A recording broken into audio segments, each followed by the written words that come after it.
faster! Doris is waiting for me near Balmung Dock. The longer she's out in the open, the more likely she is to be found by a Kashik. I need to hurry.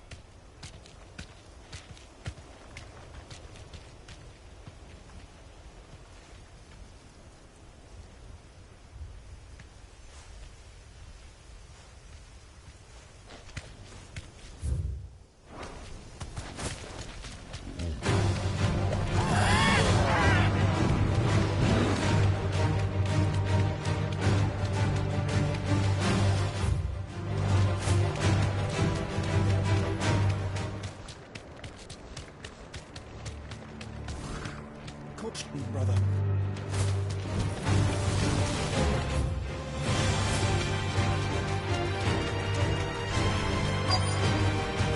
That'll do, girl.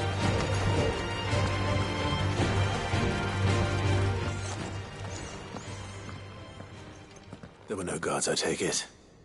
None manning the gates, no. It's a different story inside, though. The corridors are crawling with Akashic. Most likely guards left behind when the Wardens ran. If Chadwick was being held here, I worry that he may already be. Don't give up hope just yet, but let's move quickly. Let me check the ground floor. The ether's thickest there. Then I'll search the upper level. Good luck, Sid. Stay safe.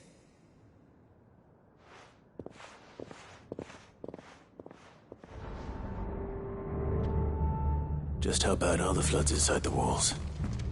Bad enough to Nabera? I hope not.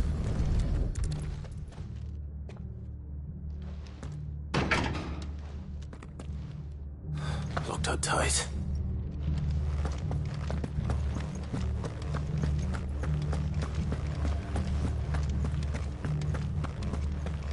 Have care.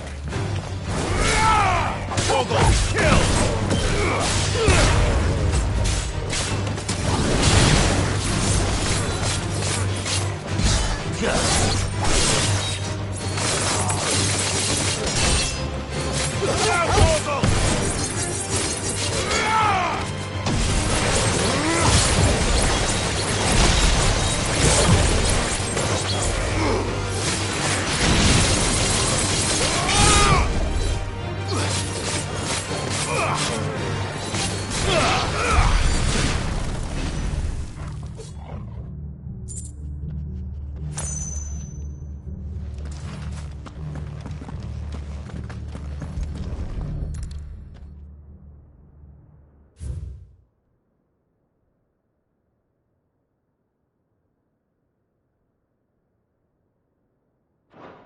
So this place was no... and I doubt they'll have taken the creature with them when they...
No sign of any bearers yet. I hope you have better luck downstairs.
They were feeding bearers to it. This is even worse than I'd feared.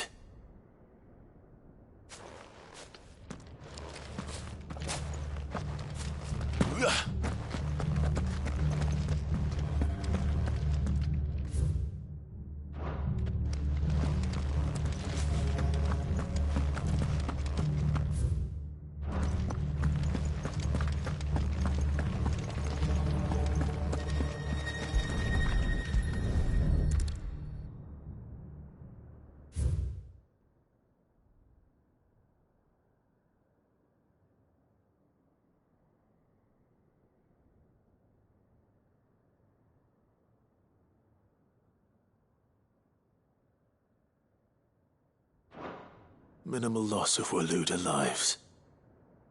And what happens when they run out of bearers? Even the Imperials take better care of their branded than that. Nothing but a Kashyyyk down here. Hopefully things are looking better upstairs. I should go and see how Doris is getting on.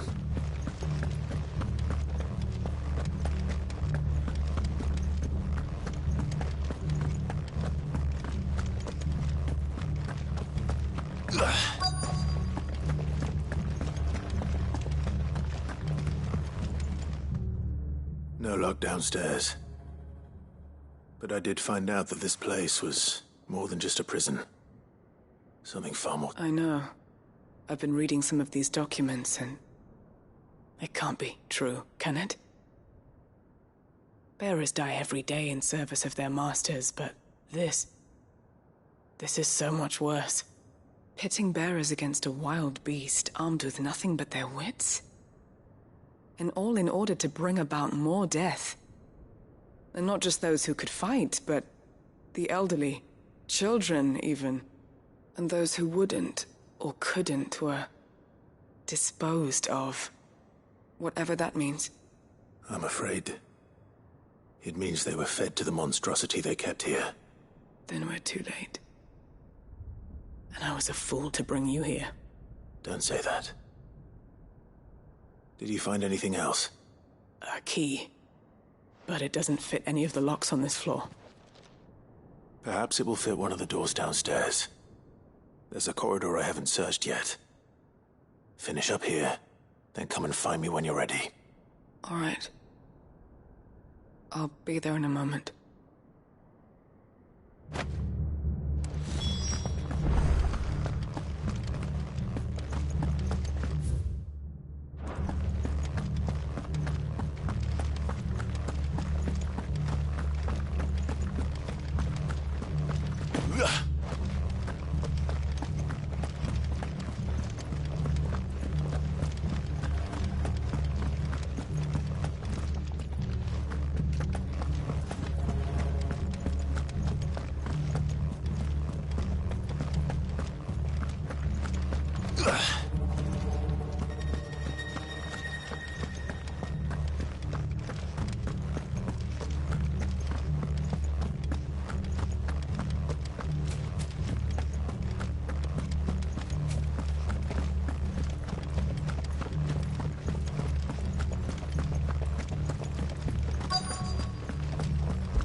See what we can find down here.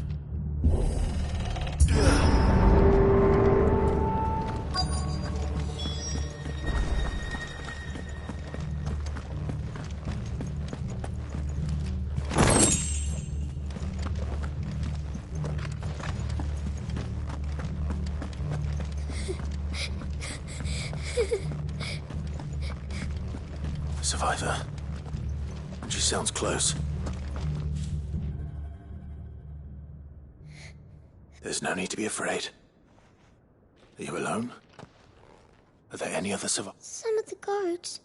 They're still here. Everyone else... Of course. Thank the Founder. It was worth our coming. But I'd rather we didn't linger. Ready when you are. You poor thing. You must have been terrified. Did Chadwick send you? What? He fought the monster. Distracted it. He must have sent you. He promised... Where is he? He opened your cell, didn't he? Chadwick.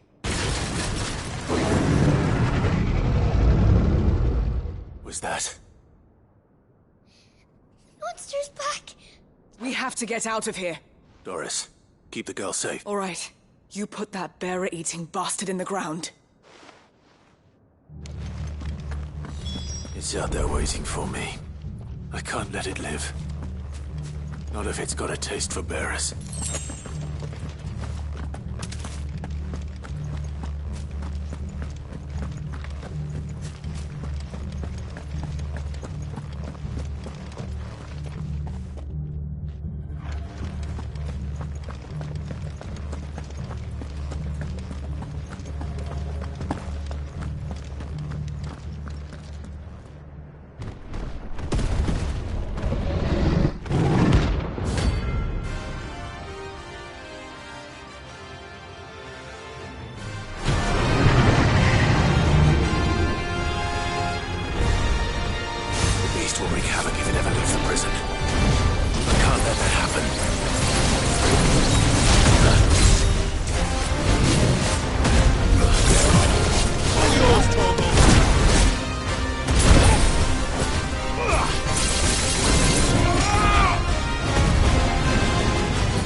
Finally. Sid, are you hurt? I'm fine. I think.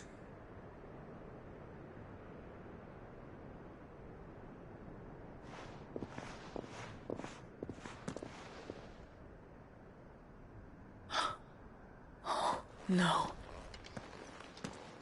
What is it? A diary. I gave it to Chadwick before we went our separate ways. He was here. Do you think that creature? I'm sure he fought bravely to the last. The girl is safe thanks to him. Chadwick. You fool. Come on. We have to get her back to the hideaway. We don't want his sacrifice to have been in vain. No. Of course. I'll see that she's looked after from now on.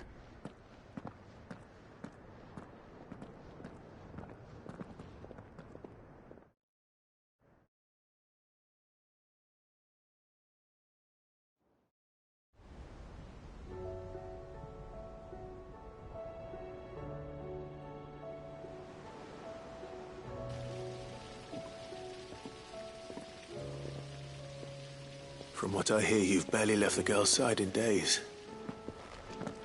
I hope she's recovering from her ordeal. She is. Slowly but surely. She's far tougher than she looks. I thank the flames we found her. If we hadn't...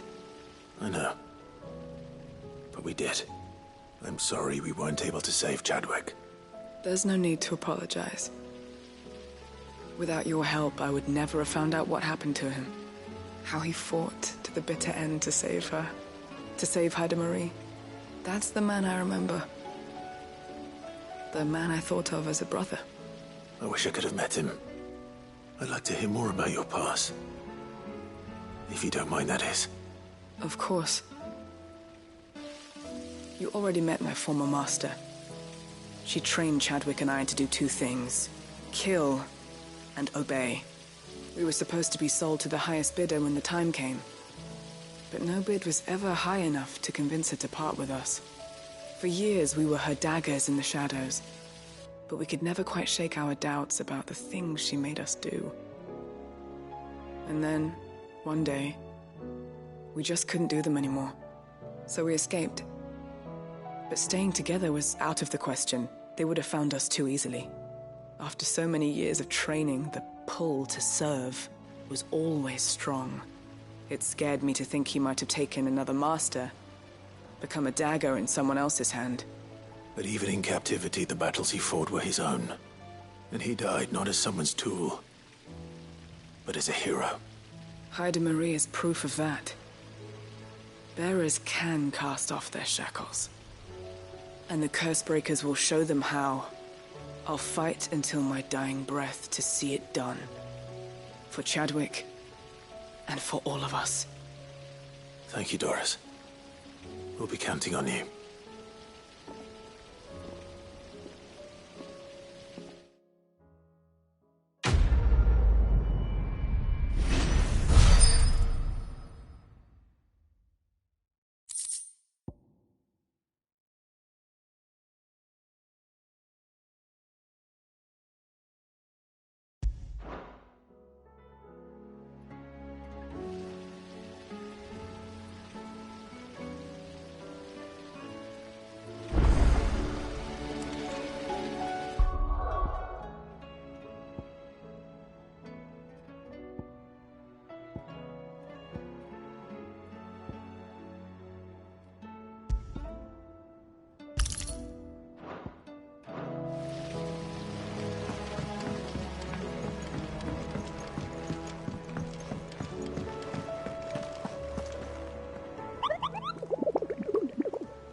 Aye, it's a dangerous world.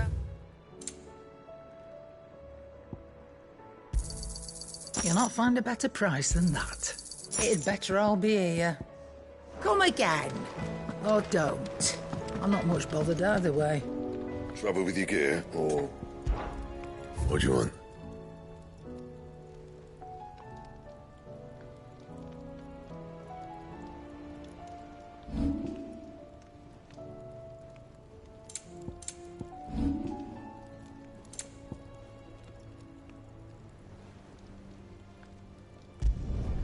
No scratches, all right?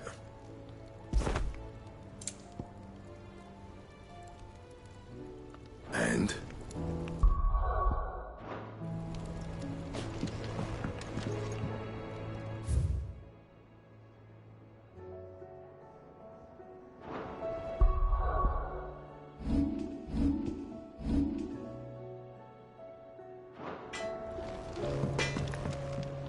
Yeah. What do you want?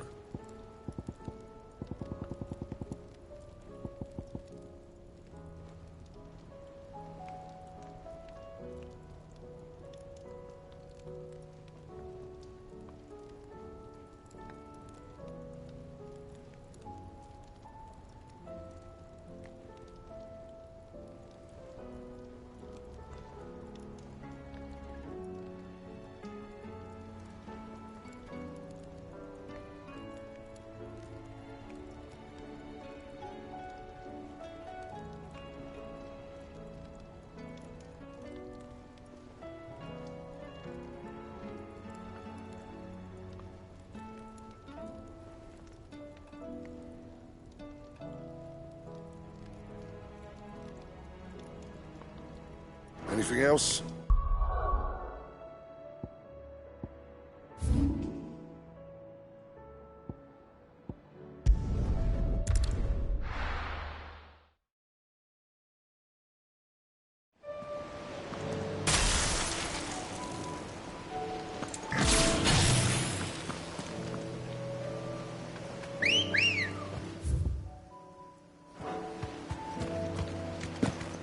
Come on.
Good girl. Faster!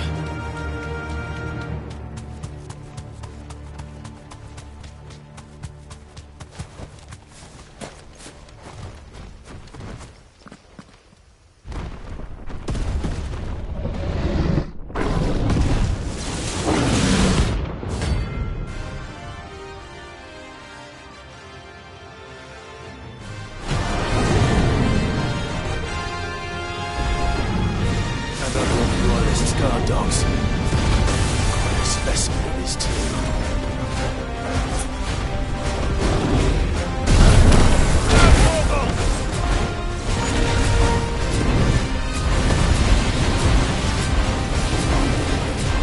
Morgul, kill! Morgul, kill!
All yours, Torgal.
Now you're for it.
No match for you, eh, Torgal?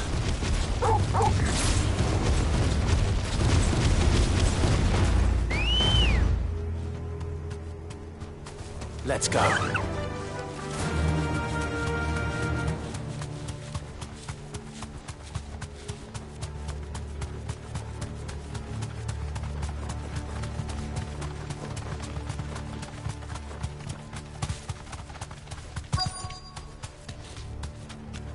The entire village looks abandoned.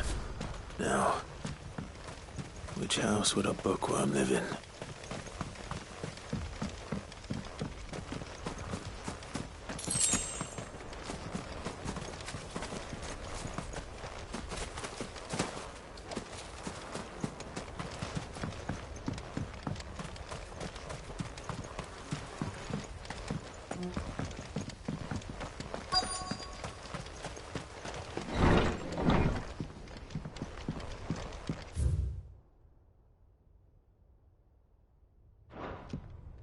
This is a Royal Army logbook. Did he take this from the local barracks?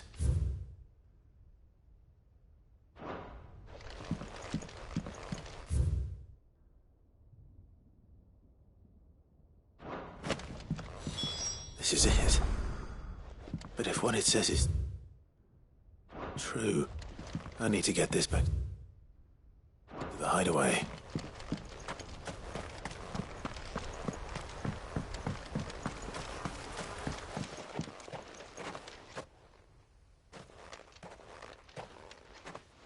Leaving so soon, stranger?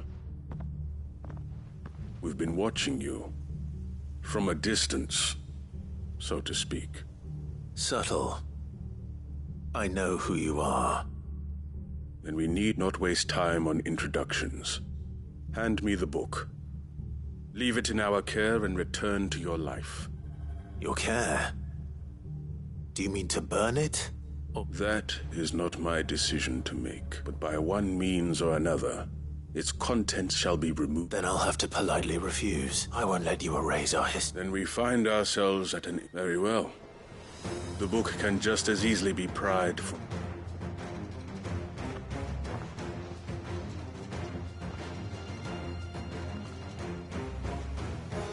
Let's see, shall we?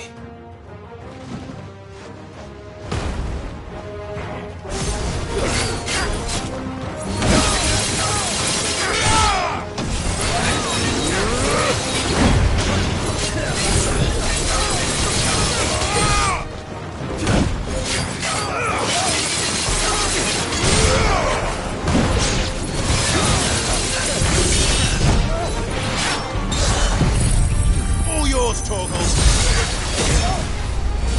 Farewell.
Impressive. But we have other means. We shall claim. Why do you want it so badly anyway? It lays out in no uncertain terms. It tells the shameful history of the persecution and oppression of a gifted few. Would you say that this interpretation was correct? I don't know. You don't know. Your sword may be sharp, so let me answer for you. There is no correct that a series of events took place may be proved beyond it is a question of numbers. And if enough people believe that a set of events are... So you're trying to control the truth? We are trying to protect people from themselves. From knowledge that would bring them naught. That is all. You may keep the book. For now. The world is small. Until then. Wait. Damn it. Let's get this back to Vivian. Perhaps she can explain what that was all about.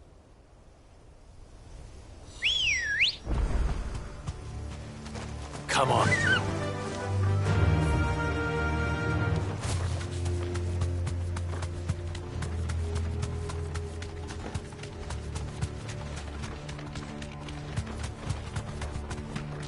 Caution, brother.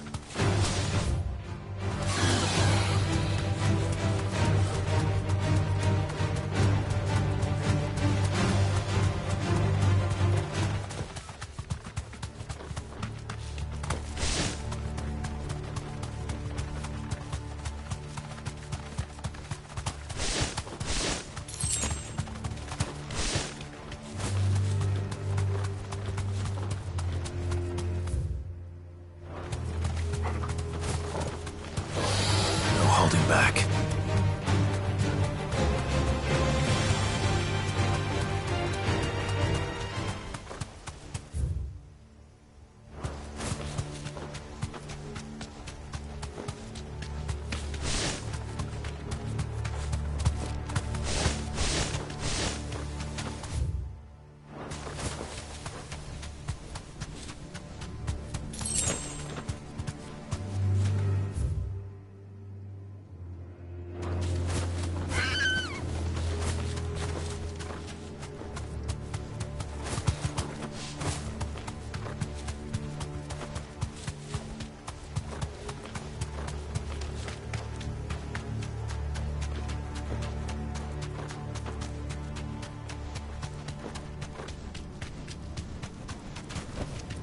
That'll do, girl. This must be the orphanage. Hopefully the registry's still here.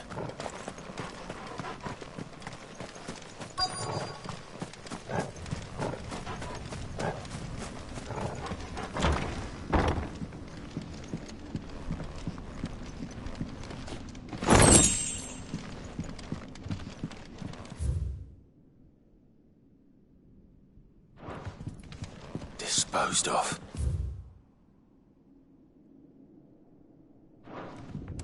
Conditioning. This is nothing short of torture. Herman wasn't exaggerating. It's a wonder he survived this.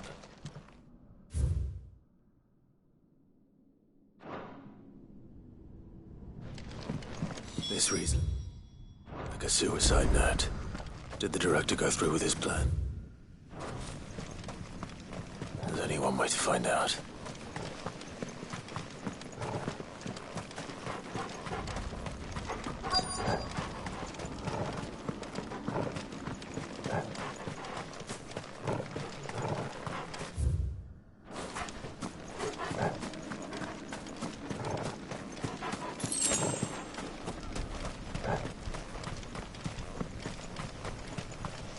A forked white tree. This must be the place.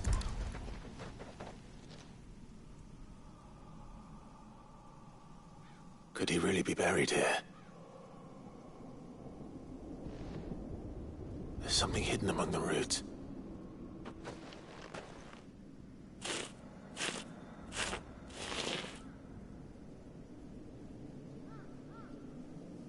This must be the registry.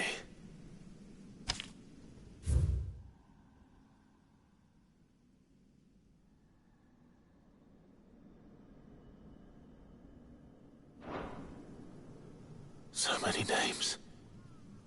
This place was a slaughterhouse.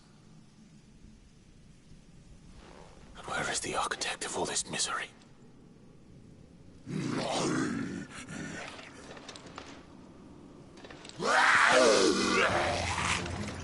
It was only a matter of time, I suppose. cursed.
You won't find a finer array this side of the strait.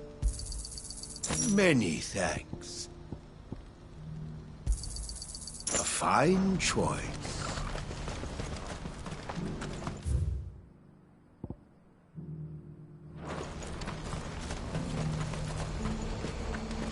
Do you see that too?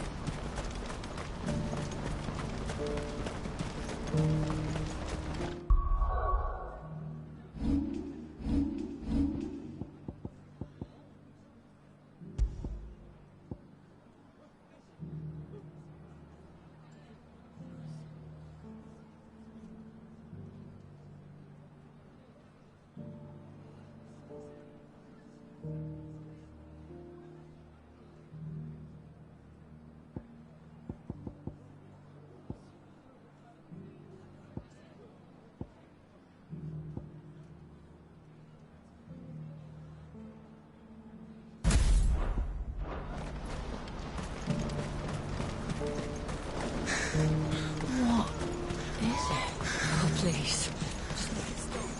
I'm scared.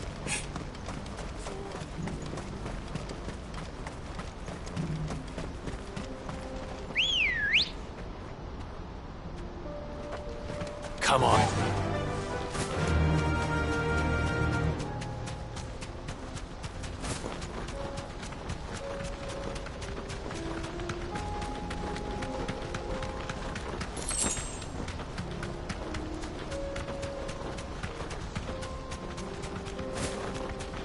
Have care.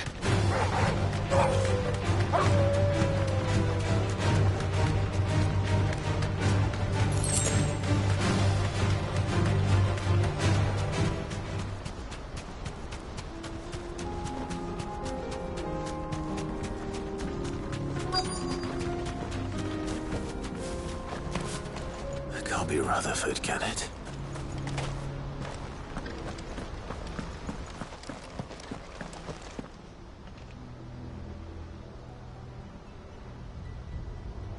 Turncoats and cowards, the lot of you! If it's a fight you want, it's a fight you shall have! Allow me. I don't need your... Please, Field Marshal, oblige him. This won't take long. You're right. It won't. Men, finish him.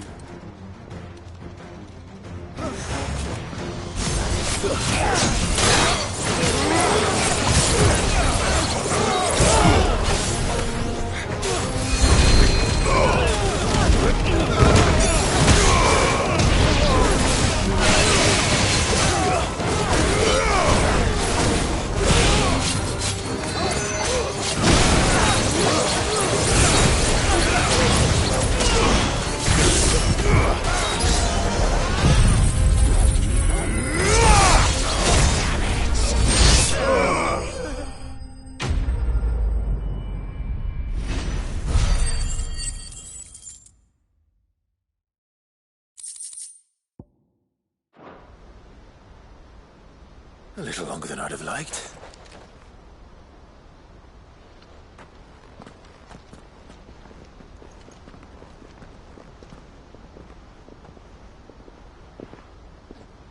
Field Marshal Havel, I presume. Are either of you injured? No, my lord. You arrived just as our escort turned on us. Fucking traitors. I'd heard reports of soldiers in the outlying regions abandoning the oaths they swore. But I hadn't thought the corruption had reached so close to the heart of the Republic. It's a fucking disgrace. Your interfering old bastard of an uncle tried to warn me, of course. My lord Marquis. Or is Sid the Outlaw more to your liking? Call me what you want. It doesn't change who I am, or the urgency of the message I bring. My uncle has a plan to right the realm, and he needs your help to see it through. Before I agree to anything, I'd have you answer one question.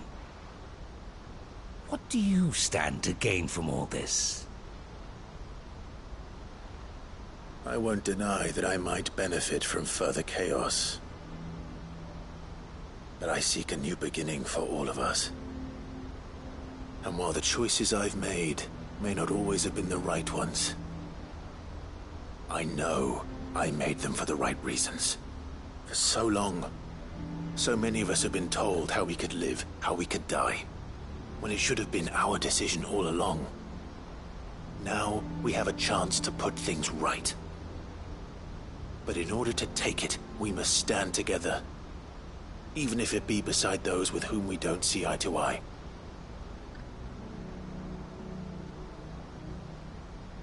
Certainly not the words I expected from an outlaw. But perhaps your uncle was right. You are no ordinary outlaw. I'll never hear the end of this. All right. I'll start by ordering my most trusted guard to bring the Dhalmekian fringes under control. Next, I'll make contact with my counterparts in the Imperial Army and see if I can't convince them to try and restore order in their own territory. Thank you, Field Marshal. But they are not the only ones we will need to convince. What do you mean? I don't doubt that I can bully some sense into a few generals, but those they answer to require a different kind of persuasion. And when it comes to honeyed words, well, we will need an envoy. One who can court even the most stubborn of statesmen. You, perhaps? I'm flattered. But I'm no diplomat either. And I have other problems to attend to. What we need is a skilled arbitrator. And I may know just the person. Is that so? And would he happen to be an outlaw too? Of a different kind, perhaps. Beggars can't be choosers. I suppose we'll all have to find a little of the outlaw in ourselves if we're to make it through this. Very well. Send your man to me right away. I shall.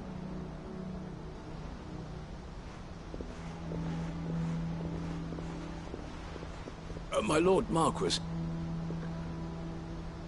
your Lord Uncle bade me escort the Field Marshal to his manor in Port Isolde. And I will see that my associate joins you there. Very good, my lord.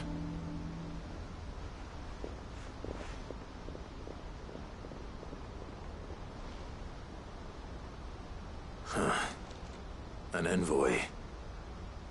I can barely convince my brother to take his medicine. No. This is a job for someone like Quentin. I hope I can...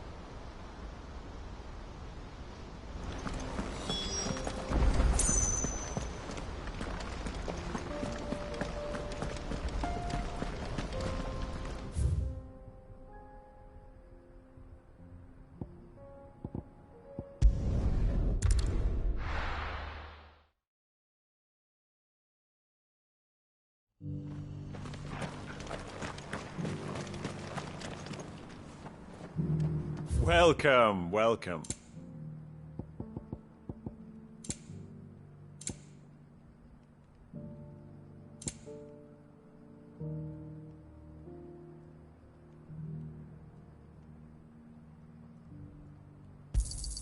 Fine choice. Come again.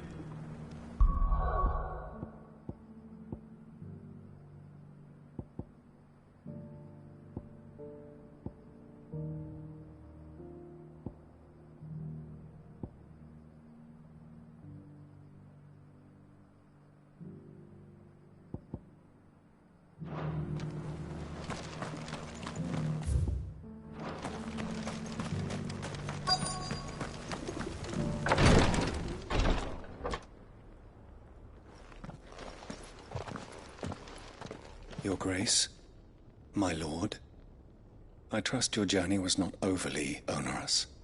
Cyril, you found a letter from Father? Yes, I have it here.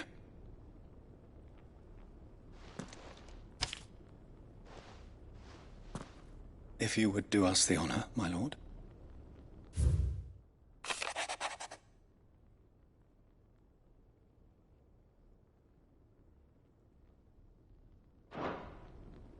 An inheritance. It would seem the late Archduke penned this missive shortly before his passing. The day before we left for Phoenix Gate. What are these plans he spoke of? His plans for the duchy, Your Grace. Your father entrusted them to my predecessor, the former bearer of the Burning Quill, who entrusted them in turn to me. The complete emancipation of bearers is their stated aim. But your father's dream did not end there. His Grace also spoke of building hospices to care for those stricken by the curse, and the founding of a new university to further the development of non-magical technologies. With the blight spreading ever more widely across the twins, Archduke Elwyn saw this as the only means of securing Rosaria's survival. He wished to see men and bearers treated as equals.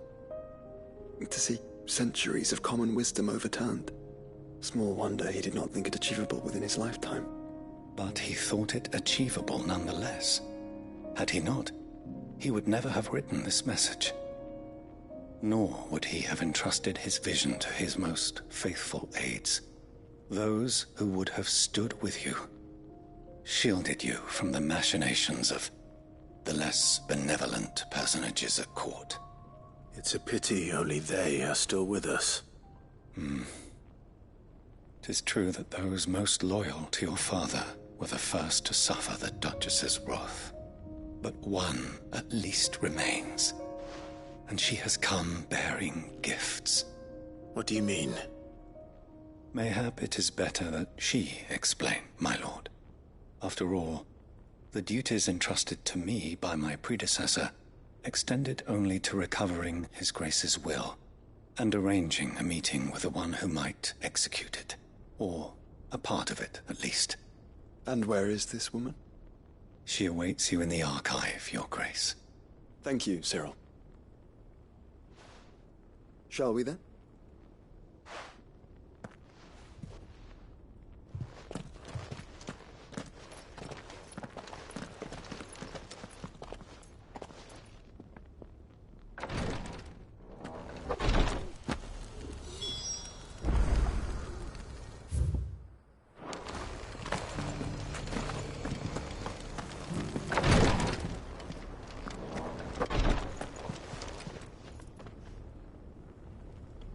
Lord Marquis, if you have a moment.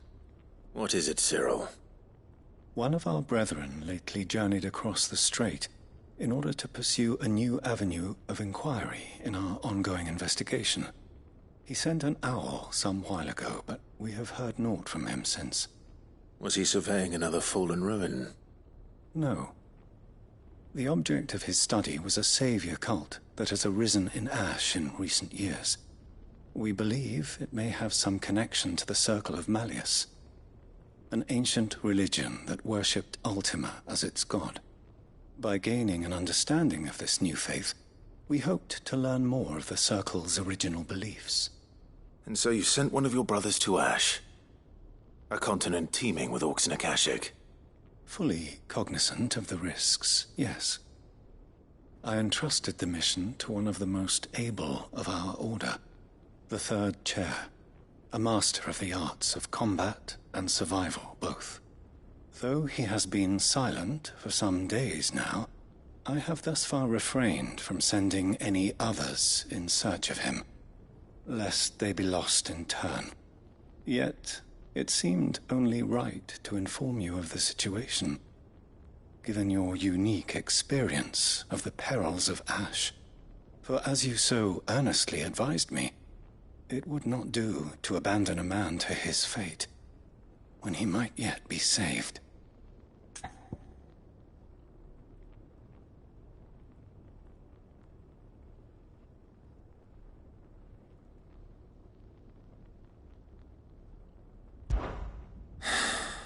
It would not. But Ash is a big place. Can you be any more specific? Perhaps. The last owl I received from him mentioned a village where he had heard the cult Mickelberg was its name. It lies in the southern reach if aught ill befell him. Right. You are much to go then, with my hopes, and may the firebirds flame.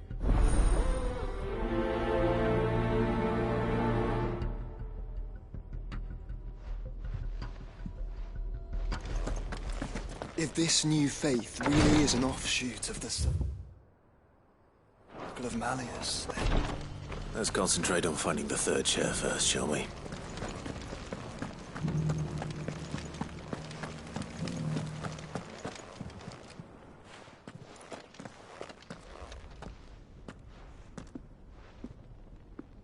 My lord, your grace.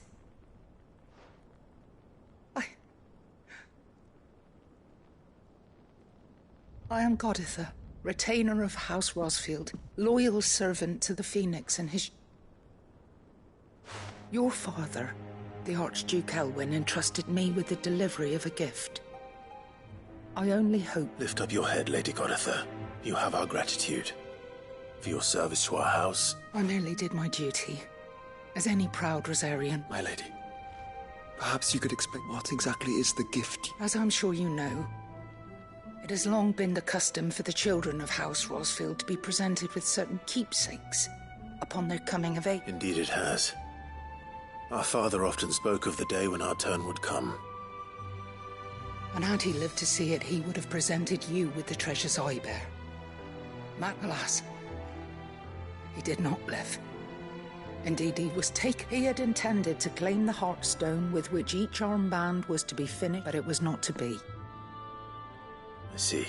It saddens me to bring them before you, as it was your father's wish that you be presented with the finish, but with his grace long since gone, and the stone left unclaimed.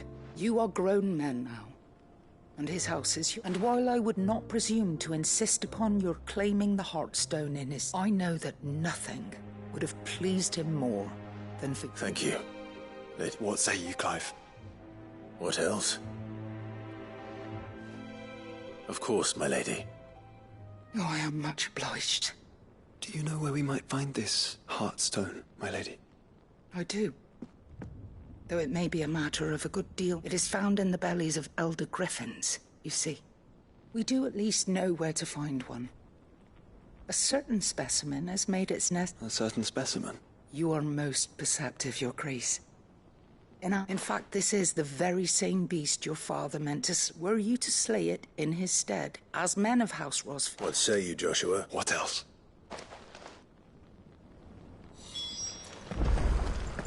Titan's Weight.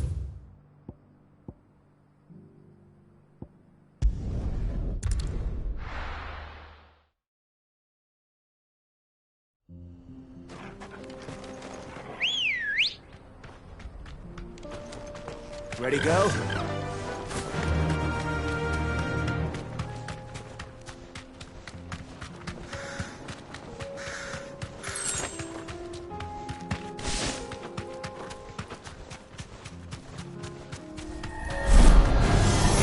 Enough of you, are there?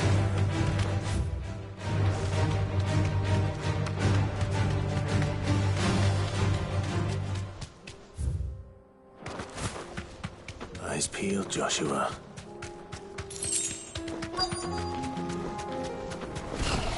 There it is. For House Rosfield.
Is this the Heartstone?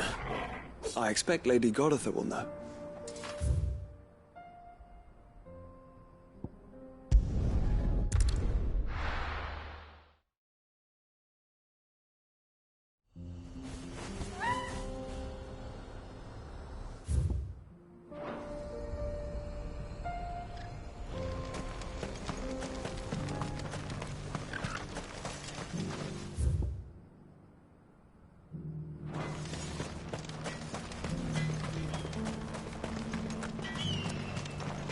Would you like to see my wares?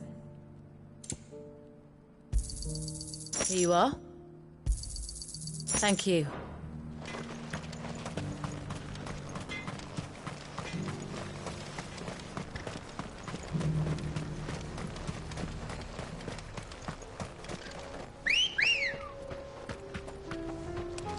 Good girl. Faster!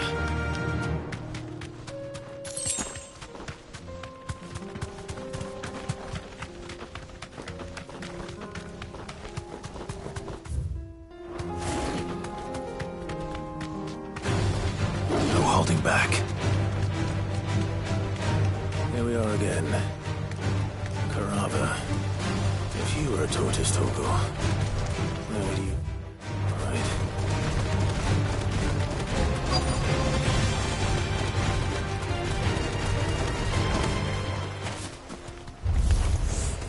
It looks like we found him.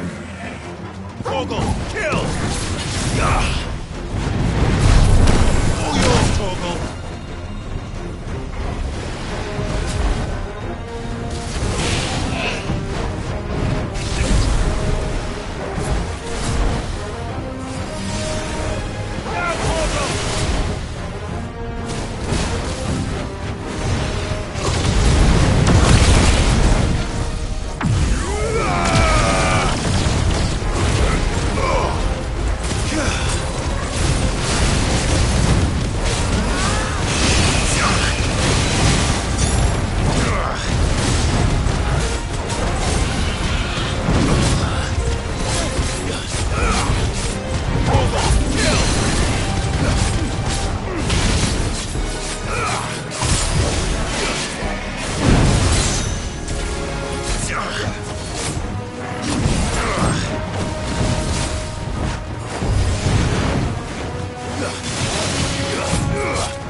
materials to Mid so she can finish her prototype.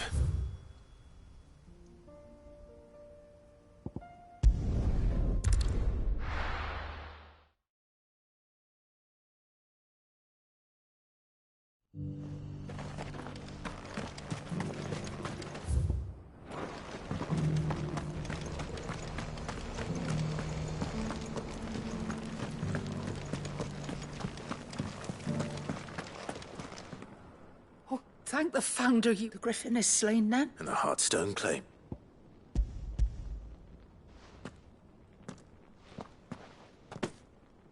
Yes, this radiant luster light throat. Thank you, my lord. Your father would be... Lady Goditha. Thank you, Cyril. I will be... If you would excuse me, I shall have the stone cut.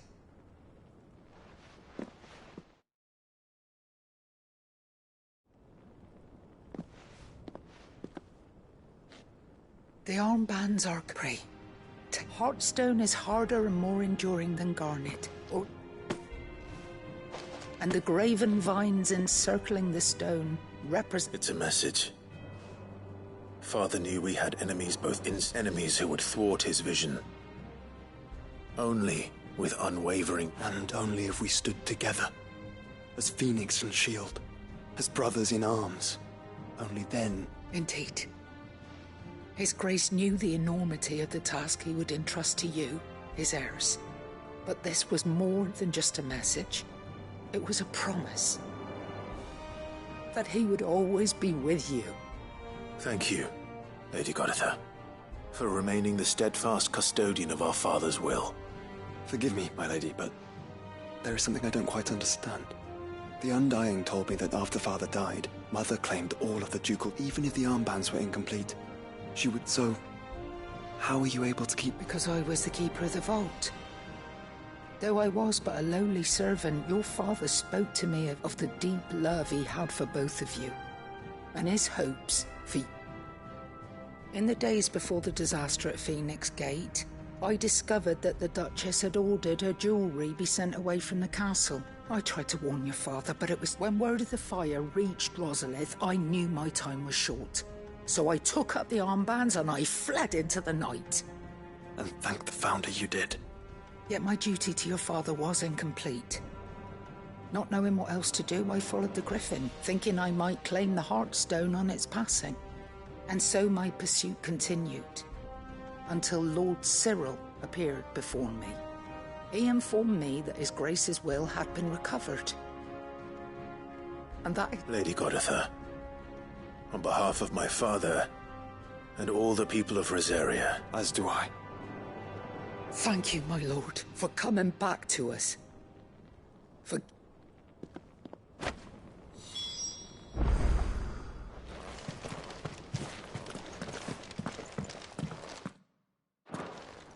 The bands suit you well. It must be gratifying to finally receive the inheritance that was denied you for so long. It is. And we thank you. If you would permit me to play my part a little longer, might I suggest that you make your way to your father's memorial? Let him see that you have received his blessing, and that his vision lives on in you. I suppose it would be churlish not to. What do you say, Clive? Shall we pay Father a visit? I think we should. I was hoping to be able to offer him my thanks before we left for Origin. Your father's helm is enshrined there. It has been since the day we recovered it from Phoenix Gate. I prithee claim it, for it too is a part of your inheritance, and I do not doubt that your father would prefer it in your hands than perched upon some lonely rock. Thank you, Cyril.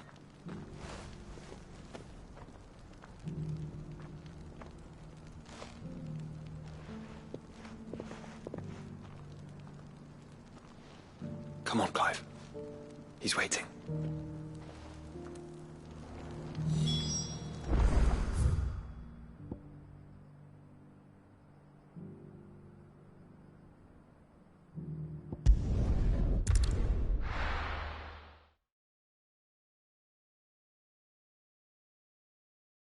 You You have to listen to me. They're coming. You need to evacuate. I think we'd better shut up. What's Lubor raving about now?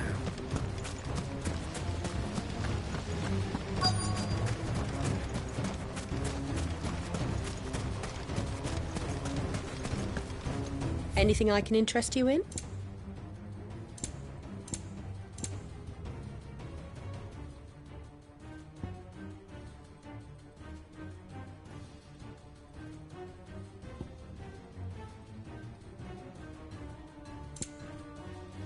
Thank you for your custom. Lord Ferda. Sid, what's wrong? I went to warn Conrad and Natalie about the Akashic, but they've convinced themselves that nothing Lubor says can be trusted. The bloody fools. Which means the town guard can't be counted on for support. But I can. If there's anything I can do to help you defend Dalamil, you only have to ask.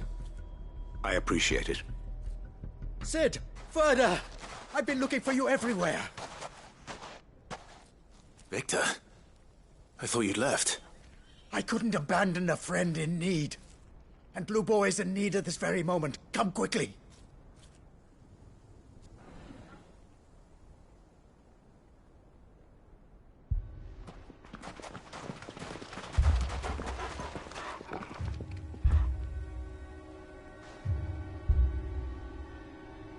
You have to believe me. The Akashic are coming. They don't eat, they don't sleep, they don't tire, and they don't care who they kill. They're unlike anything that's come before. There won't be no parley, no mercy granted. We may have saved the town once, but this is different. I do not ask that you forgive me, but please believe me. If you do not run, you will die. You will all fucking die!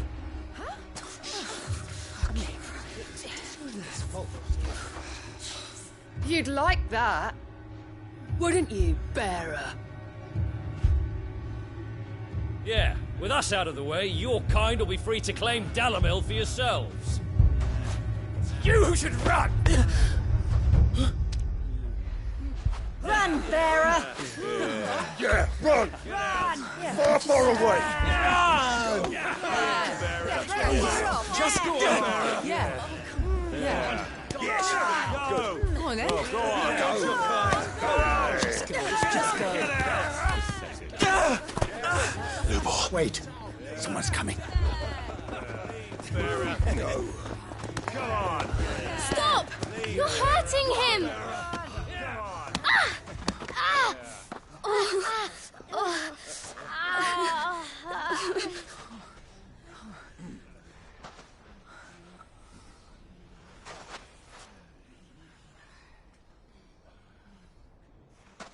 What did Lubor ever do to you? He solves all your stupid problems and he keeps all of you safe. You know there's nothing he wouldn't do for this town. Who was it who made that cleaver you use every day, Conrad? And what about your counting table, Natalie? Who fixed that? Whose men make sure the streets are clean so all your boots don't get dirty? Who spends all day, every day making sure things run smoothly round here? And none of you ever say thank you. Ever. But did Lubor ever complain? Well, does he ever stop smiling? He keeps this whole place going. And you act like he doesn't even exist.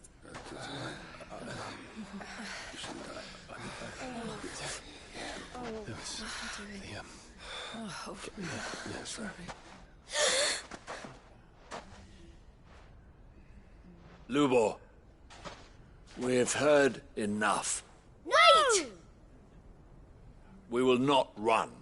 The town guard will not abandon the very place it is sworn to protect. And I will not give up for lost the stores that we labored so hard to fill.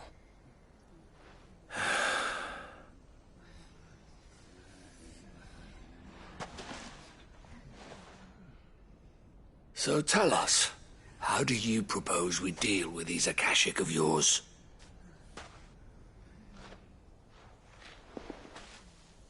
We won't run, but we will fight. All right, then.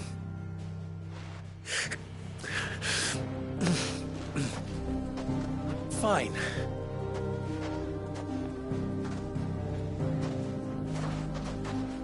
Gather round if you don't want to die.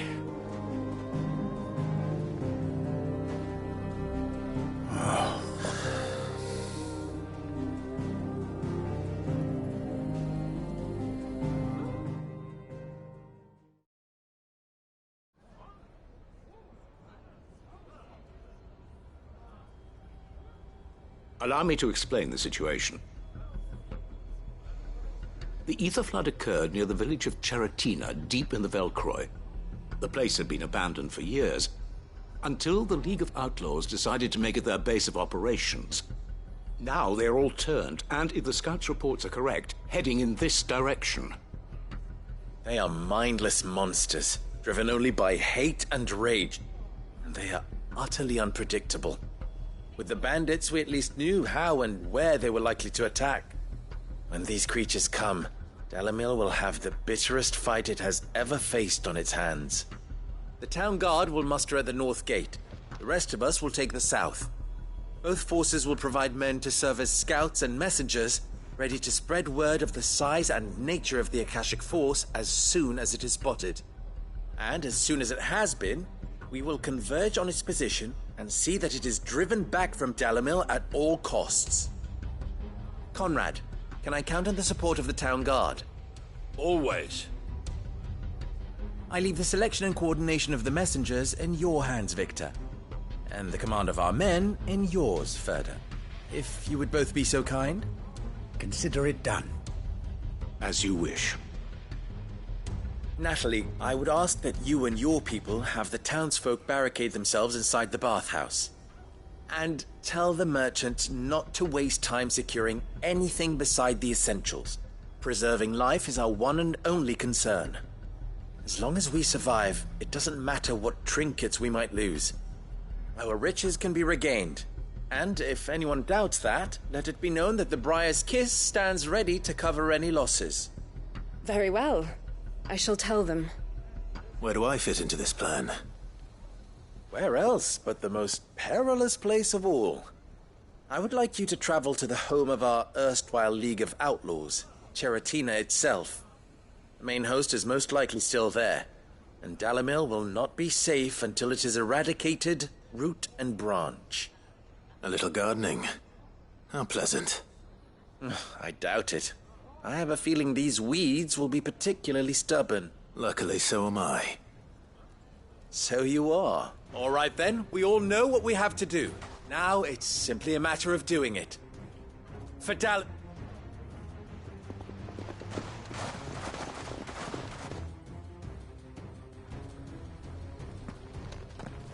Looks like everyone...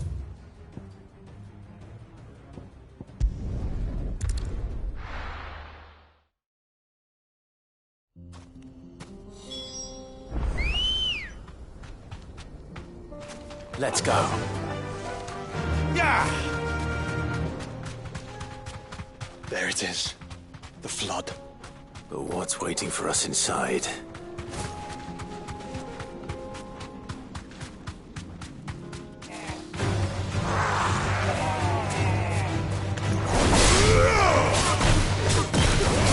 Ogle, kill! Let darkness fall!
yours, Torgal!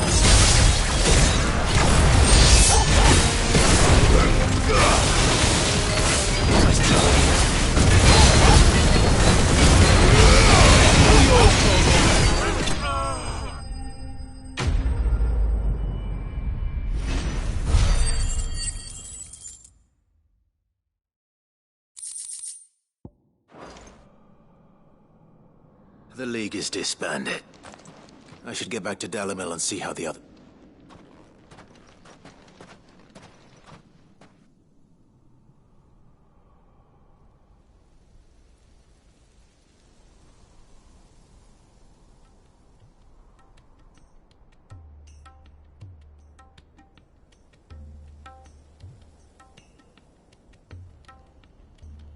All the Akashic we were able to find have been dealt with.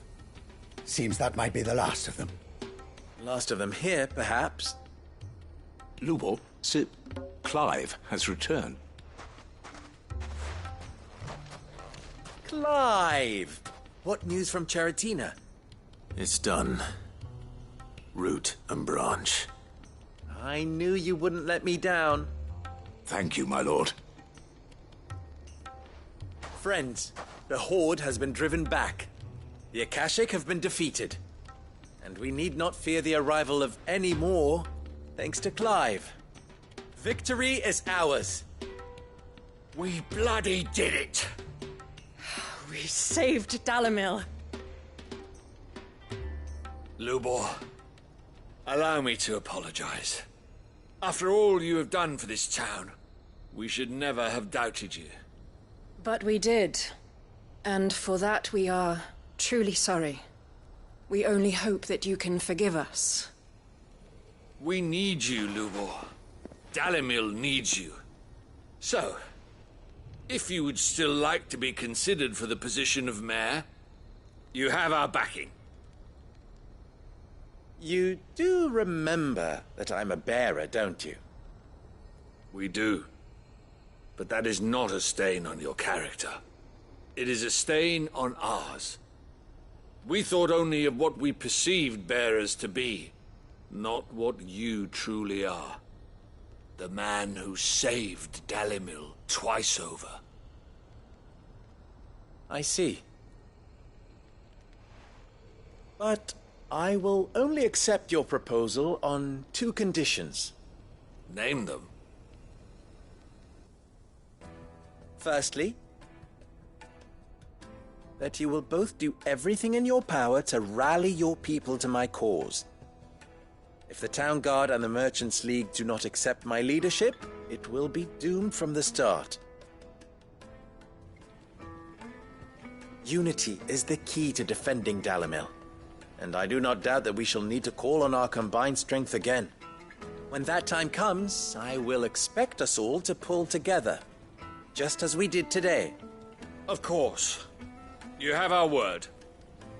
And secondly,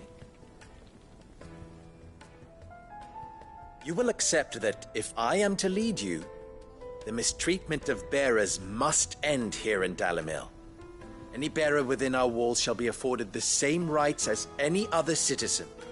They will not be judged by what they are, but who they are. As we failed to do, and came so close to losing everything. We agree to your conditions. And we have only one in return. That you continue to work for the good of Dalimil, as you always have. Condition accepted.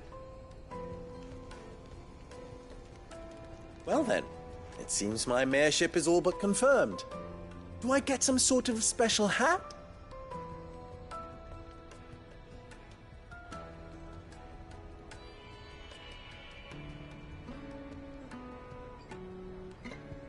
How fickle fate can be. Not so long ago, I had resigned myself to leaving Dalimil in disgrace. And now, I find myself her leader. Here. For everything.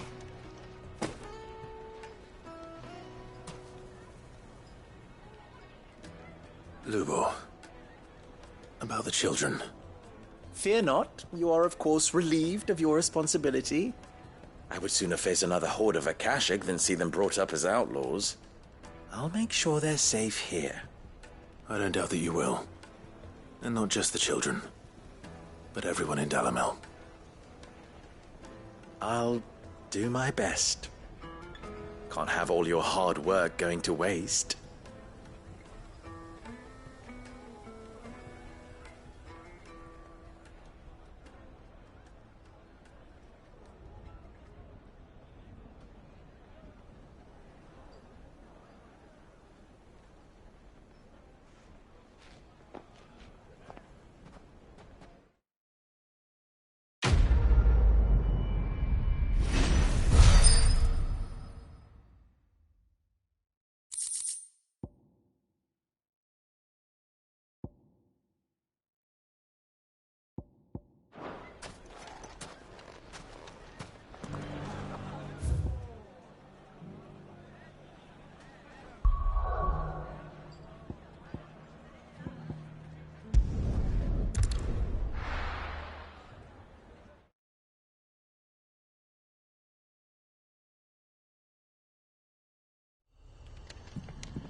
Not here.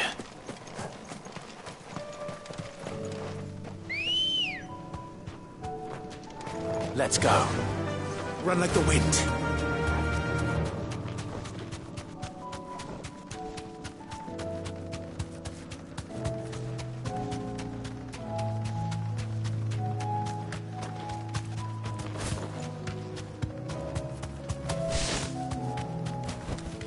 I can walk from here.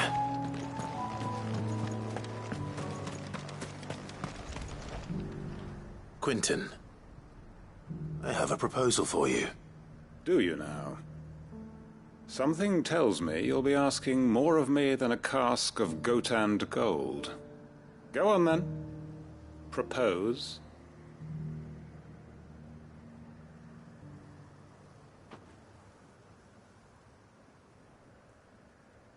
You'd have me convince the chiefs and chamberlains of the realm that they should simply swallow their pride and do the one thing that has proved impossible for thousands of years.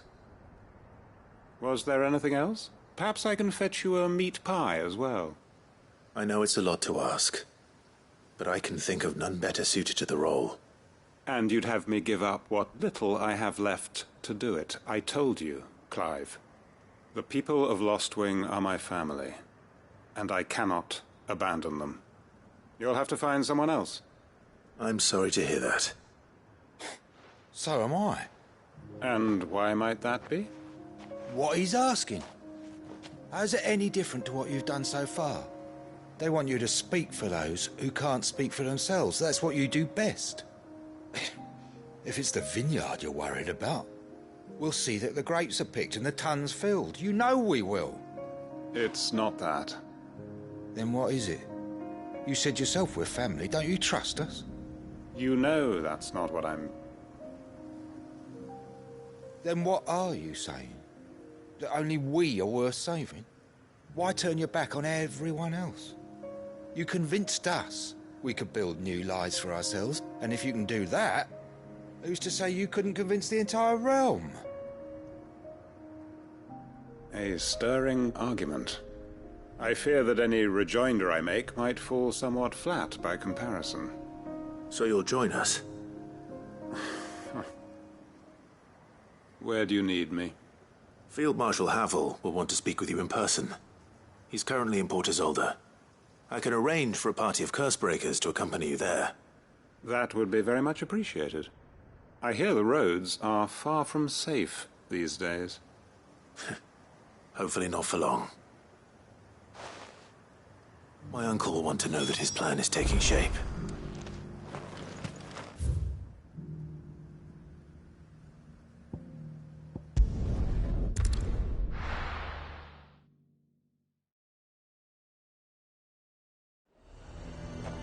Azir might at least have mentioned where in Northreach he'd be testing this recruit. Do you see anything you like?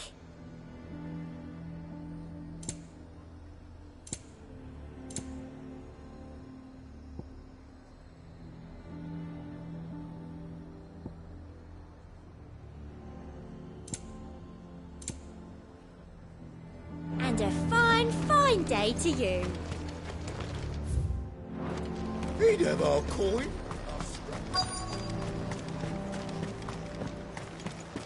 I'm nervous. Well met, Sid. This is the initiate. Ember, present yourself. At your service, Master. Please, just Sid. There are no masters here. Your life is your own. Oh, of course. Thank you, Sid. The sergeant says you'll be evaluating me at my trial. To become a scout, yes. You are aware of the dangers inherent in that role. I am. But I swore I'd face them. Just like the man who saved my life. And who would that be? Gav. It was him who found me and freed me. No magic, no support, just one man and his nose. Came and sniffed me out. It taught me what one man can do if he puts his mind to it. And I've been training ever since, so that one day I can be someone's saviour, just like Gav was mine. I'm sure he'd be flattered.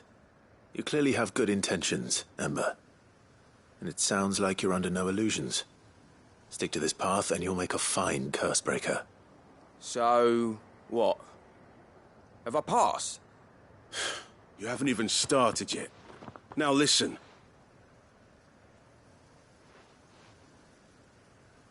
Not far from here is an Imperial lookout, Eastwatch. The guards there record all their sightings in a logbook. You are to find it and bring it here. And bring it here, right. No. Sneaking into a heavily guarded Imperial outpost and stealing the logbook, you'll need to assess the situation, determine a point of entry, all without being discovered and thrown into an Imperial oubliette. Ember, Gav isn't our best scout because he can do everything. It's essential that you know your limits. Know my limits, right. I won't let you down.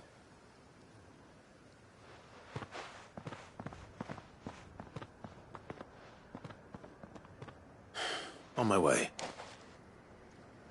All right, Ember.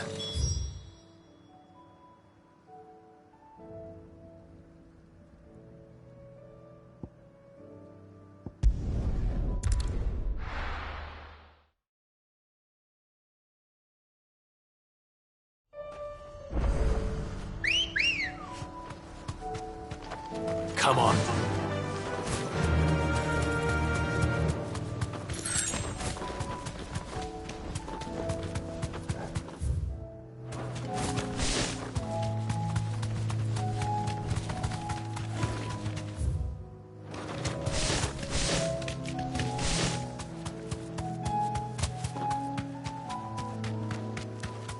These are clean kills. Perhaps young Ember really is ready. Or maybe not.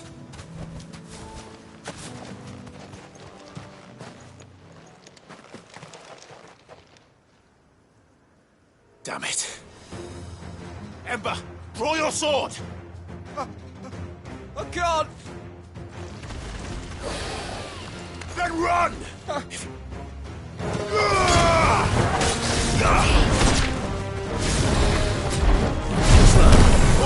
Kill!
Ember.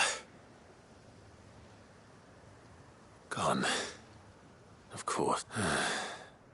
Back to Northreach.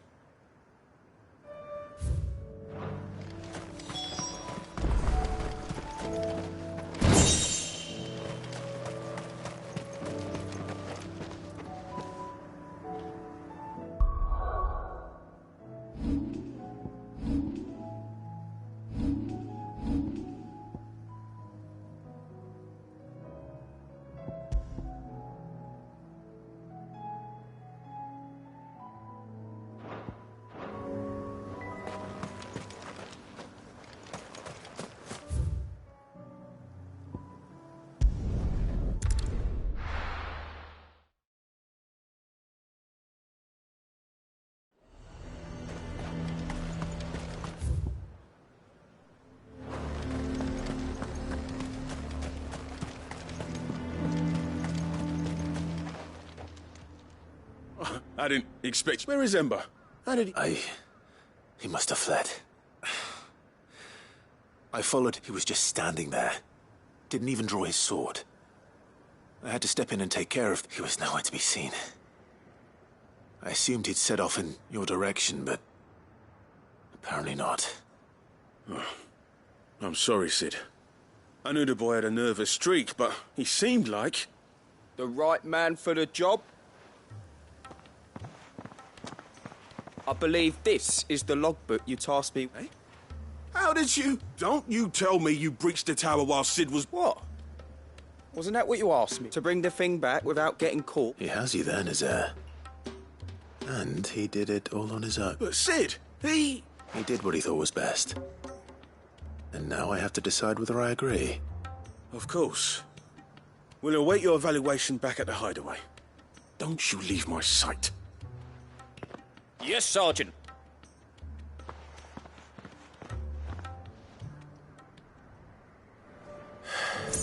This won't be an easy decision.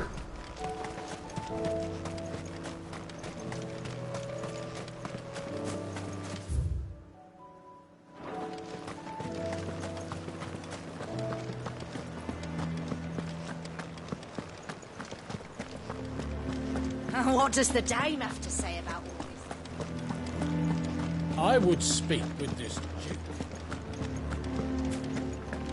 Saw the captain just now. Wasn't wearing his uniform. Your town needs you.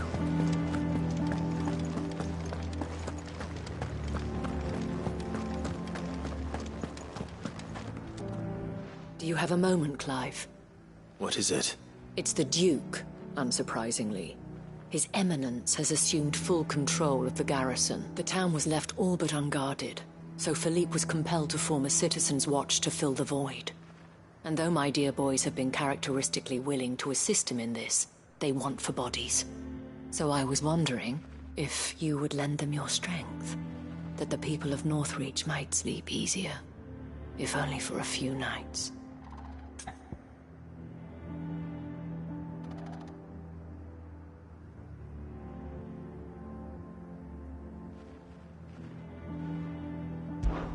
Of course. Whatever you need. Thank you, Clive. What would I do without you? Philippe told me he had men stationed at... Where can I find the mistress of this establishment? Here, my lady. To whom do I have the pleasure of speaking?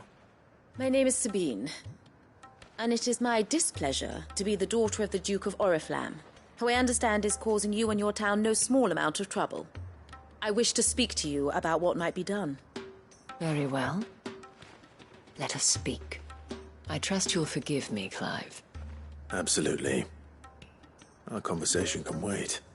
Please, proceed. As you know, my father is a most overbearing and supercilious man, and I join you in objecting to his every action. Indeed, I owe you my thanks for continuing to argue against his reckless plans. Yet I fear he is not one to be swayed by reason. No. He must be made to face the consequences of his actions. And who would make him do this? I would. Myself and several other like-minded individuals. Were you to join us, we would surely have the strength to drive him from Northreach for good.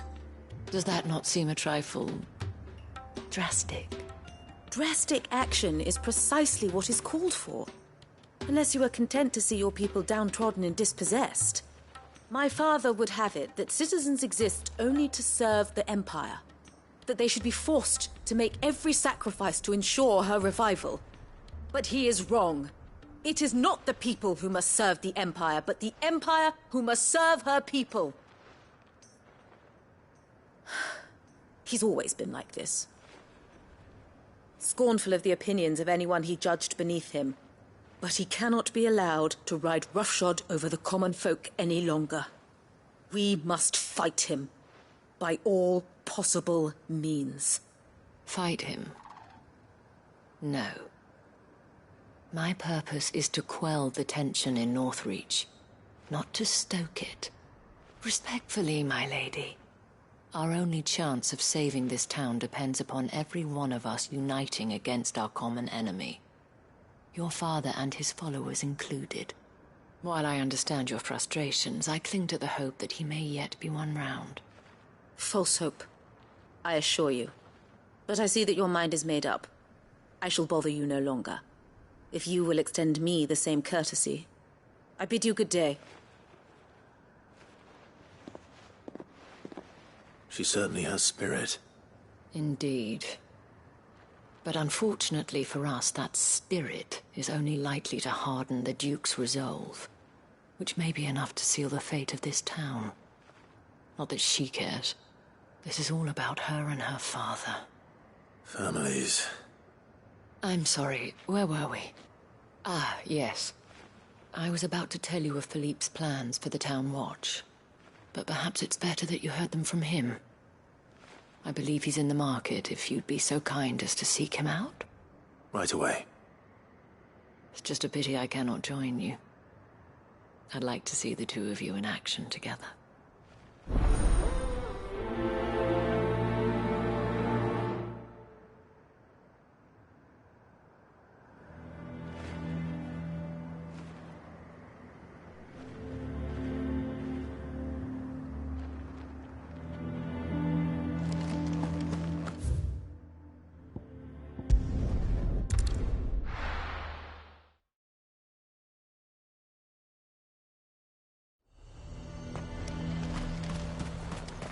He'd have our coin.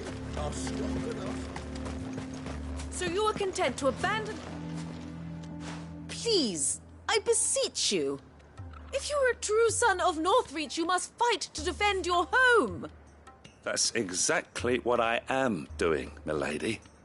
Or trying to, at least. The land is crawling with fiends, and someone has to keep watch.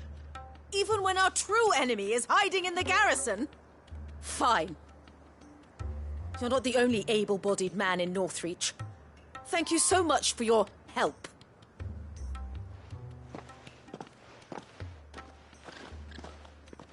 She cornered you too, then? Could hardly get a word in edgeways. Like father, like daughter, eh? She made an uninvited appearance at the Vale earlier, hoping to convince the Dane to join her in fomenting rebellion. I bet that went well. Her ladyship seems to have a way with people. Anyway, what brings you here? Our mutual friend thought you might welcome some help. Oh, she did she? Right as always. In fact, you're just the man. We've had some reports, you see. Sightings of, you know what. They're back. Seems that way. All over, too. We haven't been able to confirm anything yet, but if you're willing, you could go and see what's what. Right. Where should I look? You know Grieger's Weep? One of the sightings places them somewhere on its shores. I'm on my way. Thank you, Clive. I'll look into one of the other sightings. Let's rendezvous back here later.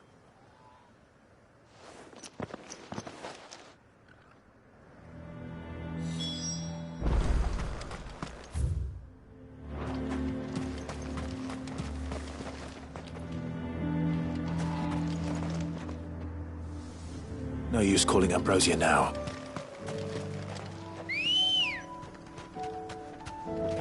Let's go.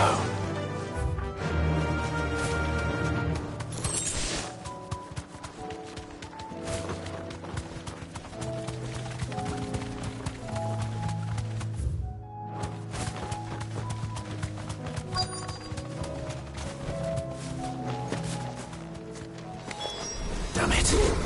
The reports were true. I need to stop them before they get to the town.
Farewell.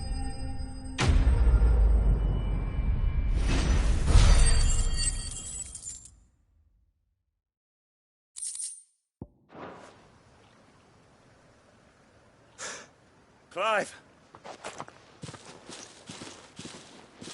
Are you all right? I am. But it seems the reports were true. The thralls have returned. I dispatched the few that I found, though. Well, that's something, I suppose. But what were they doing south of town? They all came from the north last time. We might be able to fend off an attack from one side or the other, but from both? Do you have eyes in the north? Some. I should probably go and have a look, though, just to be sure. You head back to Northreach. I want you there just in case war breaks out while I'm away. What do you mean? Her ladyship's been busy working her magic on the townspeople, stirring up ill feeling towards her father. But she'll have her marching on the barracks if we're not careful. What? This is exactly what the Dane was afraid of. I'll do what I can to calm things down. Be careful out there, all right? Don't worry, I'm not like you. One sniff of those things and I'm running back to town screaming blue murder.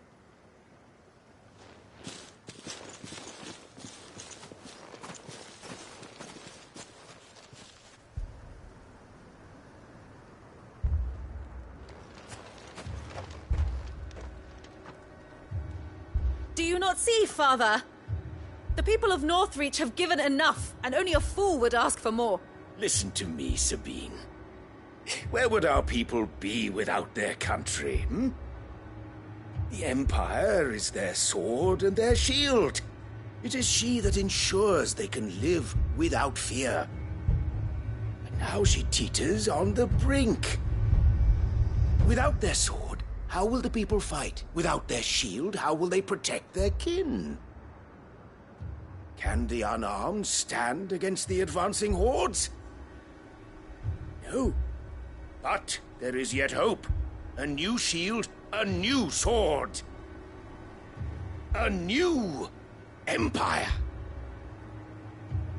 We can rebuild Sandbreck, just as Great Grieger wills it. Perhaps we could, Father. But we don't want to. Not if it is built on the broken backs of the people. Please, let us not quarrel in the street. You must see that no good will come of this. Our fight is not with each other, but with the threat that draws ever closer to our gates. A threat that your sword has yet to rid us of, Your Eminence. You will hold your tongue, whore! You may have filled my daughter's head with your heresy, but I will not be corrupted. Corrupted? Your daughter's opinions are her own, as you would know if you had ever deigned to listen to her. At least I hope They are your opinions, and not posturing born of a family feud. Northreach deserves better than that. Northreach deserves better than you, Carla. Yes, I know who you are. The slut of Twinside who bedded a Brandit. Jealous, are you? That a woman might choose a bearer over a pious man of Griega. Clive! I met a swarm of thralls coming south from Oriflamme. Hundreds of them. Too many to count. No. Work on the fortifications has scarcely begun. We will retreat to Caernarvon and there make our stand. Did you hear me? That was an order! While this is but a heartfelt plea, let us make our stand here and protect our homes. Protect those that we love. Together, for Northreach!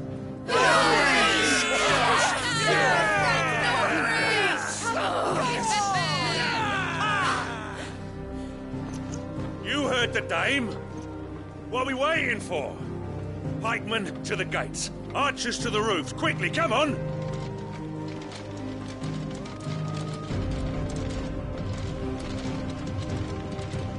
But she is but a common...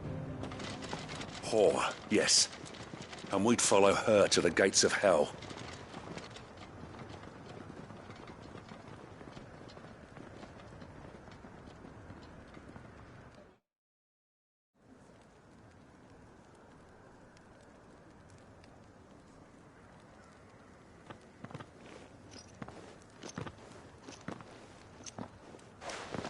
The men have their orders, and they look like following them. I got them spaced out at regular intervals. Whichever direction the thralls strike from, there'll be someone there to meet them. Thank you, Philippe. Rest assured the people will play their part. The herbalist has donated her stock of medicines to me. Should any of your men be injured, take them to the Vale. We'll see to them there. Thank you, milady. I will. I'll play my part too. You still want for numbers. Unlike the enemy. I only hope I can go some way to evening the odds. Philippe, can I leave the south in your hands? I doubt the thralls by the lake were the last of their number. Of course. I'll lead a party down that way so we don't get taken by surprise. What about you? I'll make my way up the road to Oriflamme. I've fought a few of these things. And while I can't promise to hold them all back, I should be able to thin the herd. All right. But take care. Thank you. Both of you. You can thank us when it's over. Till then, madame.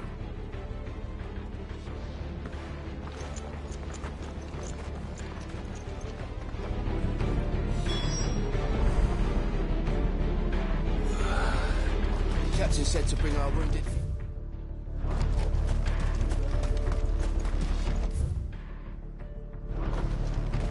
Merciful Creek.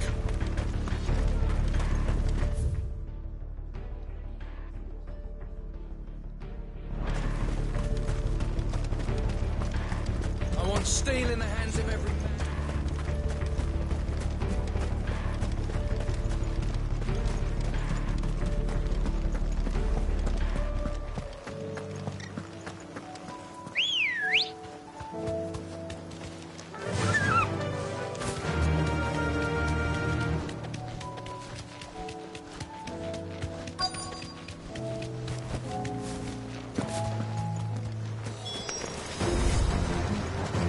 There are so many of them.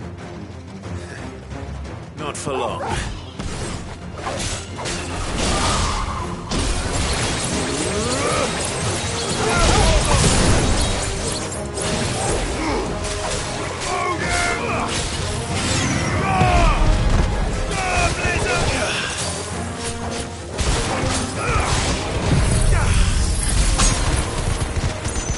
It's over.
I wonder how the others... Better hurry back to town.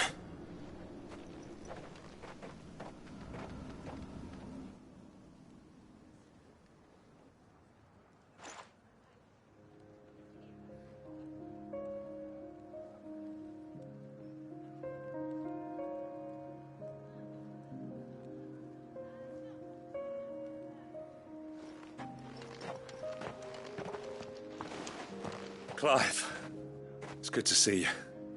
And you. The road to Oriflamme is clear. How did you and your men fare?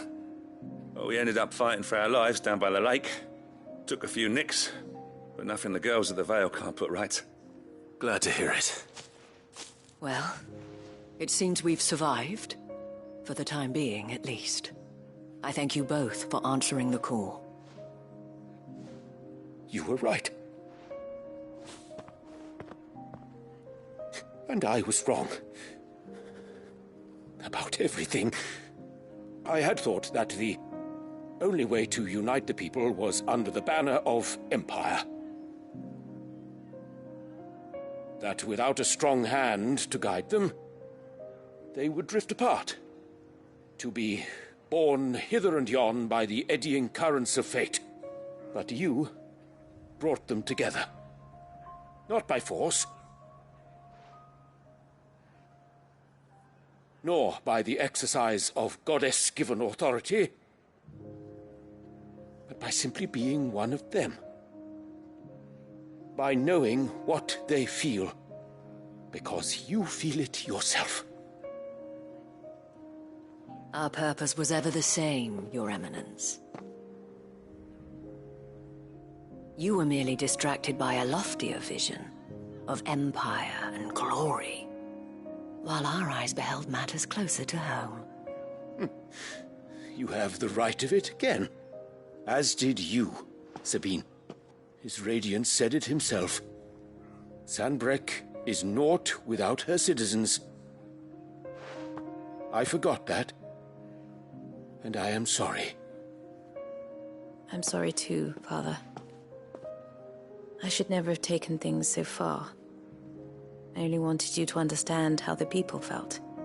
How I felt. But my anger got the better of me. Do not blame yourself, my dear. This was my doing. I should have listened to you. To all of you.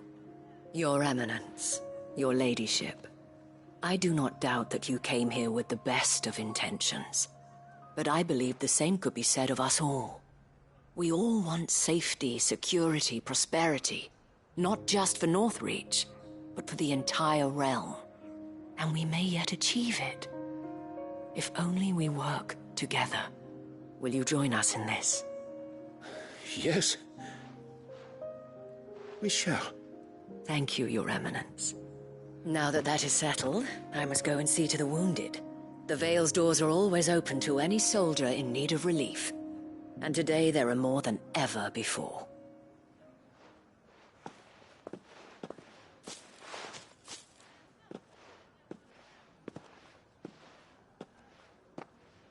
Madame Isabel is a rare soul indeed. In these dark times, I see that it is not men like me who should lead the realm, but women like her. You're right. If only I'd listened to her when I had the chance. Forgive me for saying so, my lady. The dame said it herself, and that goes for you. You're one of us now. One of you? Well said, Captain. Well, I should see if Isabel needs any help moving.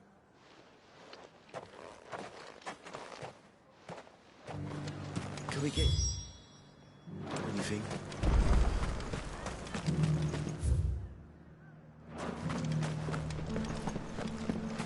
There's no need to worry any longer.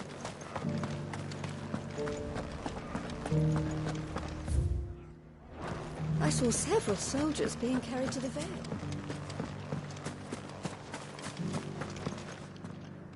How goes the treatment of the wounded? I'd be happy to man one end of a stretcher if it would help. You've helped quite enough for one day, Clive. Thank you. Don't mention it. Oh, but I must. After all you've done for this town, it is the very least you deserve. Tell me, if Northreach had fallen, what would you have done? A woman of your means could find a home anywhere in the realm, but I sense you would rather have died here. It's a long story.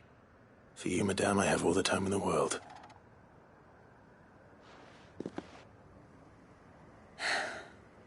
Very well. Long ago, I had a life in the Crystalline Dominion. I was Carla then, courtesan to the nobility. So sought after was I that it was only they who could afford my time. Alas, those halcyon days were not to last. For naive as I was, I fell in love with a bearer.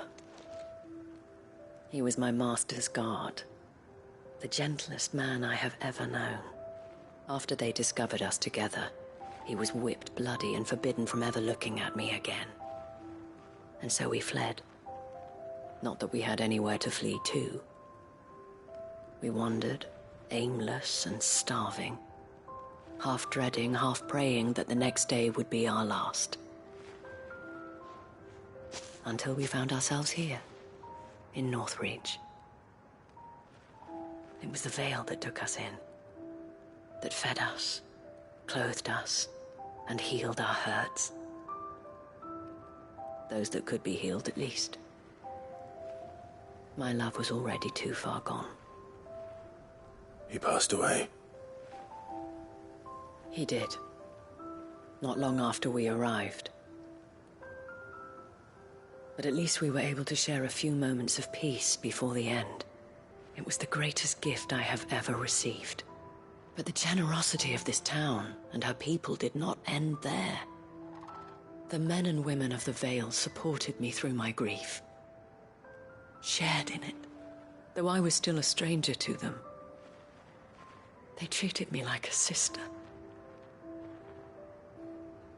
And so I swore that I would always do the same, that I would return the kindness that Northreach showed me, that I would repay my debt to the Vale.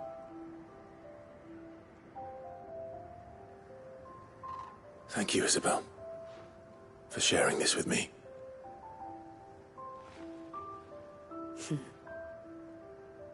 You're a lot like him, you know. Perhaps that is why I have such a soft spot for you. Never stop fighting, Clive. And I shan't either. I know that it will not be easy to keep Northreach together. But our efforts will be rewarded. Just look at us now. The people, the soldiers, even the Duke of Oriflamme and his daughter, all united in defense of this town that we have come to call our home. And what of you? Can we count on your support too? Always.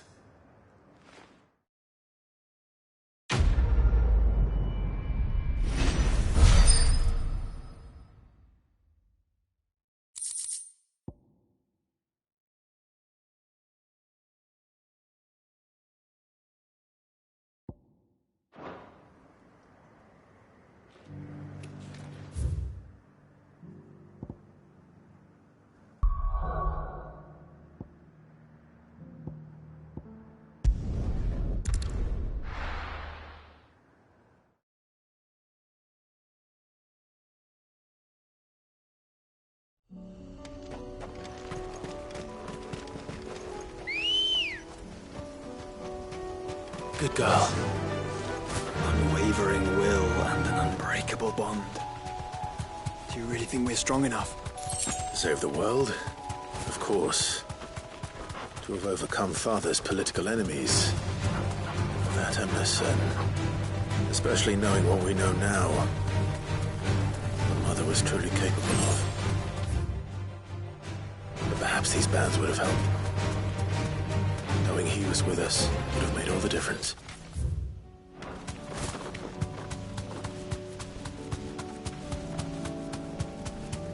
It's just back there.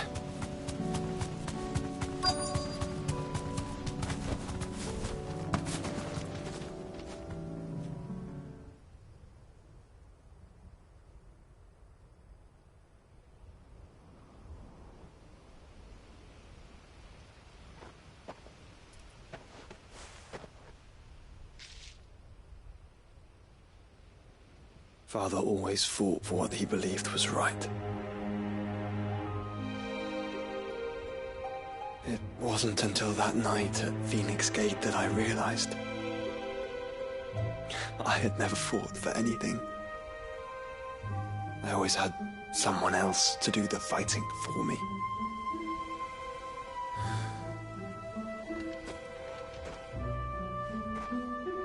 No matter how fate conspired against him, he never lost heart, never looked back, never stopped fighting. To me, he was the greatest of men.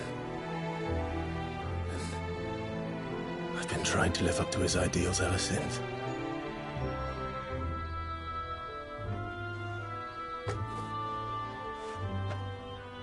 We all have, Clive. We all have. And we'll keep trying. Because that's what he would have wanted. What he would have done himself. Even if it meant standing against the very gods in the heavens. I shall be borrowing this, Father, if I may. That you might watch over us as we follow in your footsteps.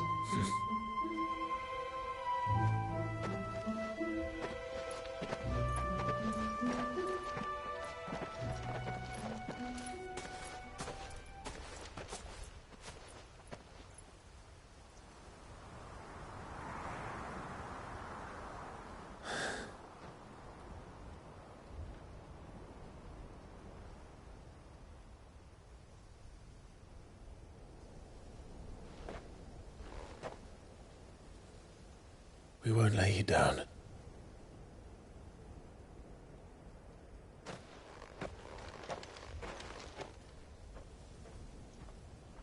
Onward then. Onward. To the... And to a new big...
Trouble with your gear, or something falling, dear?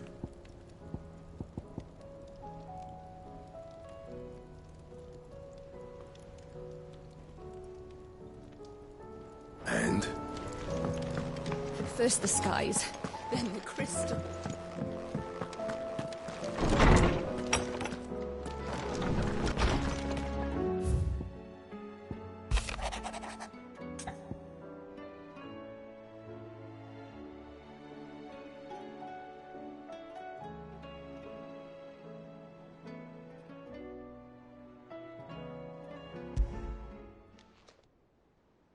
If Joshua's worried about Jill, I should...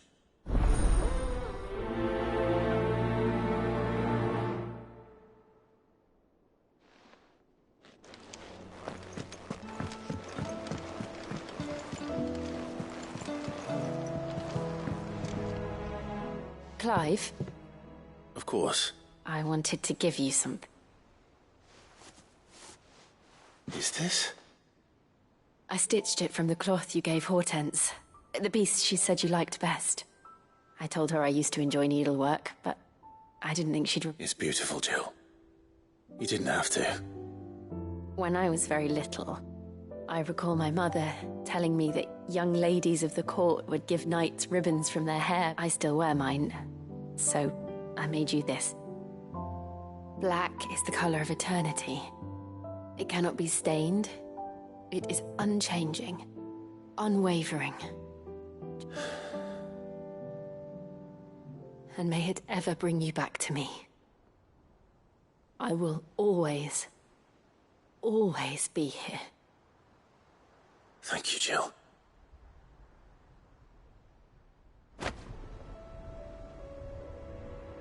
What's on your mind, Clive? Right.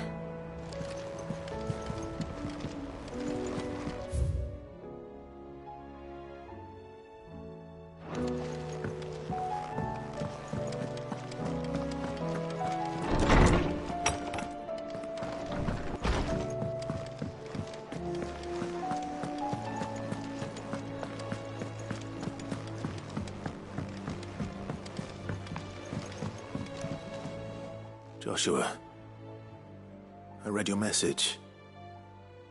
You're right. Jill is different. I don't think I'd realized how different, but since we returned from Drake's spine, I've felt it more and more. I suppose it's not hard to imagine why. She doesn't think she belongs anymore. And that's why we need to remind her she is still one of us. To let her know that we still need her. Now more than ever. That you still need her. But how to do that? When last we were truly close, we were but children.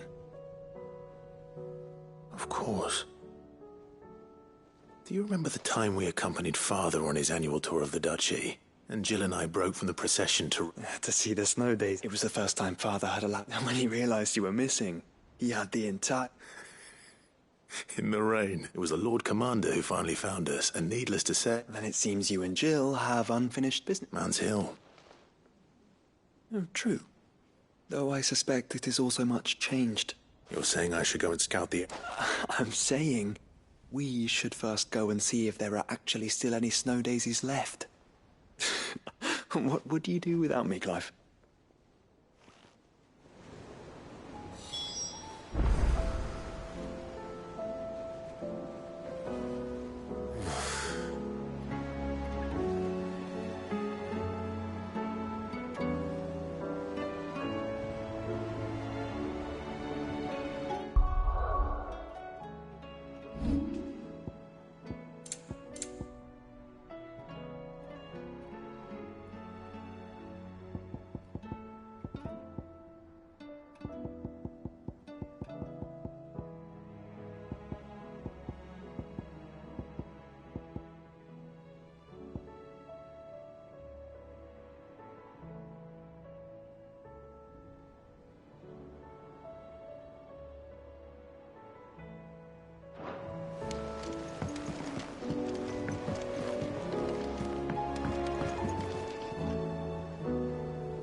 You should have...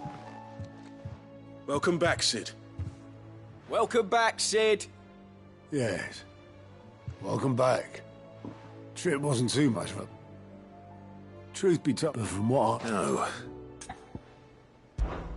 Ember, but he did... Indeed it is. The fact remains, however, that Ember, all I've... Wait, Sergeant. And this time he was found wanting, after all. With a bit of hard work. But a scout's note, and by sniffing out that, wouldn't do to waste... Fine. I'll do whatever you ask. I'll spend my days and nights in the pit if I have to. I'll show you. Just you wait. Daft as a brush, that one. But his heart's in the right place. Just like someone else we know. And if you ask me, that time... Couldn't hurt. Just don't tell...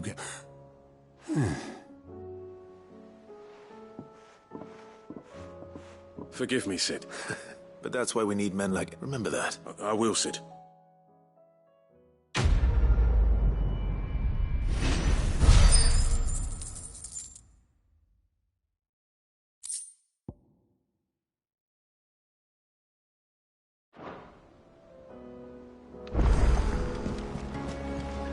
There's something about Uncle, I bring good news. The Field Marshal has agreed to your plan. Ha! Of course he has. I didn't doubt you for a moment, dear boy. Rutherford is accompanying him back to your manor in Port Isolde as we speak. They will await your return there. As will one other. One other? Who, exactly? Lord Havel was concerned that even if he could get the realm's armies to agree to an accord, he might not be as successful in convincing those with political power. He asked if I might have a solution, and I suggested a certain Imperial Lord Magistrate turned Liberator. One of your co-conspirators? Master Quinton would probably call me one of his, but yes. Another outlaw, then. Just the thing we need to put these rotten politicos in their places. Good thinking, Clive. I'm glad you approve. The more the merrier, eh? Uncle, assuming Havel and Quinton can solve our problem with the armies, you still haven't mentioned how we might manage the grain shortages. Oh, don't you worry, my boy. The 7 high houses will be seeing to that. They have all agreed to make the most generous of donations. Oh, of course, it did take a little persuasion, but luckily I had some unexpected help. From who? Why, you, my boy. Rumor has it that you rescued the Lady Ariane's head steward Rockford from a horde of bloodthirsty bandits. It was more of a handful. Well, the old battle-axe was so pleased. She had a shipload of talents delivered to my private docks by the next new moon. And when the other houses saw the parsimonious old crone's purse strings finally loosen, they as good as tripped over themselves in the rush to follow suit. I'm happy to hear it. Now, I must be getting back to the manor. Join us there at your earliest convenience, would you? Of course, Uncle.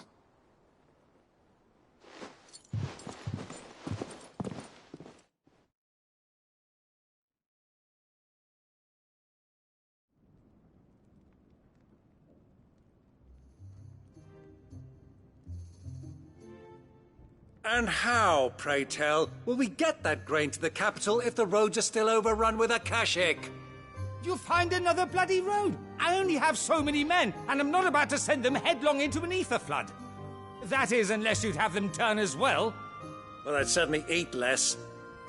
Says the man with a belly bigger than a band of curls. My soldiers actually need their rations. Without any food to keep them going, they'll be dead even before you've sent them on your fool's errand. If I may, gentlemen, perhaps I might suggest an alternative approach. Though supply routes are indeed disrupted, there is no shortage of ships. Indeed, they bob away in every bay from here to Randalar, awaiting a safe haven. Allow them to make port and fill their bellies full of grain. And once those who crowd the cities are fed, ferry the displaced back to the countryside to work the fallow fields. But I'm sure that you wish to continue your discussion. Forgive the interruption. 2 such firm friends as yourselves need no help from the likes of me. Rutherford spoke fondly of the great bond between you. Us? Friends? I can't stand the man! Clive, I'm beginning to question the quality of the company you keep. And what kind of company were you expecting him to keep? The man's a criminal! Criminal? How dare you? You are not fit to breathe the same air as this fine, upstanding young gentleman. Upstanding? He calls himself Sid the Bloody Outlaw! Once more unto the breach.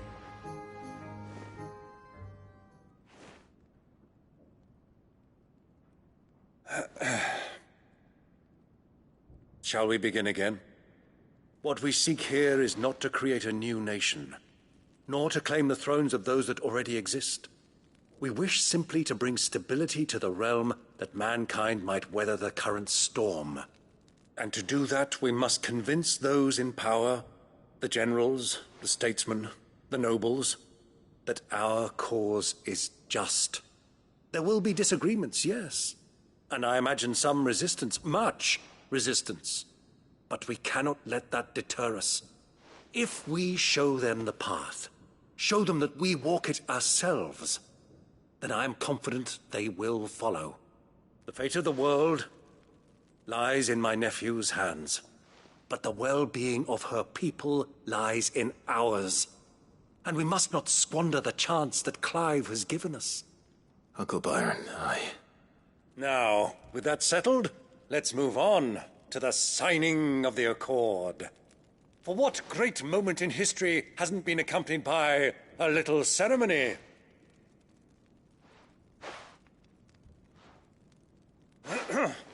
Citizens of Valisthea, I present to you the Triunity.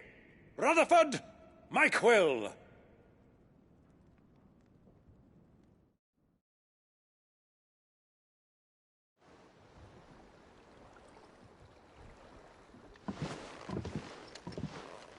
Well, my boy, the stage is set. That it is. This is the role you were born for.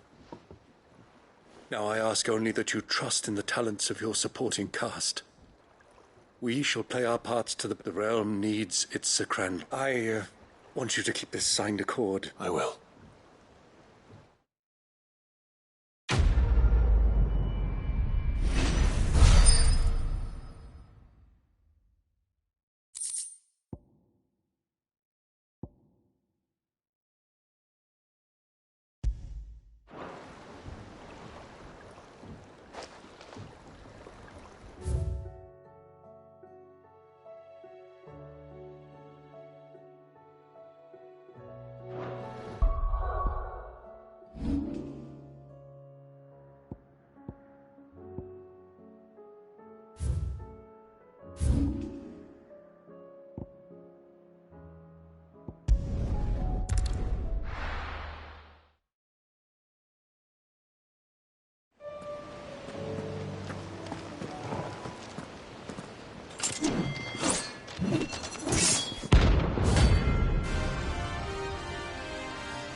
Damn it.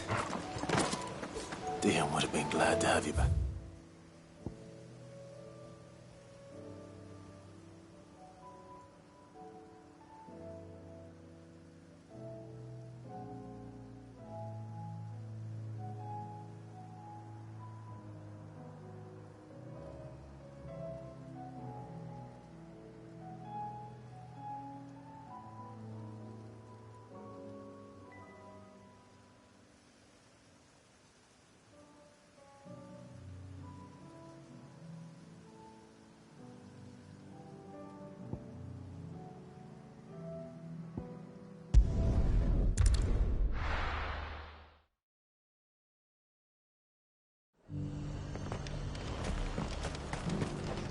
Do you see anything you like?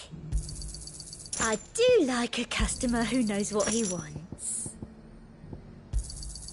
You've a keen eye. Got any more of those special elixirs? I hear the Jukes agreed to let We've us got take more our pips than the Vale's got pats. Seems the Duke's had a change of heart.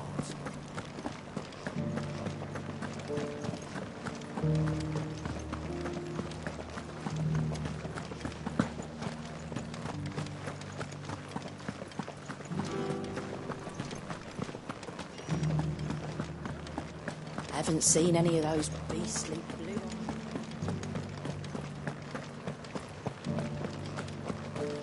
Do be careful. I will.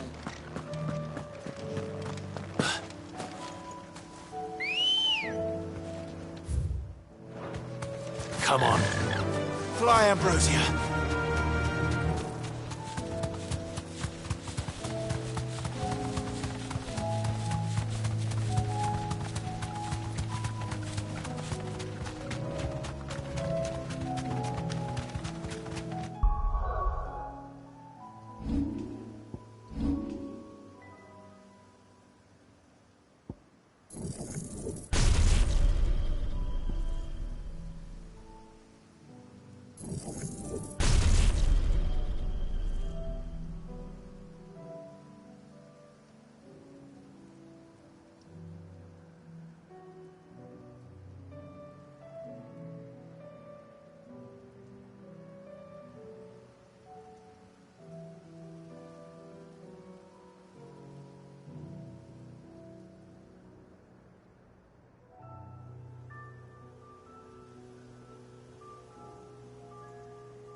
straight home now.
Good girl.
Ready, go?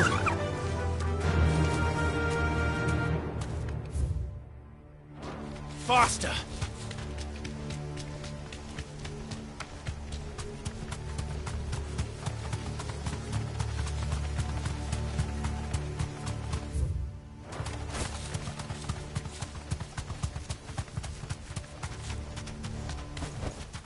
I can walk from here.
Your journey ends here.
Good girl.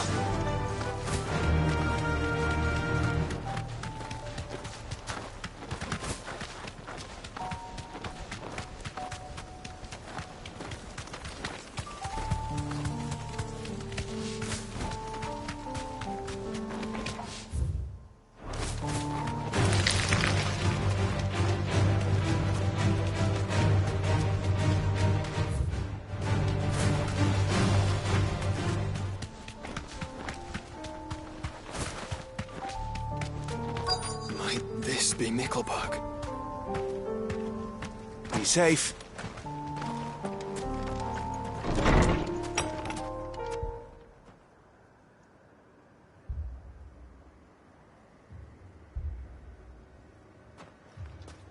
These people aren't turned. And the village seems safe enough at least.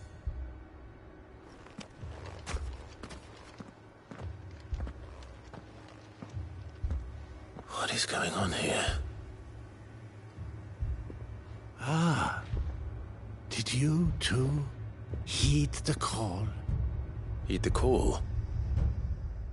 No, I came here looking for someone. To be honest, I wasn't sure I'd find him here. Let alone all of you. Is that so? What are you doing here? Is this where you live? It is my home. The others, they heeded the call. You keep saying that. What do you mean? They came here to perform the rite, just as King Barnabas instructed. This village is their altar, where they shall cast their souls upon the gentle waters and give themselves to the Lord. Give themselves? Oh, Lord, cleanse us of our sins. Let us be reborn, free up. They want to forgive me. but did another... You mean the traveler from Storm? Yeah. Thank you. They seek the same salvation Barnabas did. At least the third chair still lives. Let's go and find him.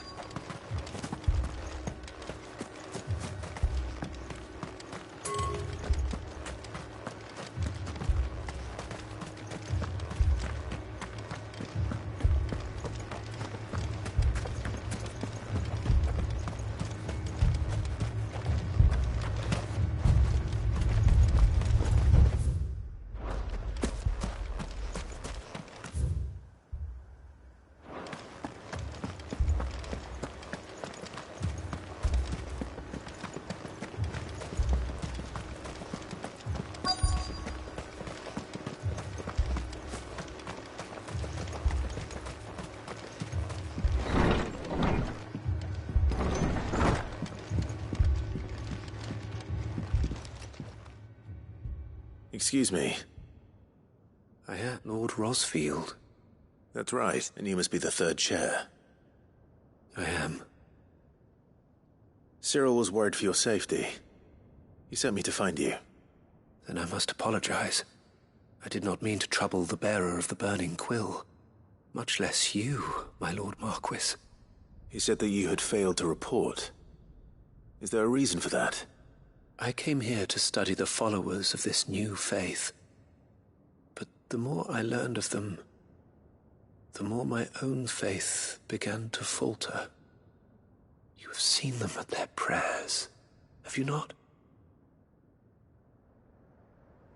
They devote themselves to the veneration of their Lord with a fervor I have never seen before. Praying night and day that they might be rid of their wicked wills and reborn in their Saviour's light. Not that they might be granted respite from their worldly woes, but so that they might continue to serve him. Serve him with all of their beings. I, too, swore to devote my life to the service of my Lord and Master, but this... 'tis different. It is more. And so I would see it through to the end. See these people safe, that they might achieve their dream. That they might do their duty to their Lord. Even if it should keep me from doing my duty to mine. You do understand what their dream is, don't you? I do, my lord.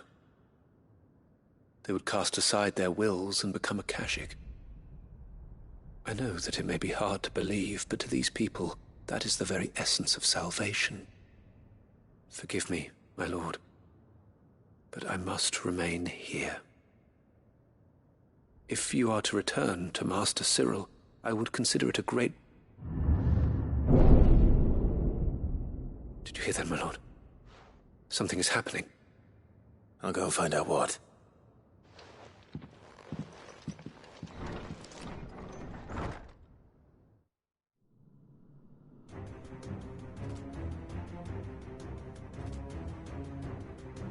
Beneath the flood. There must be something. Echoes as well. Ready, brother? Ready.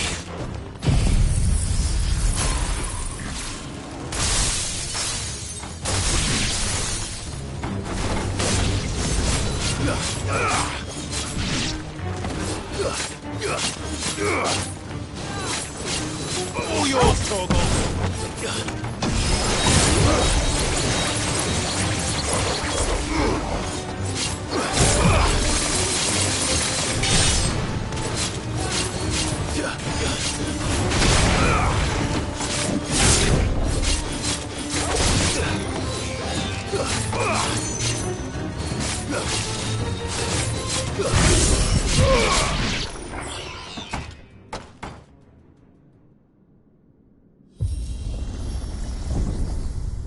What now?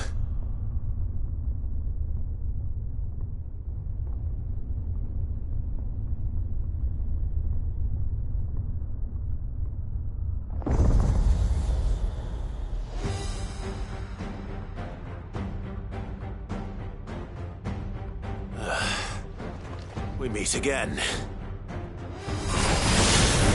I've killed your kind before.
Damn it!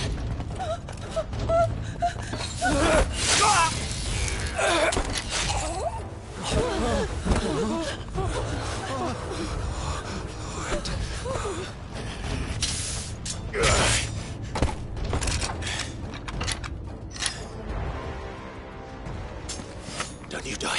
Come on, speak to me. I had to save them, that they might have a chance to find true salvation by devoting themselves to the service of their Lord, just as I did when the Undying plucked me from the gutter and gave me a cause to believe in. A duty to serve was everything to me, and I would not deny them that fulfillment, even if they must become Akashic in order to achieve it. Forgive me, my Lord Marquis. I did not mean to trouble you with this. My findings Could you deliver them to Master Cyril for me? Of course. Your duty will be done.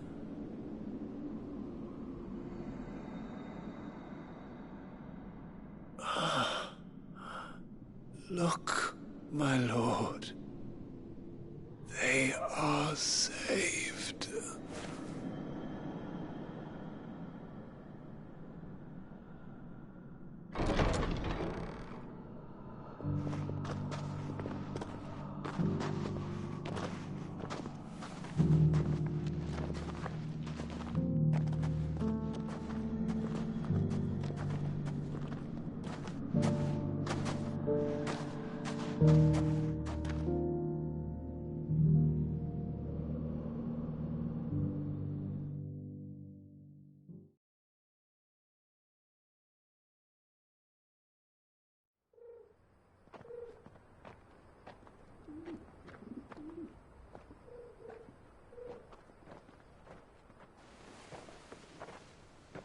They are saved.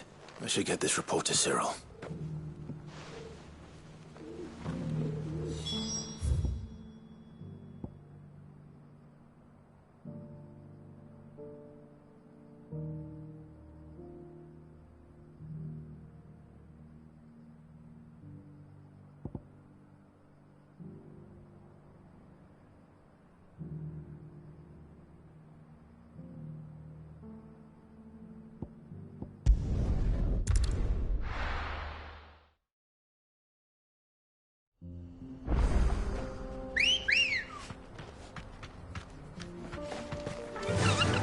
Fly, Ambrosia.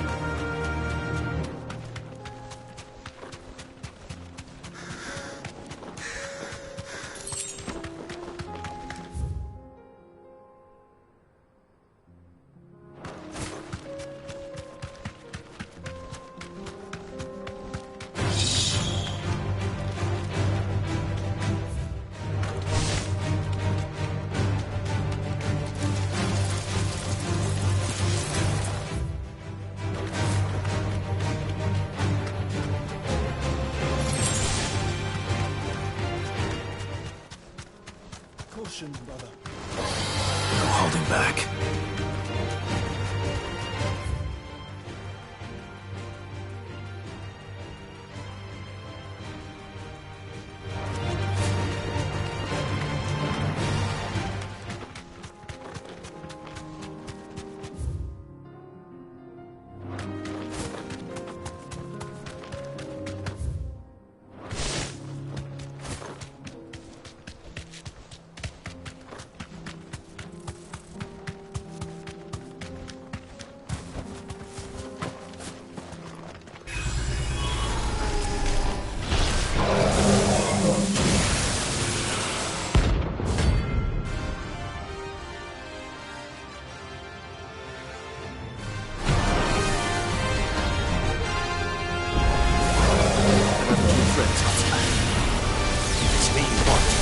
Right here.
do I owe the honor? What do you want? Should last you a good while. Anything else?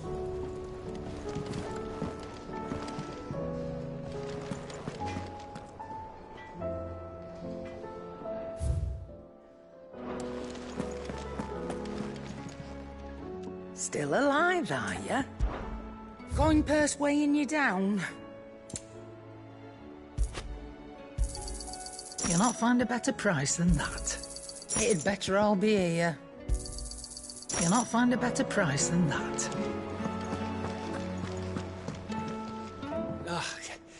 You all right? Something troubling you? No more. It's just... I'm sure she'd like that. Back in the north, families would all let the little tykes know they were welcome in their new home. So? Well, the problem is that...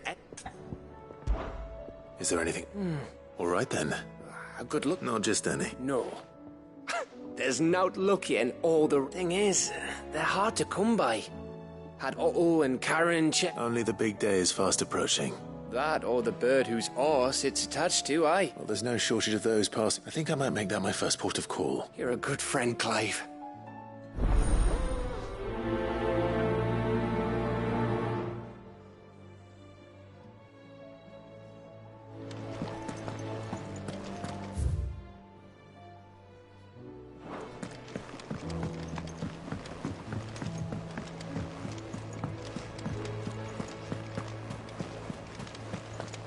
There's something about it.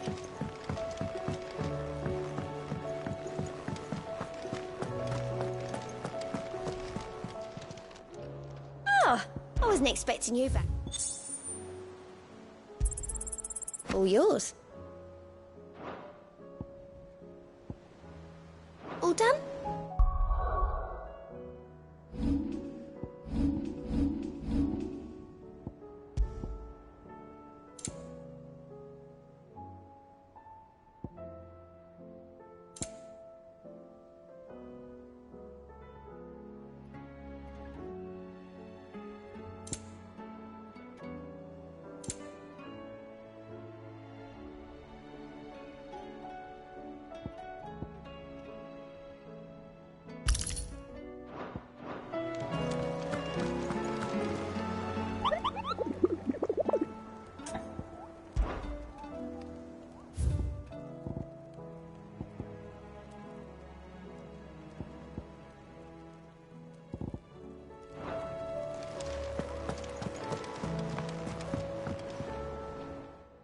Vivian.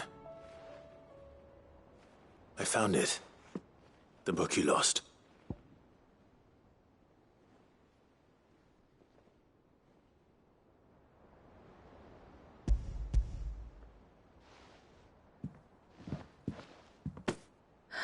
You found it. Thank you, Clive. Even though I asked this of you, I was not entirely sure it would be possible. I feared the executors had seized every copy.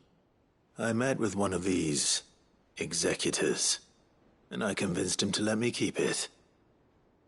He told me something, that the truth is just a matter of collective, and that if enough people believe a lie... It does. But it also means that the truth is not immutable, provided that those who wish to change it can convince enough people that their perspective is as the sad history of the bearers proves. You said that the book inspired you to become a... It did. She was a heretic, you see. A gallows stood ready for her in every corner of the... And by shunning society, or perhaps being shunned by it, she stumbled upon a truth so potent that an entire realm trembled at the prospect. I, too, have always felt somehow set apart from the world of men. She taught me that my solitude was not a curse, and that, though my journey to the truth might be a lonely one... Do you still feel that way? Honestly, I'm not entirely sure anymore. Perhaps the result of studying mankind from a rather... But the more I study, the more I find value in this. So if you'll permit me, I'd like to continue my work here. Remember, Clive, when enough people believe, Give the men and women of... I'll try, Vivian.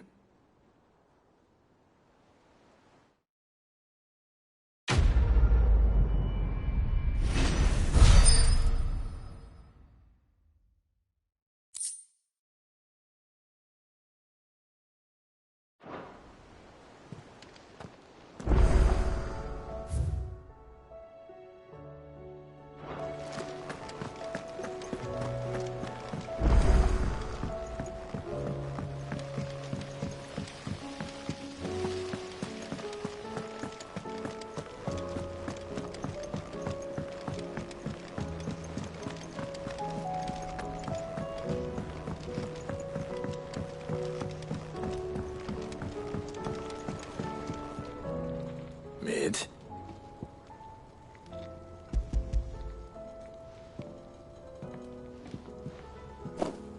Aw, you make it sound like I asked you to save the world. Tell me, this is... It's most of what I need. After you left under cogwheel. Just a tiny one. Gear's that smaller a bastard to make, and I may have lost the one. Wait.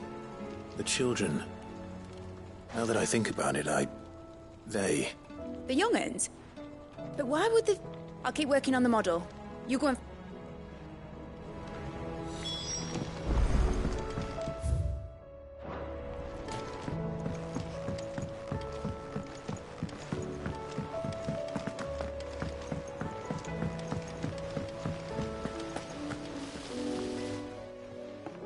Sid! She wasn't hiding. She's just busy working on it. A new invention? Or is it an airship? Do you think she'll let us help? That just so happens to be why I'm here. She needs something special. A brass gear. A tiny one. Oh, the one you forgot! We saved it, just in...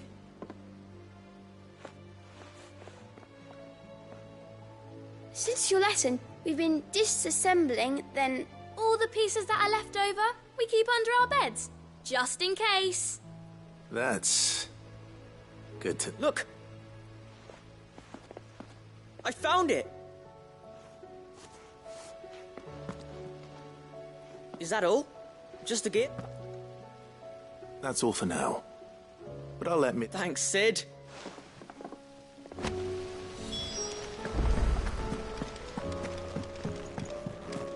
Has Mitterdol mentioned a new project yet?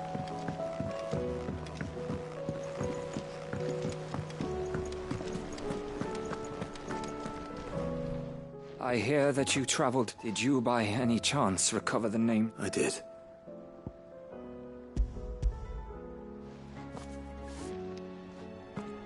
If the bearer.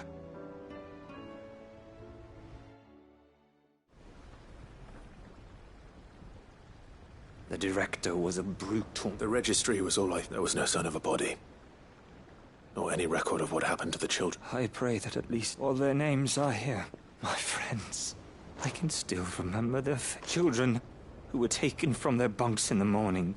No explanation ever. They'd be happy to know that you survived, Herman. But why did I make it out alive when so many others died in... It's not your fault. And see that their names... I'm going to write a book. An account of the horrors of Badbach. And the spirit of Orla of Valisthea will know. And in the name of those I lost. Neither will I. These records would have been buried for all eternity.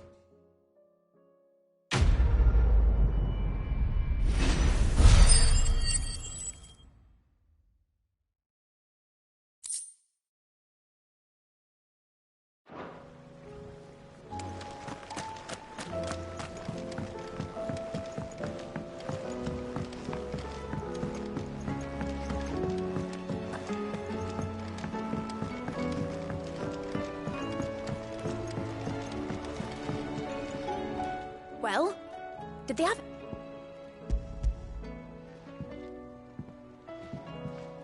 They did. Will it work? What exactly? Only the most. The wings aren't going to move on their own. Well...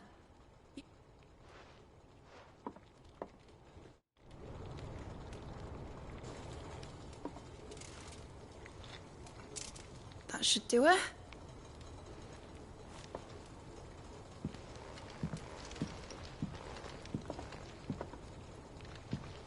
Here goes nothing.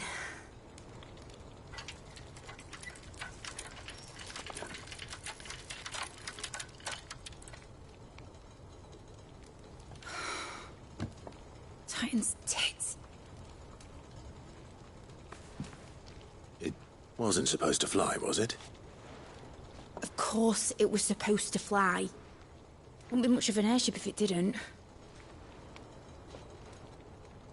Honestly, these bloody engines are driving me mad. I was so sure this would be the day she soared. The Mithril engine was made to make dreams come true. But maybe this is one dream the world's better off without. Show folk how to take flying. It won't be long till they're raining death down on each other. People will lose their homes.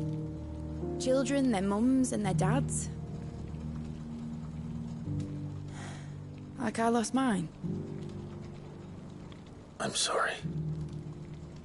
So am I, Clive. So am I.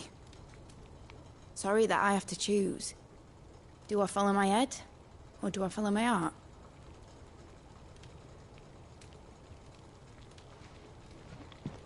Good question. The first time I stood on the deck of your ship, felt the wind in my hair. It was like I was flying. But imagine how it would feel to actually do it. My dad always said there were two ways of living life.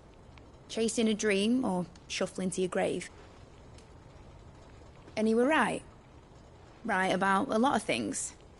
Not that I like to admit it. People need dreams to chase. Especially in a world like this.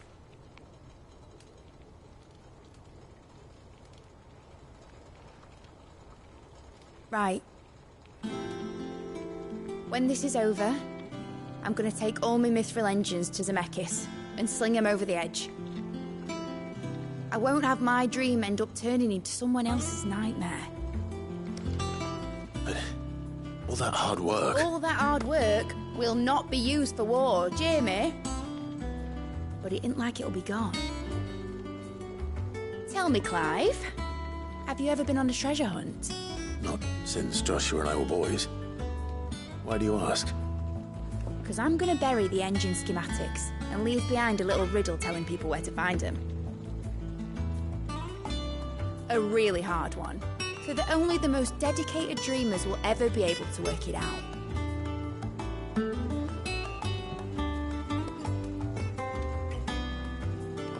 Ooh, I can picture it now. Some daft general squinting at the words with a gormless expression on his mug. Like that one, yeah. Right.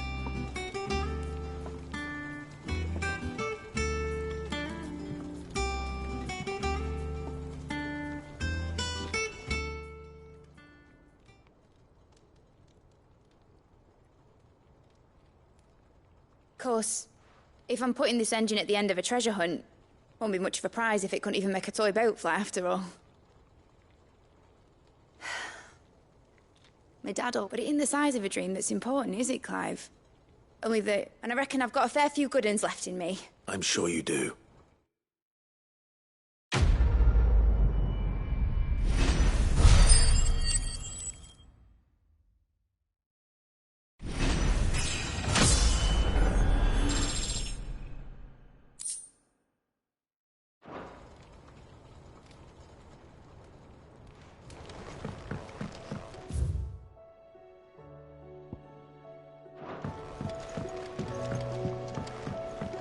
Has Midadol mentioned a new project?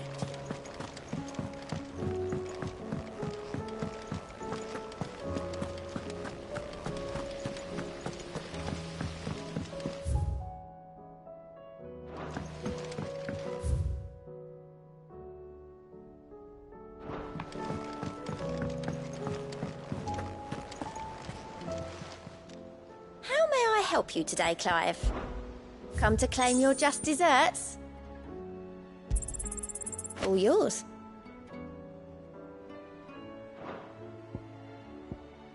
Best of luck out there, Sid.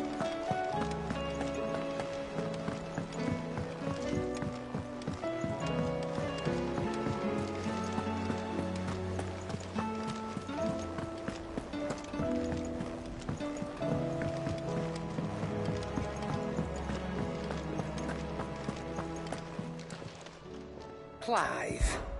If you're gonna buy something, be quick about it.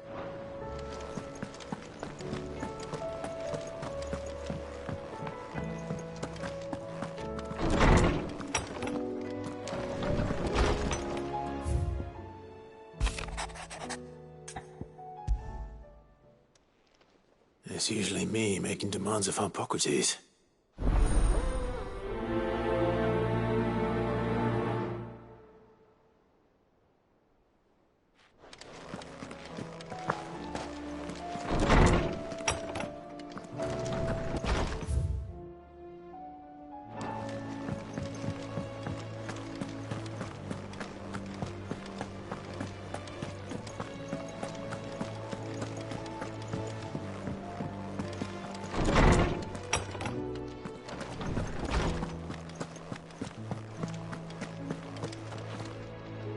Lawsman Hippocrates. Ah, yes.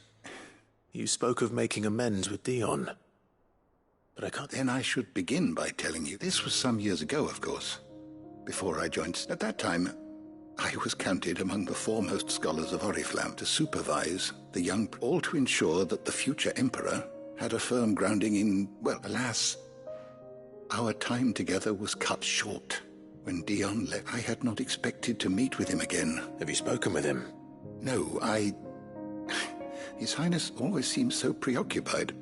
Especially not when I know he dwells upon the evil Ultima. The guilt weighs heavily on him, I know. But as you say, that was Ultima's doing. Surely you can't blame yourself. When I first met him, it was not guilt, but his people's expectations that weighed heavily upon him. And I did nothing to ease that burden. He bore it alone. Until the day he could not bear it any longer. It is one of my greatest regrets that I only ever offered him my wisdom, when what he truly needed was friendship. The blame for Dion's transgressions lies not only on his shoulders, but on mine. I see. I'm ready to help you in any way that I can. Then I beg that you bring me a wild wyvern tail. Apothecaries across the ages agree that even to glimpse such a flower is to be granted inner solace. Fabulists and fraudsters all, of course. But there is oft a seed of truth to be found where even the most outlandish opinions align. Well, it can't hurt to try. Where can I find this flower? And how will I know it? You have seen cultivated wyvern tails before, I trust. The lily-white blossoms from whose roots the poisonous ink for the brand is distilled.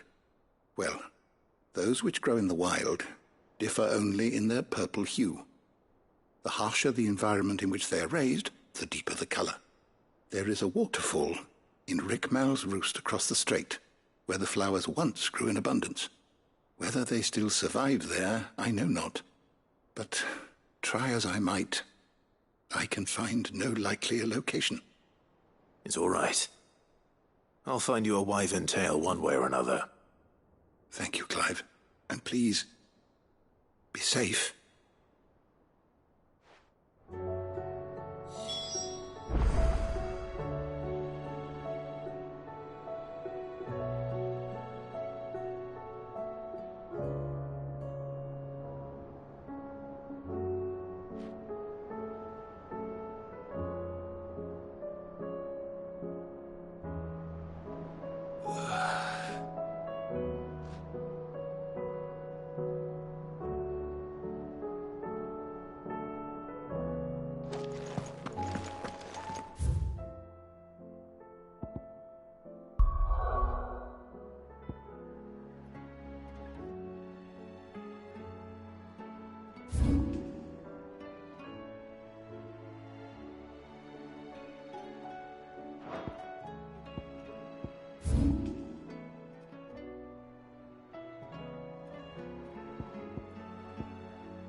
Ready, go?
No need to ride from here.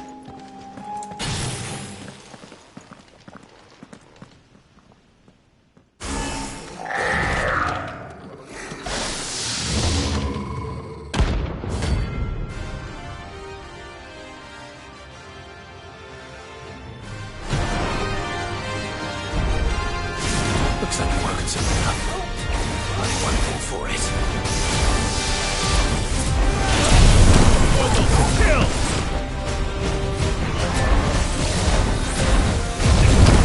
All yours, Torgal!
Sweet dreams.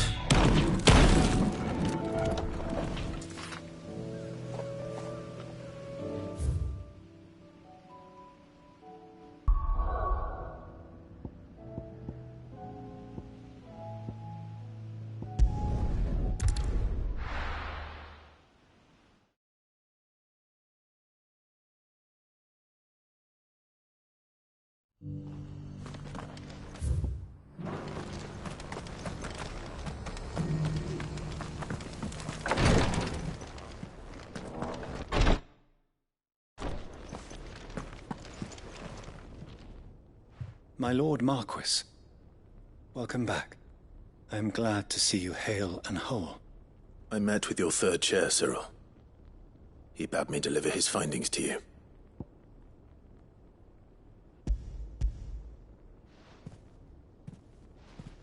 Thank you, my lord. He remained in Ash? He died protecting the villagers from an echo. I buried him in Mickelberg. I'm sorry that I couldn't save him. If you could not save him, no one could. The villagers, they were believers in this savior cult. They prayed to their god that they might be unburdened of their wills. Then an ether flood came, and their wish was granted. Your brother sacrificed himself that they might live, even knowing that that life was death by another name. Then he perished defending liberty. A hero's end. For the right to choose how one dies is no less sacred than the right to choose how one lives. Sid would agree. He wanted to build a world where people could die on their own terms. A noble ambition. To die for one's cause is the most perfect expression of one's faith. It matters not how misguided others might judge one's decision to be, only that the decision is one's own. We live according to the teachings of our order. We believe in them, we protect them, and yes, we die for them. For better or worse, that is our creed.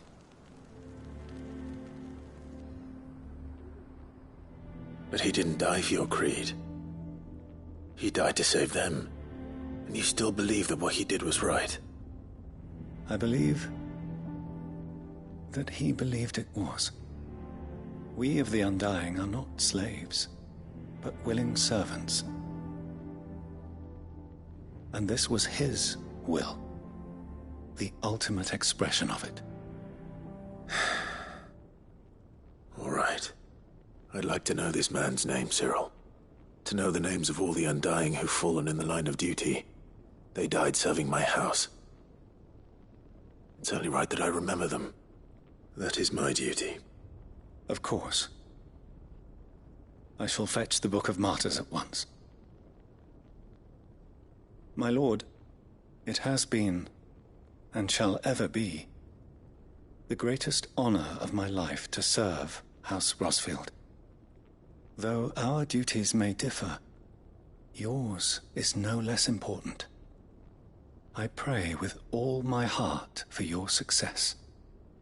And were they here, I have no doubt but that every one of my fallen brothers and sisters would feel the same.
this is the place, but... I'm sorry, Clive.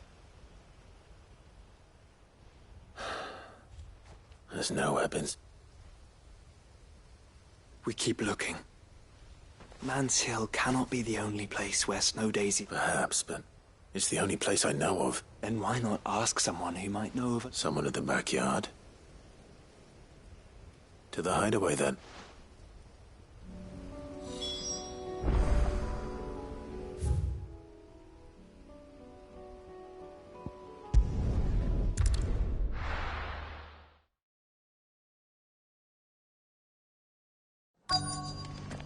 Let's hope one of the merchants here. That's what Gav needs.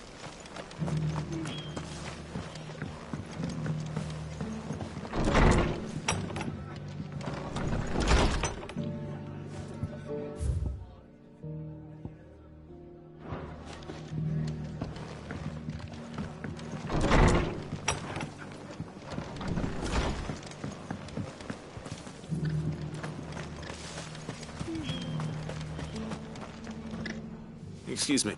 Oh. A silver chocobo feather. Oh, or maybe not.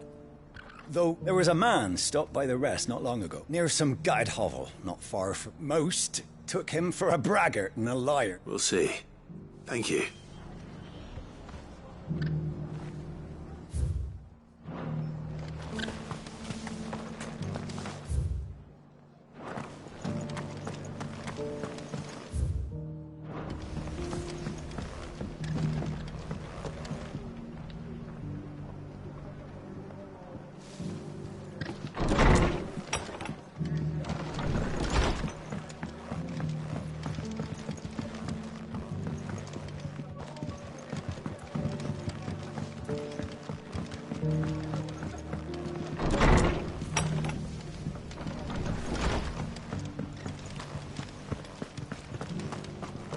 Just because the heavens have gone to rack and ruin, you don't mean we have to.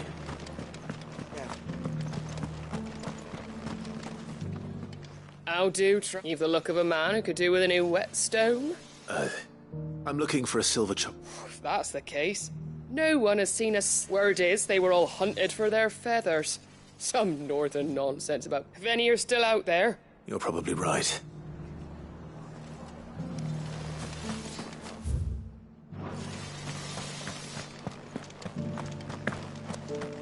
It doesn't still hurt, does it?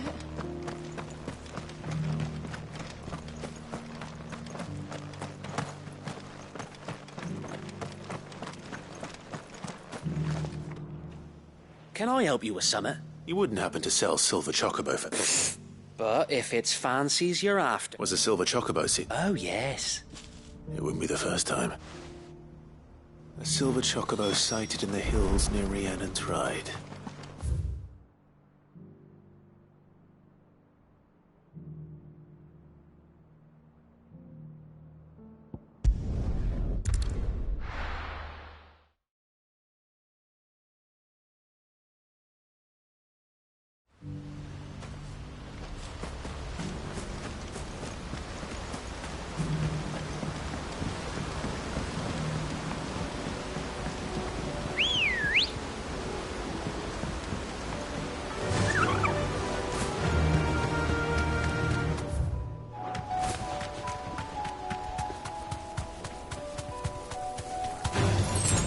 Right.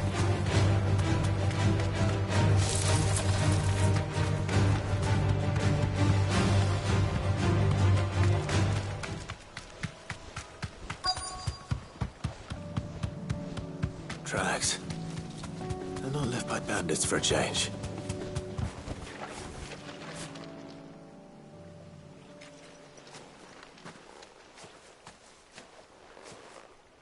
More tracks. The chocobo was here.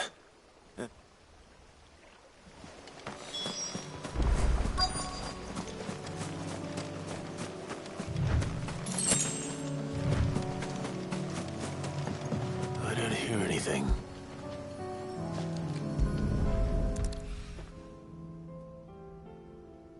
Well, I'll be damned.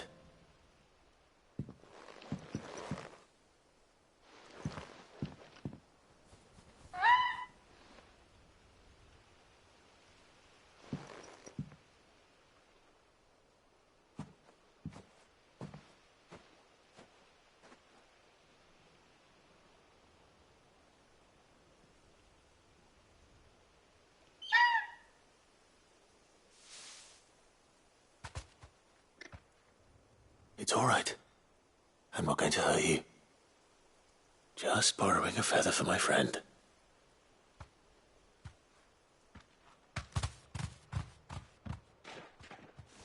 Thank you. Let's get this back to Gareth before they change their minds.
Let's go.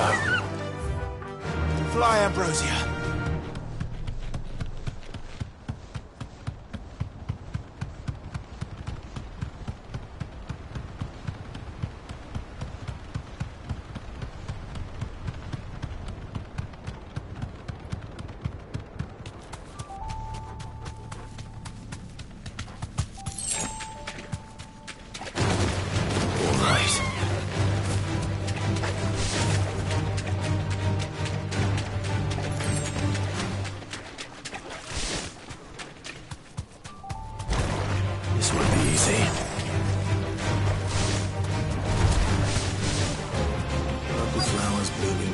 Waterfall. Shouldn't be too hard to find.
Here they are.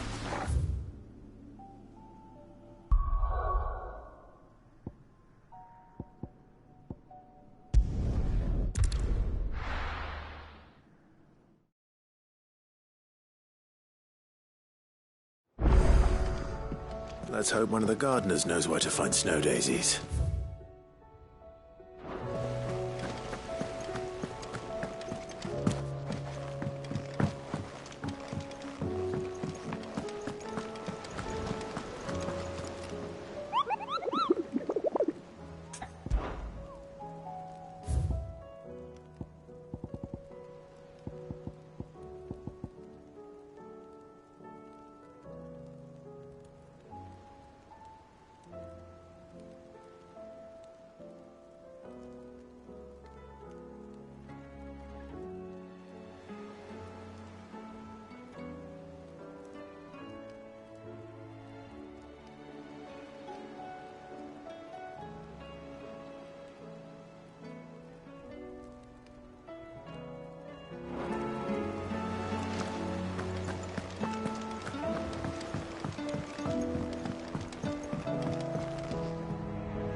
There's something about him.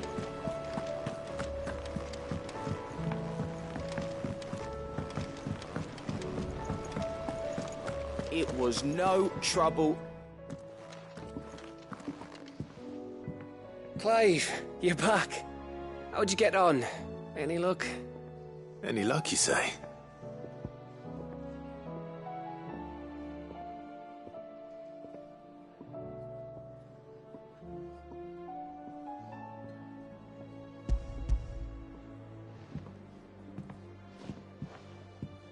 Crystal's crack.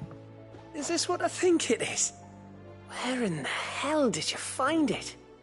It's a long story.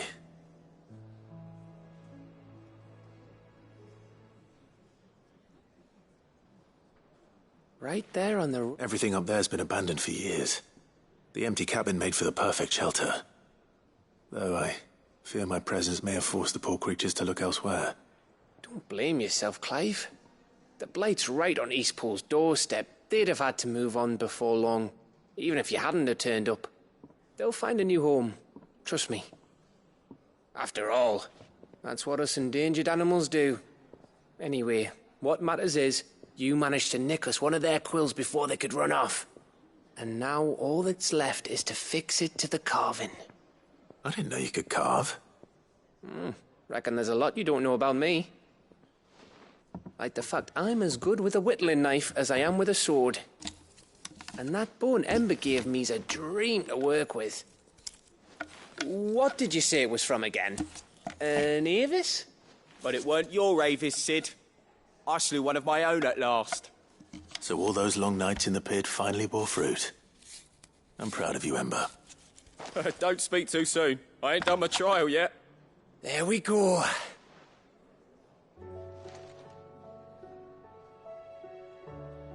What do you think? I think if you ever hang up your scouting cap, you'll be able to make an honest living. Oh, will I? I should go and see if Ed is awake. Give it my best. You can give it to yourself. Come on.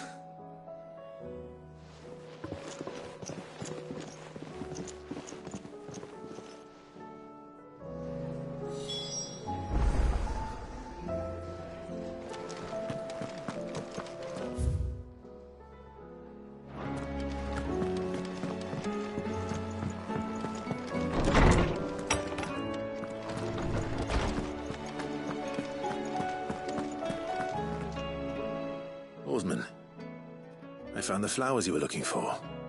You did? I think I did.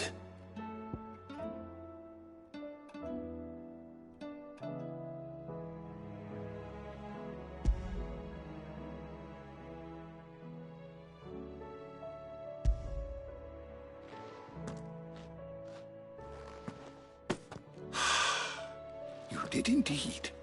My dear boy, thank you. You wanted to make Dion a gift of one, did you not? Shall I invite him to join us? Oh, I don't... It's no trouble. I'll go and fetch him.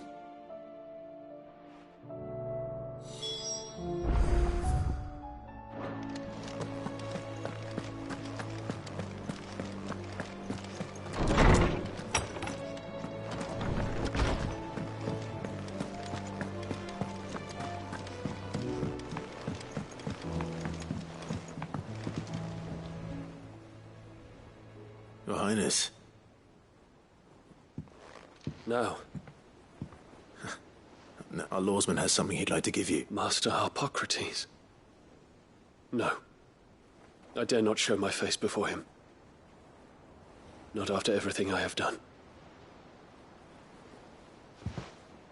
I have taken countless innocent lives.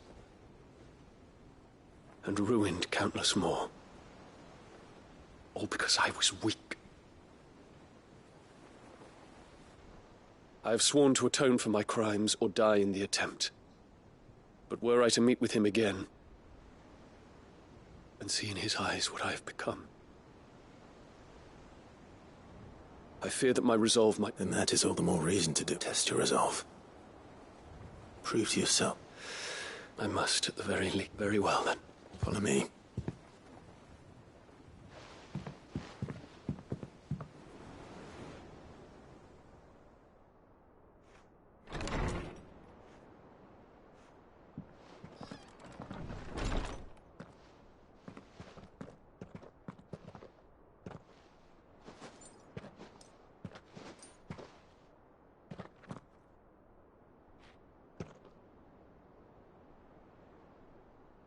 Even now, I hesitate to approach him. What must he think of me? You'd be surprised.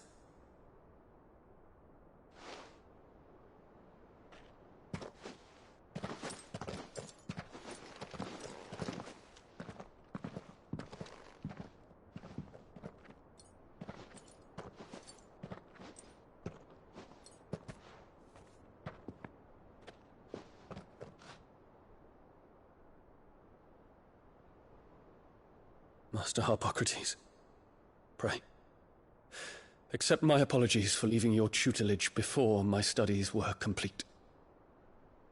Your lessons opened my mind to a world quite unlike the one I had imagined from within the gilded confines of the palace. And I shall be forever grateful for the efforts you made to enlighten me. Lift up your head, Your Highness. The deeds of youth require no apology. That you took the time to visit me says much about the man you have become. Now, there is something I would like to show you.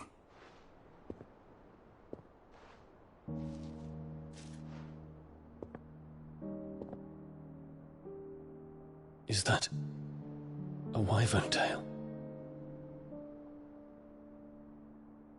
The color is unfamiliar to me. Because it is unique to those found in the wild. Something in the harsh environments in which they grow lends them this striking hue.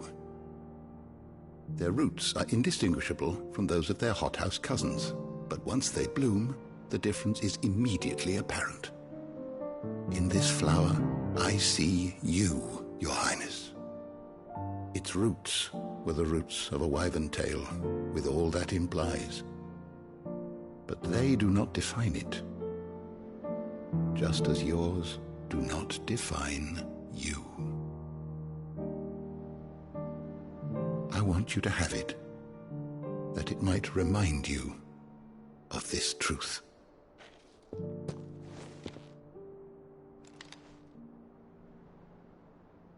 Master Harpocrates, I would ask of you a service.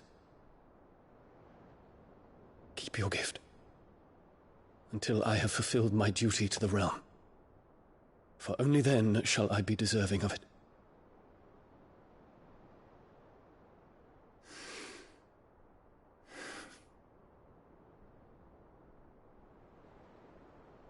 As you wish, Your Highness.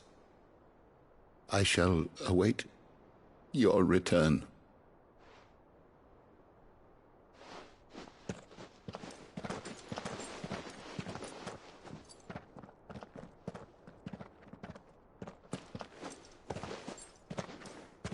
Our roots do not define us.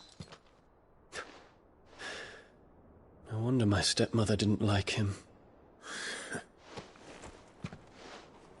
For reuniting me with memories I had thought long lost.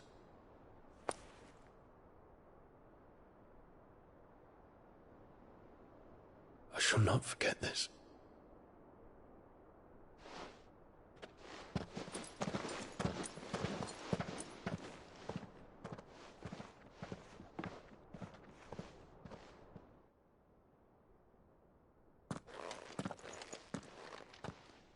Thank you, Clive. Were it not for you, I fear I might never have found the right moment to speak with him. Not to mention the wyvern tales. I shall plant their seeds, that I might not disappoint His Highness upon his return. I hope the soil in the hideaway is to their liking.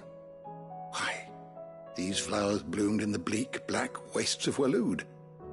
I'm sure Nigel's yard will suit them to a T.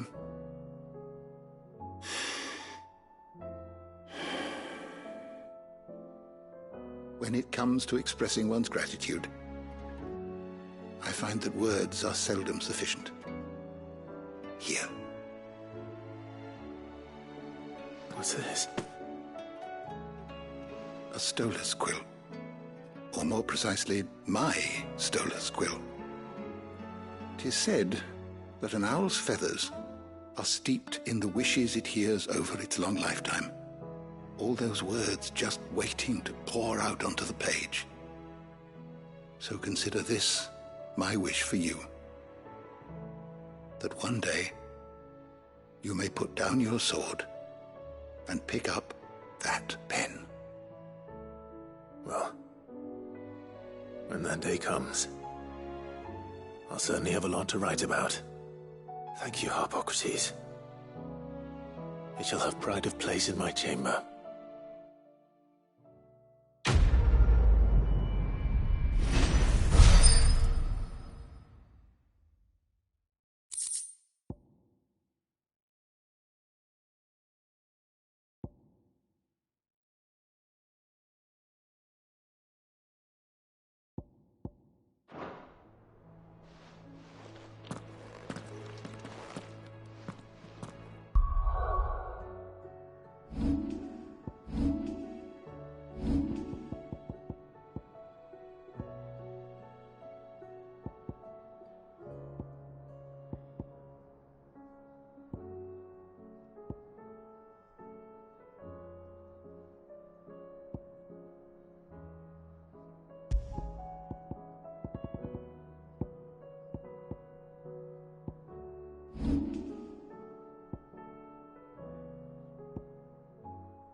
Say what you will.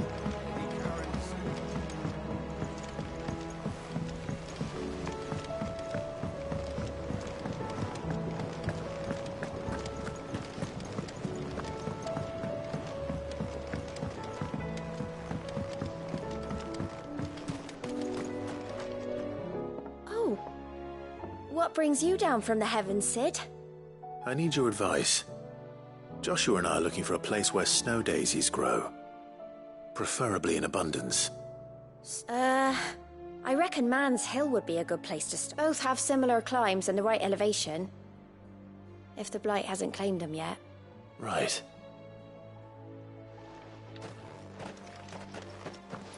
Did you learn where we might find our flower? The gardener here mentioned the royal meadows in Sambra. The fields beyond Northreach. I recalled that she kept the record of our travel, so I asked her if she'd perhaps noted anywhere that snowed. Whose shores border the meadows.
Me lords. How are you feeling? Well. Is... Wrong? Go on.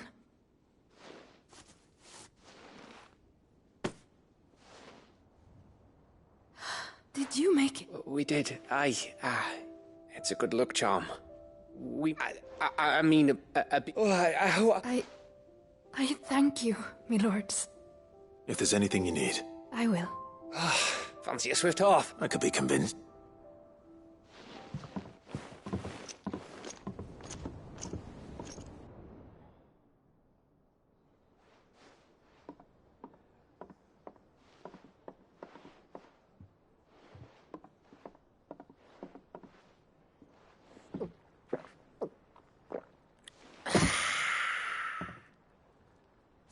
Don't you think you've had enough?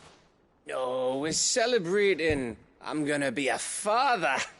I think Edda might have something to say about that. You know what I mean. Bit of light in these dark times. Wasn't long after me 10th name day. Me mum told us she was with child again. I was over the fucking moon.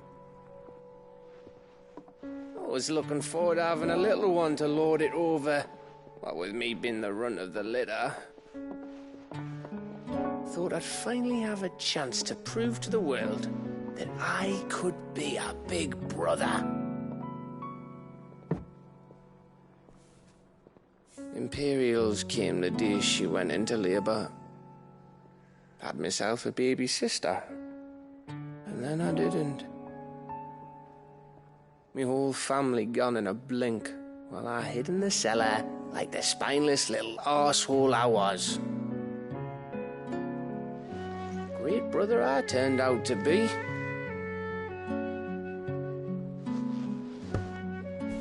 I'll never be a leader. And I'll never be a hero. I'm just a daft little dog who comes running when his master calls. I'll never be like you, or Sid, or Jill, or even Torgal. Have you finished? Maybe.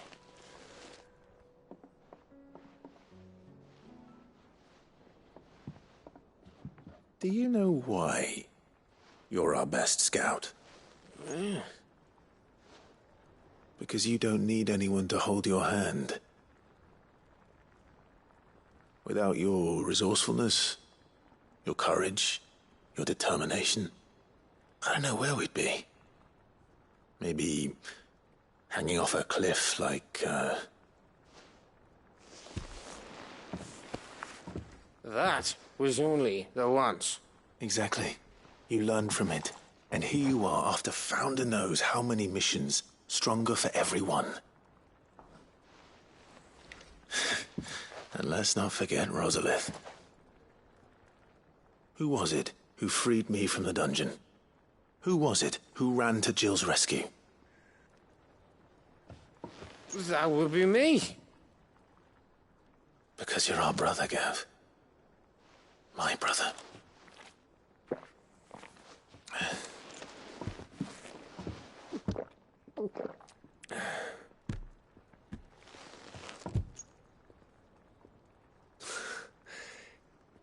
Your brother.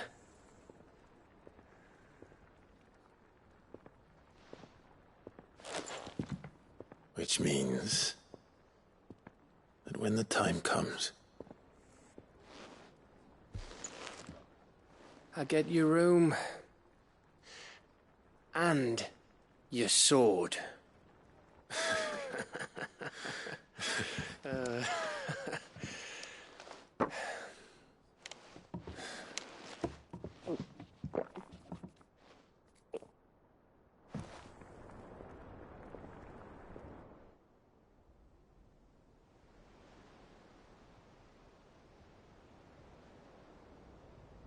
I may have had one too many.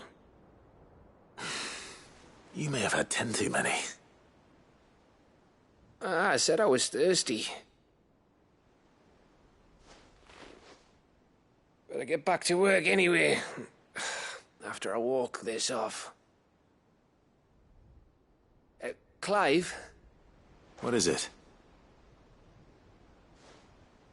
Thanks for, you know.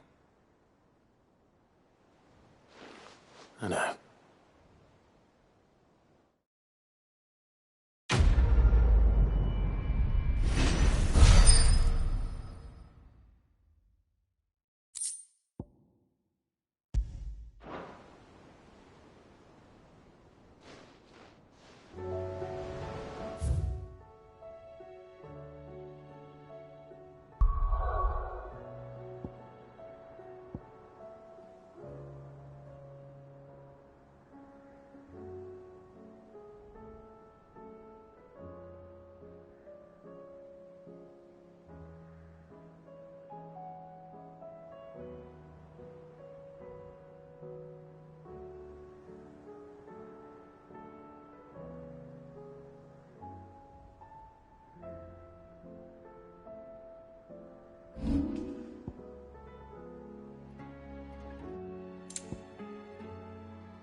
Back to the stables, girl.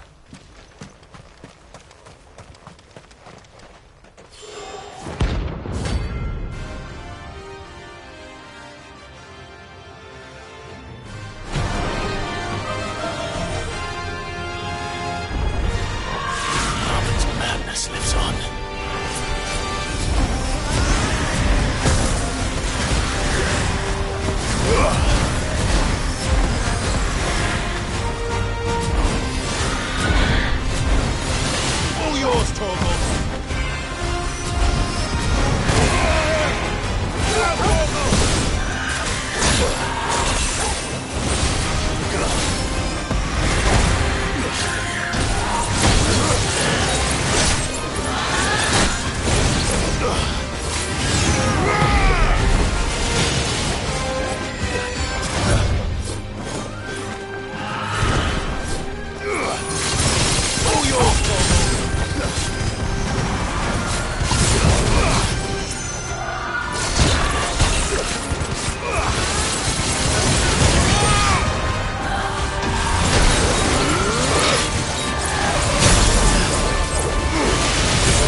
Rest in peace.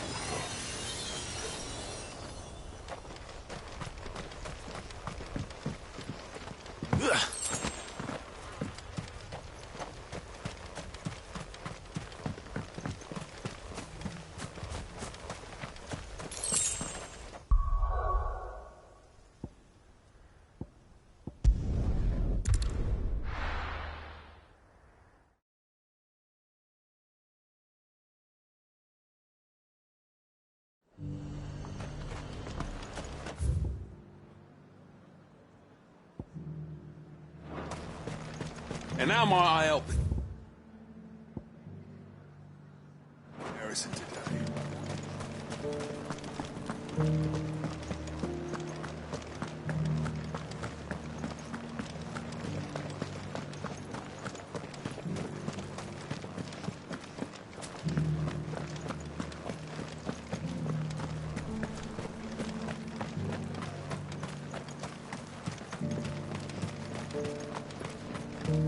The Duke has pledged to work with the people of...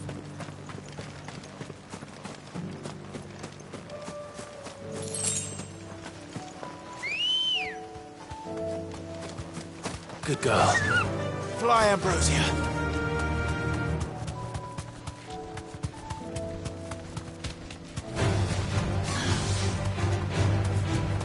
The meadows are vast. Where do we even start? Yote mentioned the coastline. We can start there.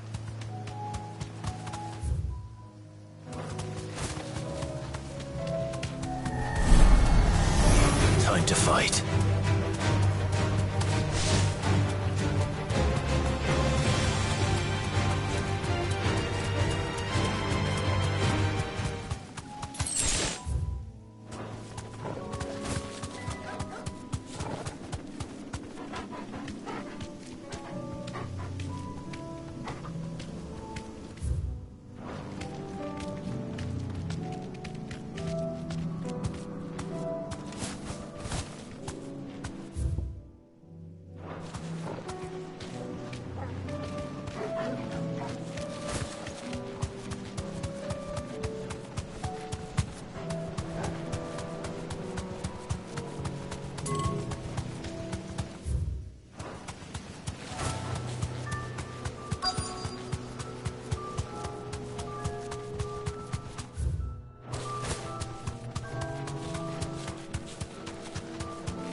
do you see, boy?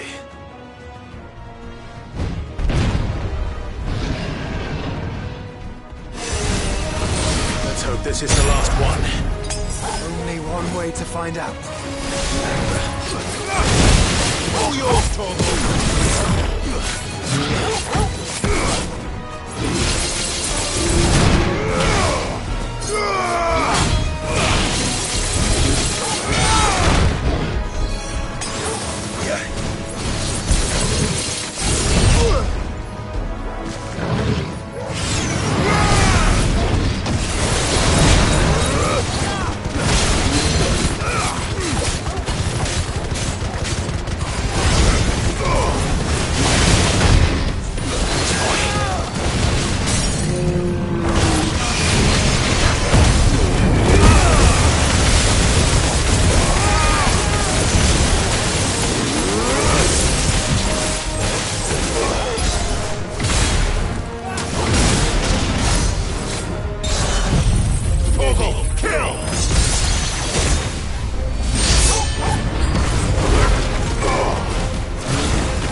That was hard.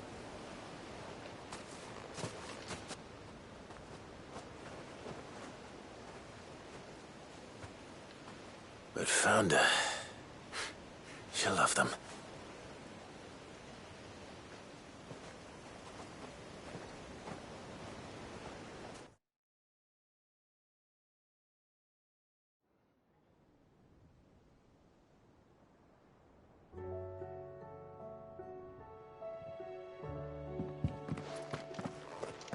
It appears my work is done.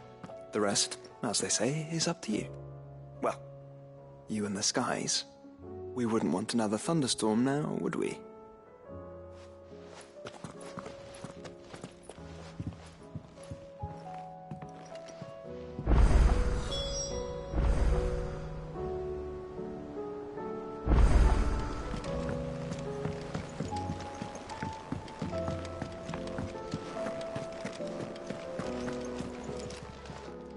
Clive. Go on, then. Do us proud. Still alive, are you?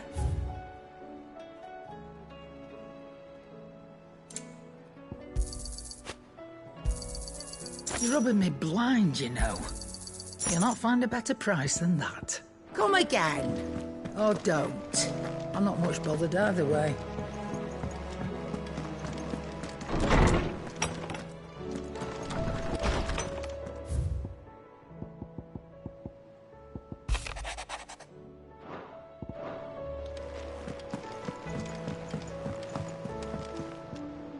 Jill, there's something I'd like to show you. There is? And where might this something be? It's, not here. Now, I know this is sudden, but how would you fancy a trip to Oriflamme?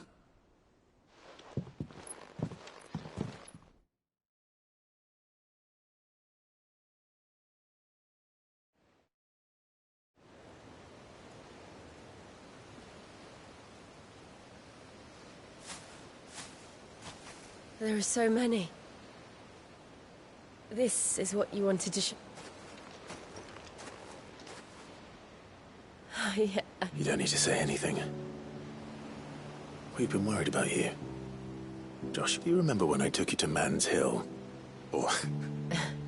How could I forget? You saw me crying and thought a change of scenery. In the end, it earned me a nasty cough and a stern scolding from your mother. I'm sorry.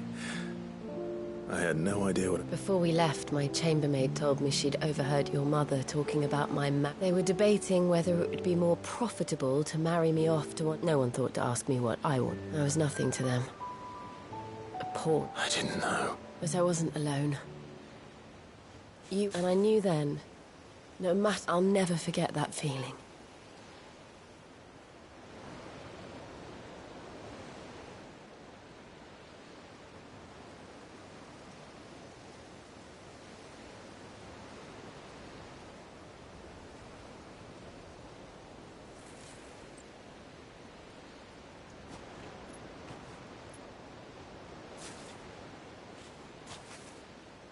Before we broke camp, the morning after the storm,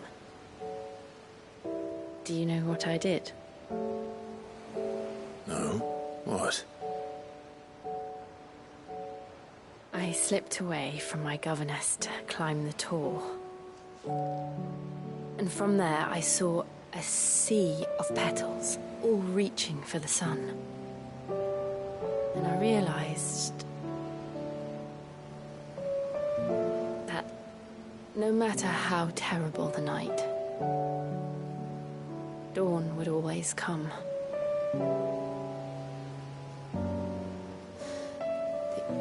That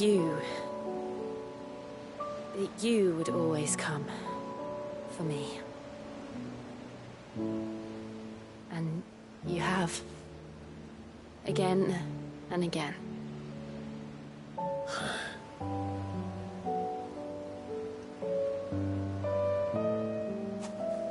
Where do you see us?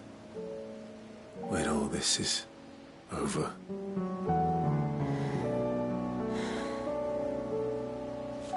I don't know.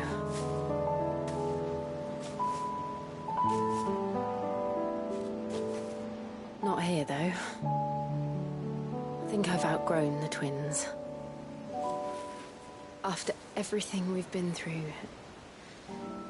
the realm just seems so small. I'll need some space to spread my wings. Then... that's what you'll have. And I'll stop at nothing to see that you do.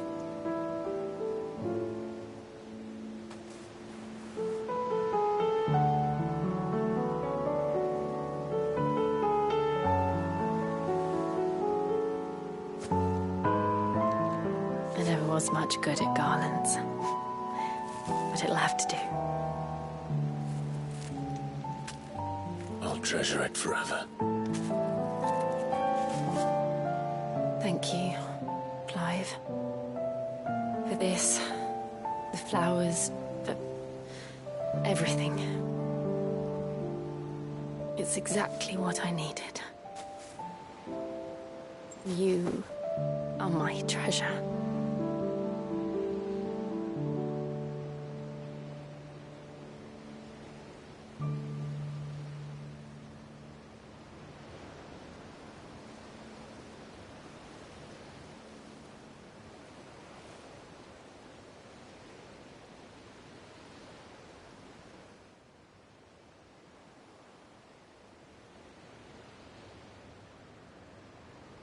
We should probably be getting back.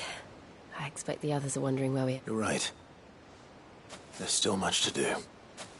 And we'll do it together.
And while you're at it...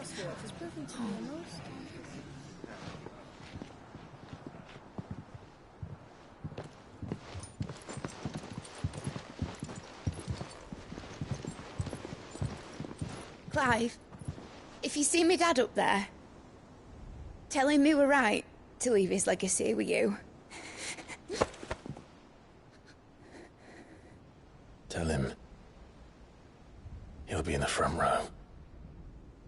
There's no way he'd miss this. Well, behave yourself, Mitt. We'll see.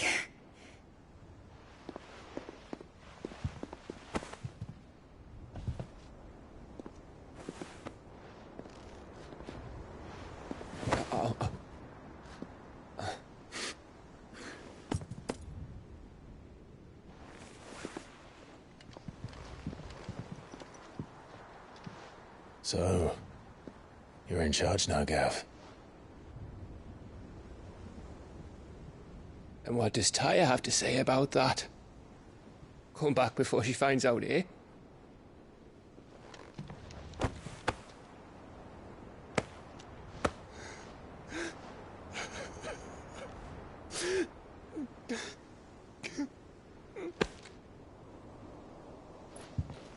Thank you, Yote.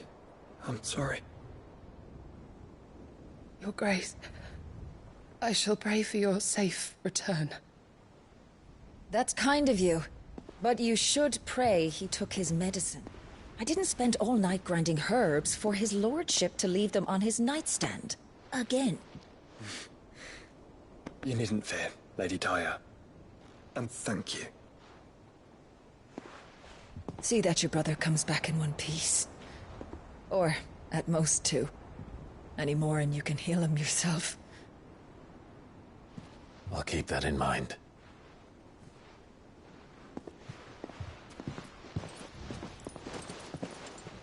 Well, there's nothing to say that hasn't already been said.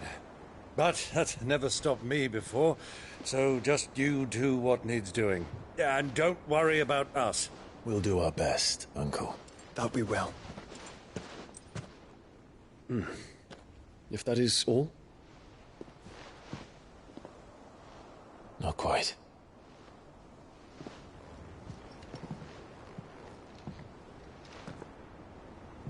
Jill. It's time, isn't it? It is. Take care of him. And you. You take care of her too, boy.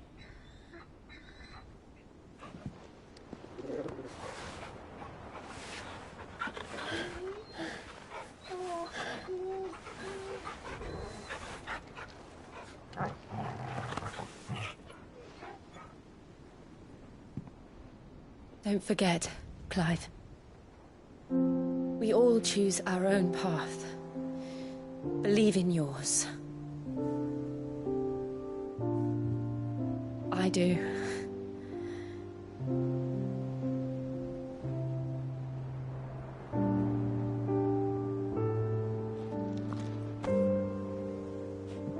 I'll be back. I promise. I love you, Jill.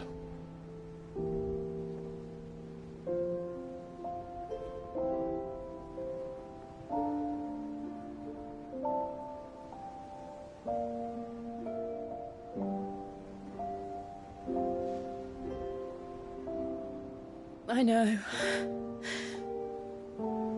I love you too.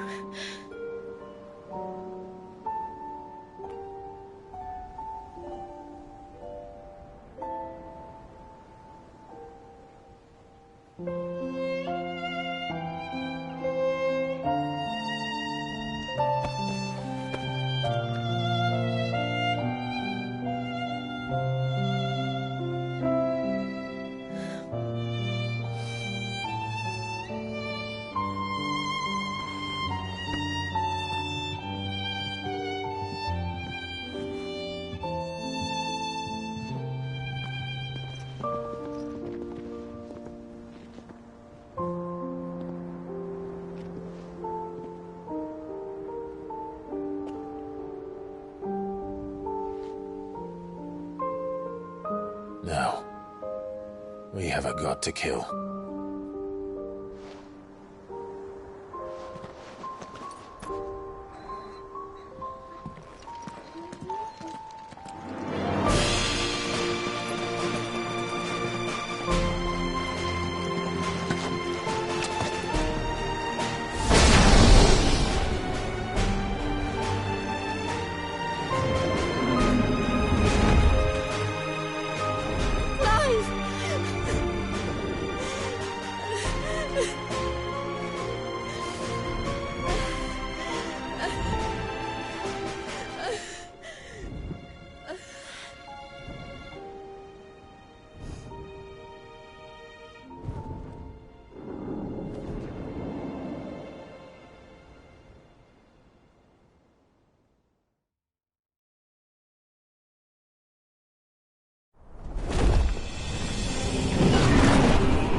Here they come.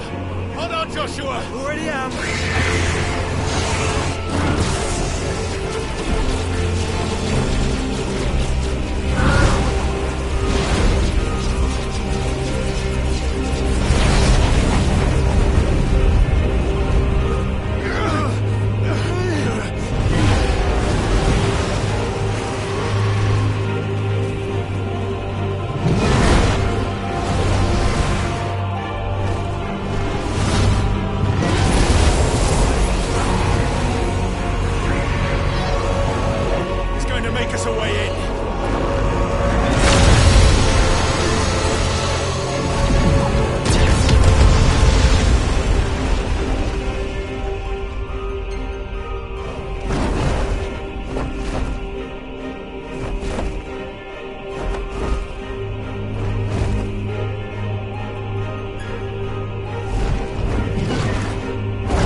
So, this is Origin. A far cry from heaven.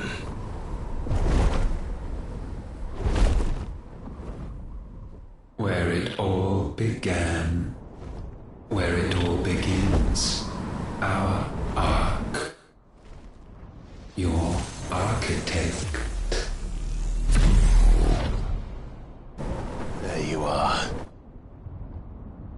It was here that we slumbered, here that we waited for centuries, clinging to our decrepit shell, for fear that we might have need of it once again. But you have come at last. And now we shall be truly complete.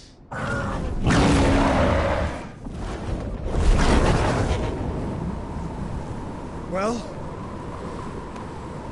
There's 3 of us, and 1 of him. Let's make it count.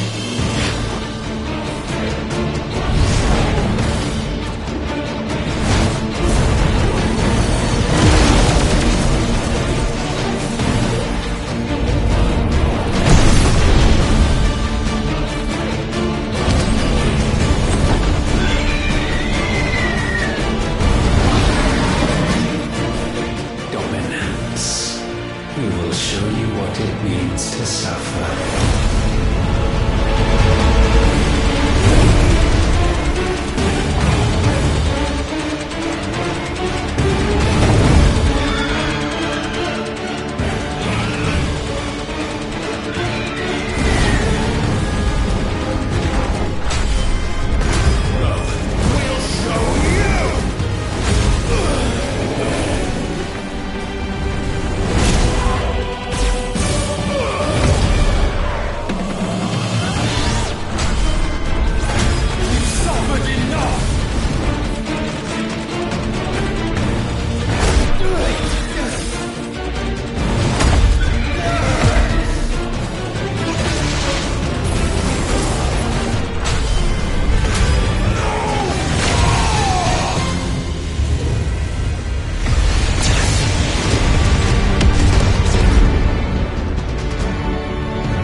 Had you only surrendered, this unpleasantness could have been avoided.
Clive!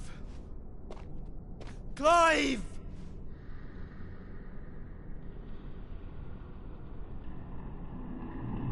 No.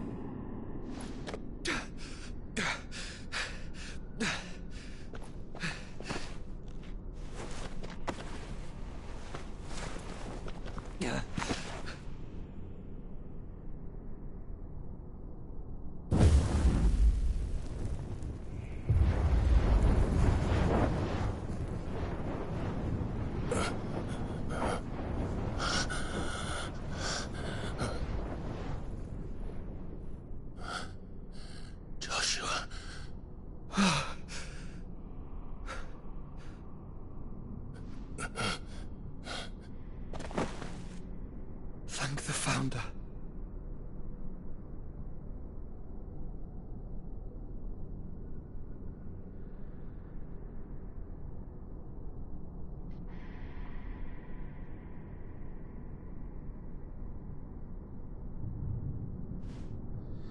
Did I mention you look terrible?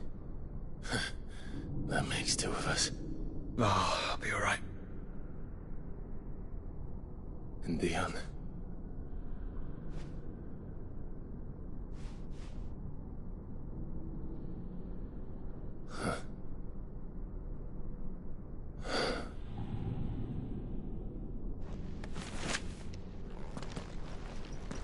Take my hand. I told you, I'll be...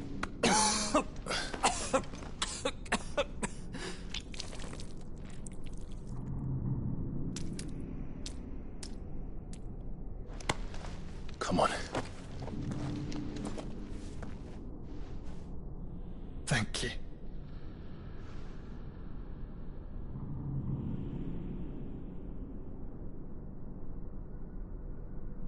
Press on. Always.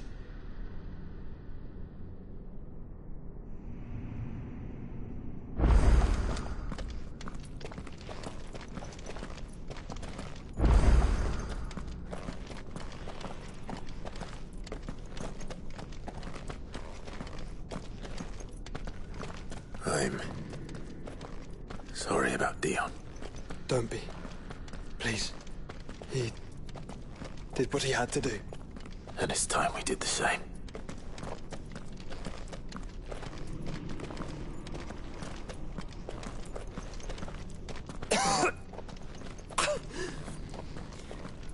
Should we stop? Because of the cough. No, I think we're past that, Clive. I suppose we are.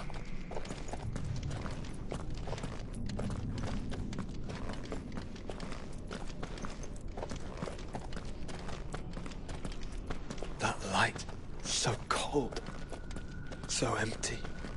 We're close, aren't we? It, seems that way. But I don't want to think what could be waiting for us in there. Then think instead of those waiting for us at home.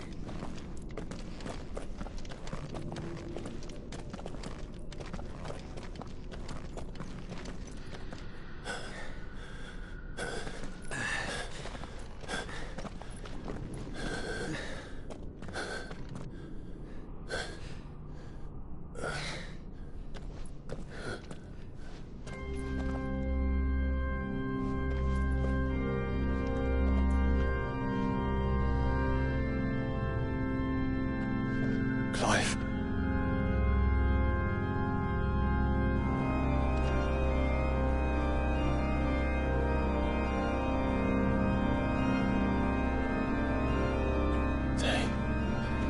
They can't be. But they are. This is the Nexus. A wellspring of life. Yours and ours. As we watch the world stumble slowly to its dark end, it was here we pledged a new beginning. And now, with the ether we have harvested, I shall raise my kin from their eternal slumber, that together we may usher in a new age of reason. This was never about creation, only self-preservation. You condemned an entire world so that you alone might escape death. Alone. Him. Alone. Clive. I think I understand. He...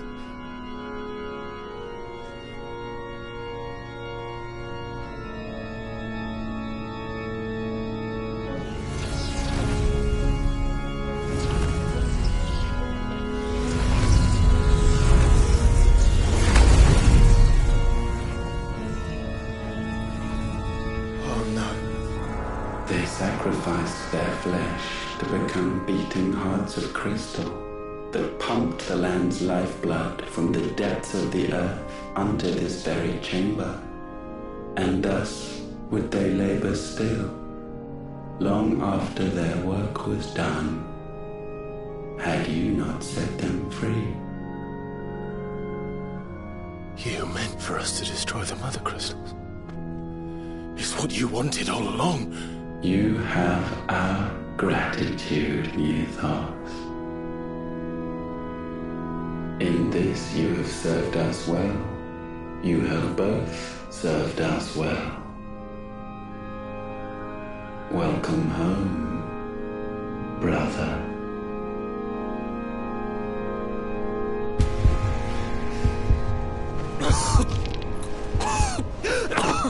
Joshua.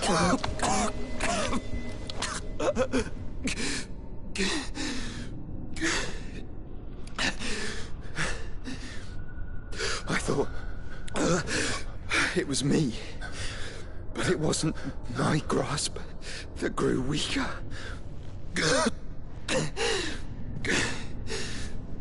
It was theirs that grew stronger.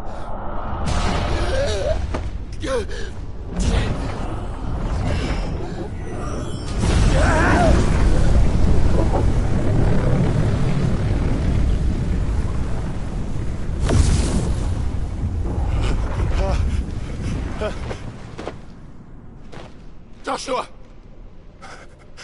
No!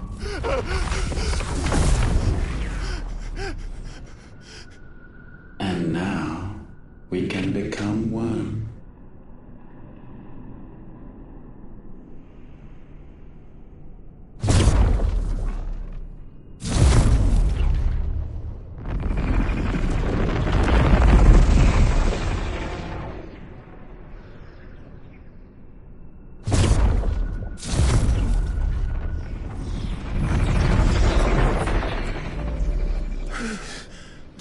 Clive.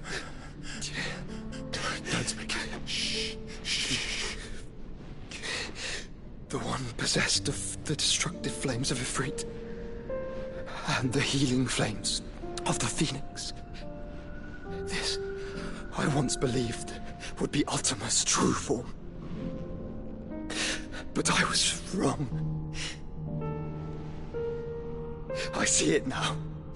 Why you will never become Ultima's vessel. I don't care. Just hold on.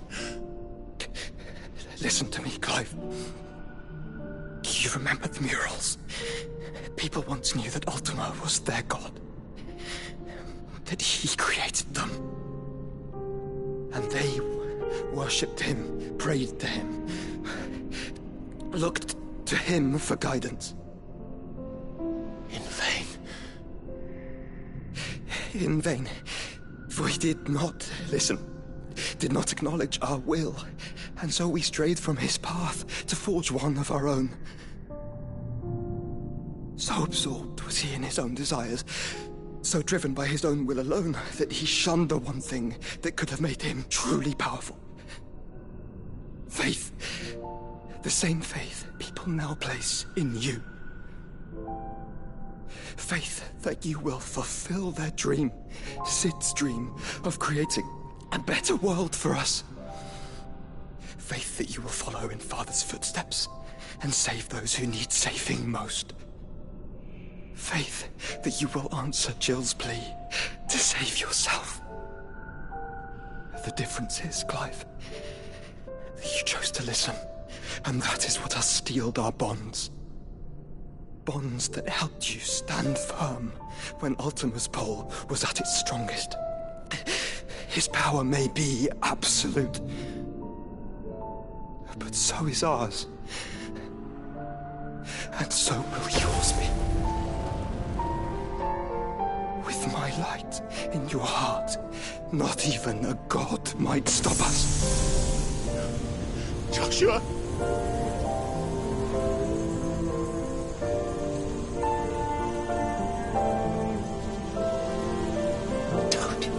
Don't do it, you'll... Enough, Clive. My body is too far gone. If the wound does not take me, the curse will.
Look at me, Joshua.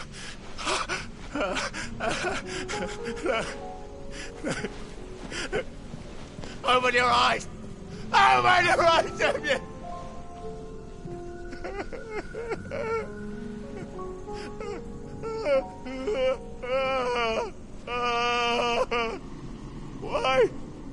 Why did you do this? Joshua!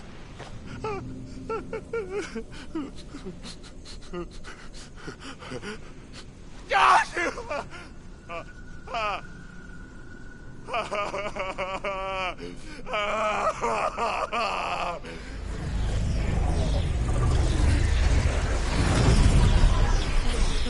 And thus does the final piece fall into place.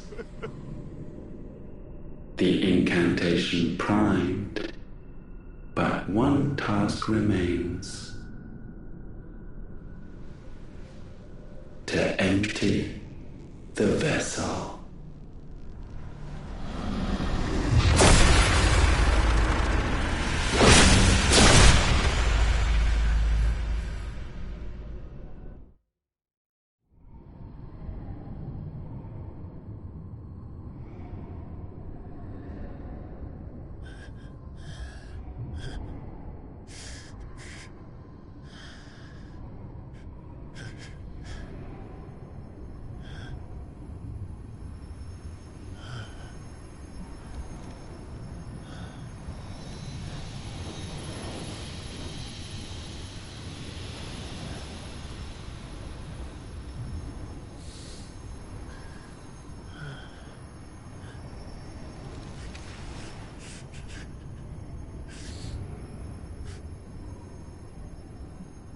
Still here.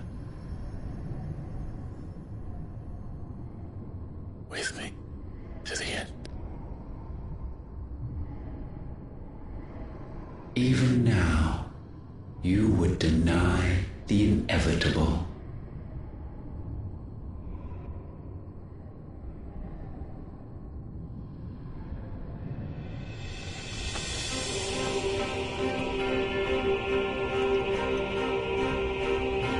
As we always have, and always will.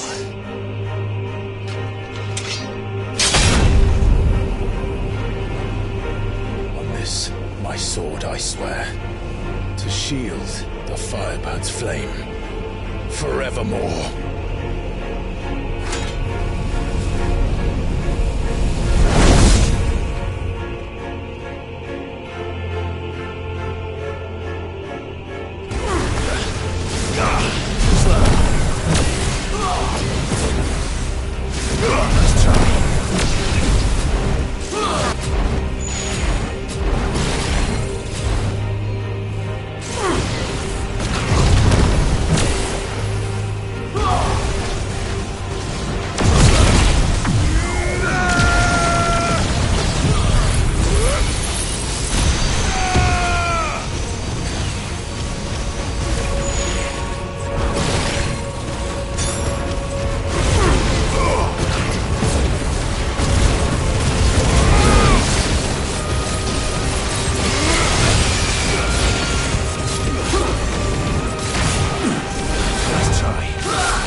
Centuries have I waited for this moment in which I might revel in my creation, only to find it profaned and so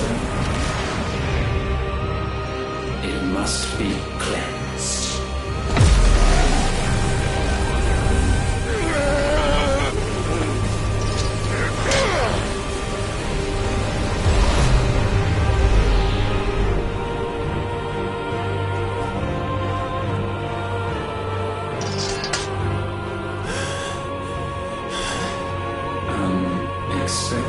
How is it that your will yet endures?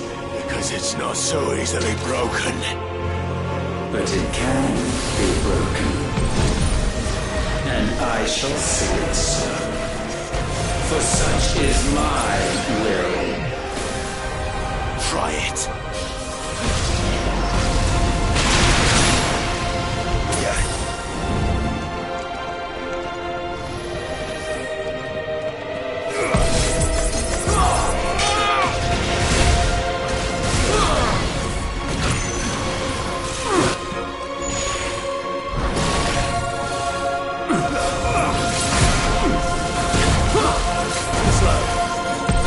This is the work of man.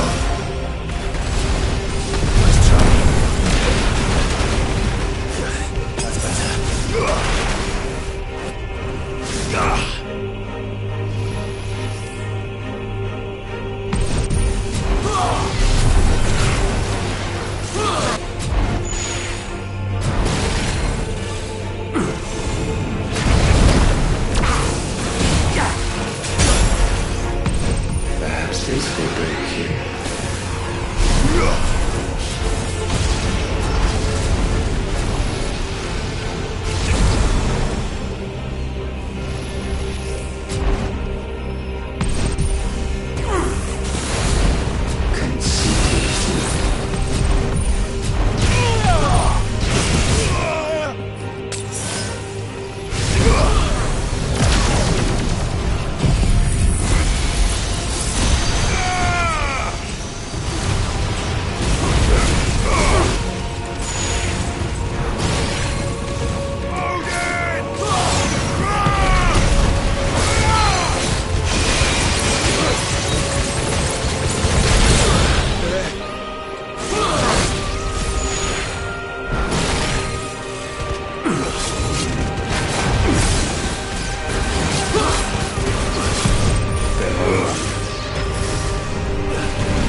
force feeds these flames.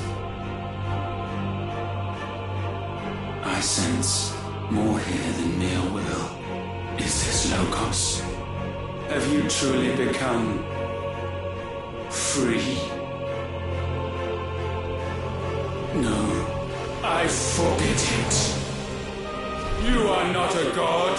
You are but flesh and bone. You are not one of us.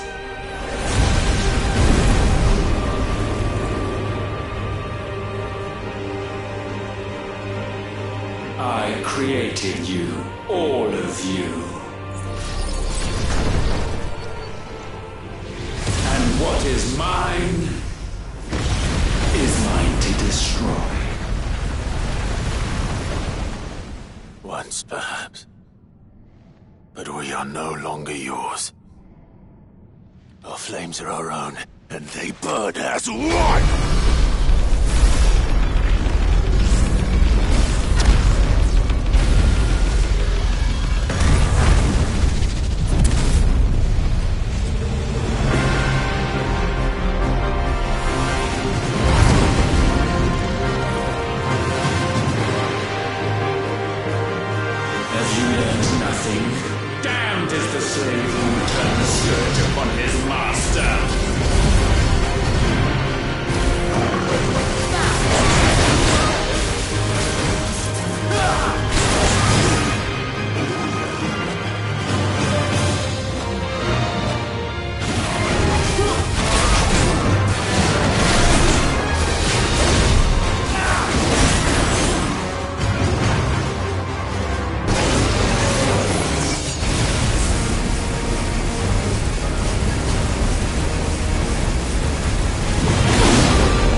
No. My will is inviolable. Something is wrong. You're afraid. You always have been. From the moment the Blight exposed what you were, weak, you conceived us to prove otherwise. But the results shook you to the core. For in us you saw yourself, and realized we had the potential to be more than you could ever be, and so you turned your back on your creation. Your back on the world, like the coward you are. You think you know me? You know nothing, Logos. Nothing.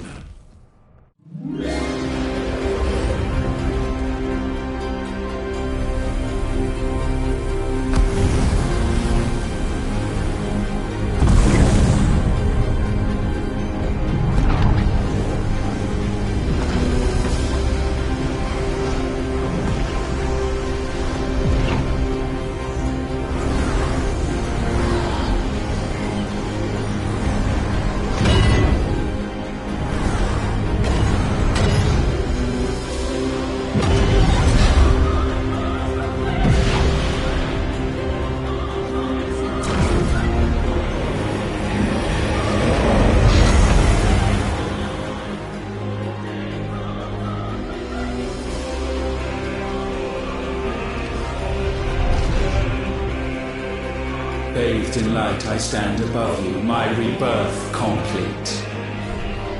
And you, for your defiance, shall pay the proper price.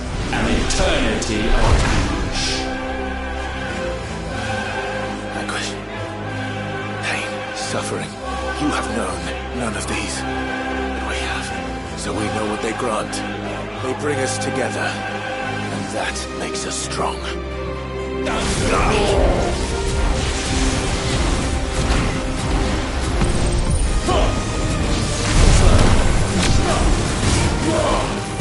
My will be done.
turn!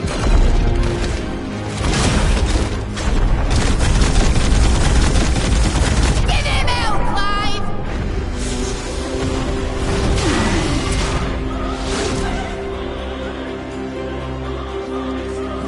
You cannot have this power.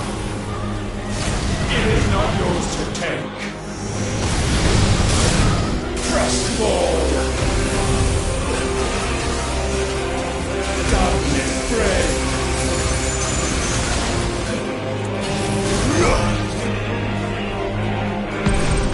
Lift your background forward.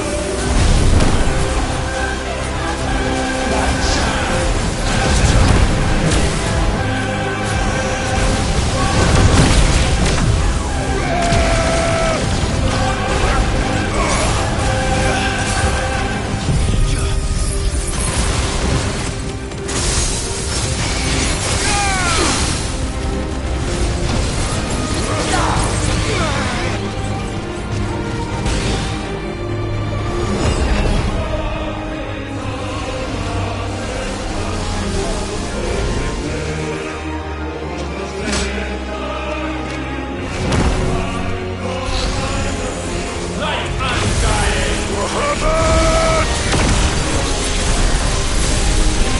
That's my boy!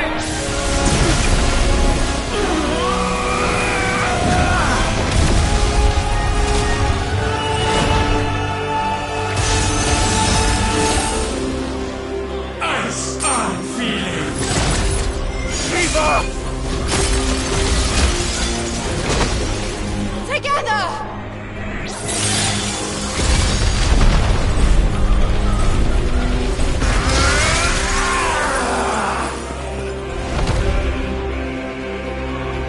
Darkness, unending.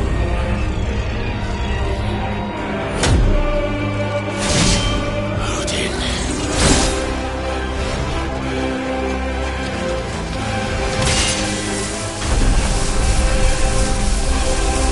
Onward, my son.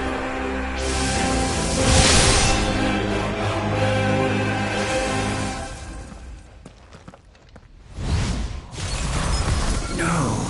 Mine is the altar at which you pray. Mine are the eyes that look down upon you all. And yet still you cannot see. You are no better than us. We are one and the same. We are not the same. No man will stand beside me. None.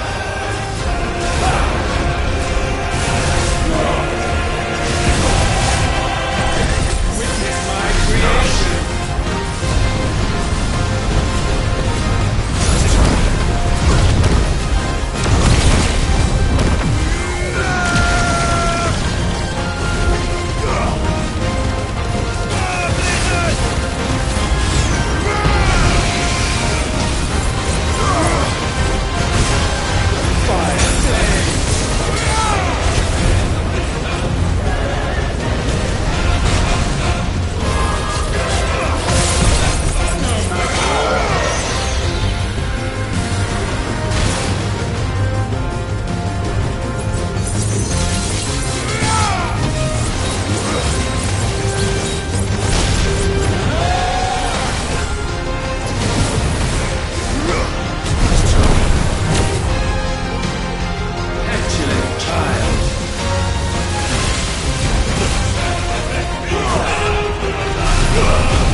place atop the world.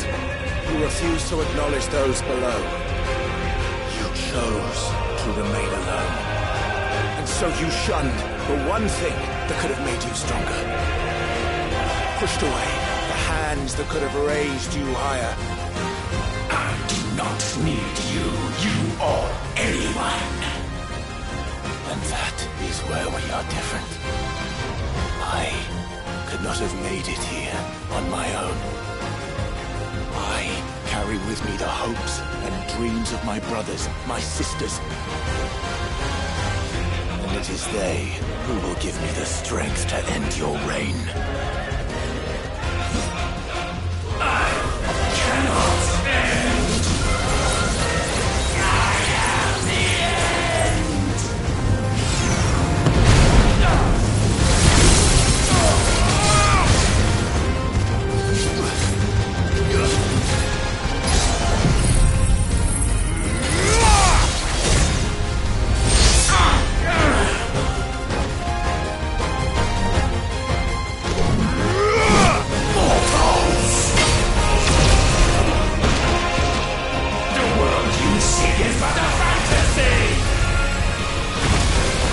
The only fantasy here is yours.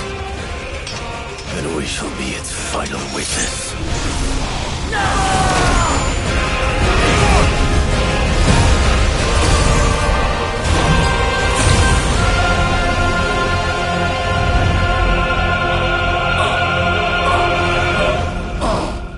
I said, it's over!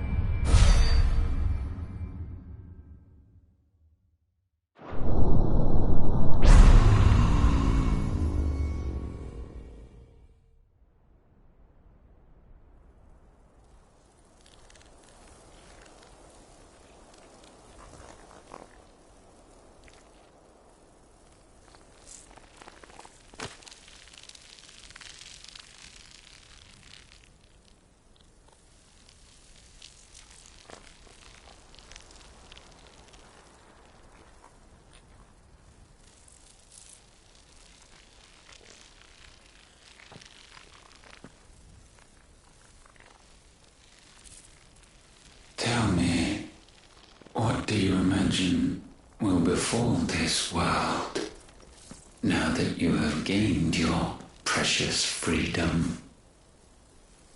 I honestly don't know. But I doubt it will be pretty. A sorry tale of sin and suffering, hardship and pain. And it was for this that you fought so fiercely? Why? It's who we are.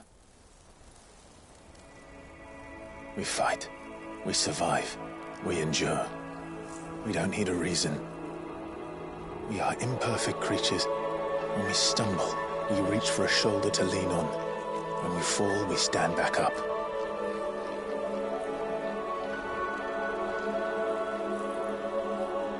We see the horizon, ever out of reach, and still we march on.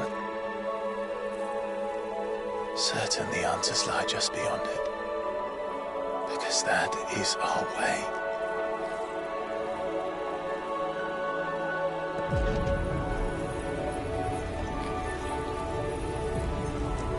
My congratulations. Relish this victory, knowing that you have but delayed the inevitable.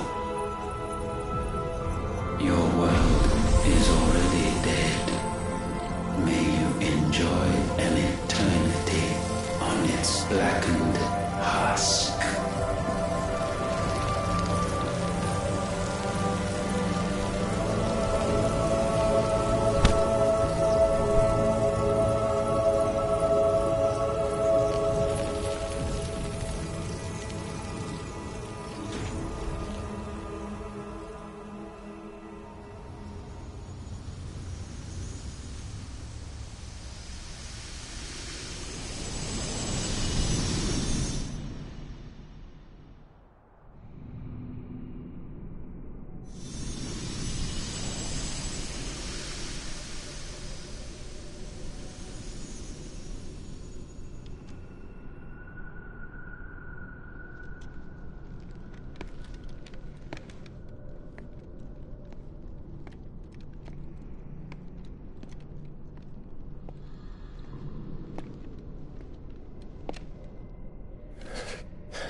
It seems Ultima's power was too great for this vessel all along.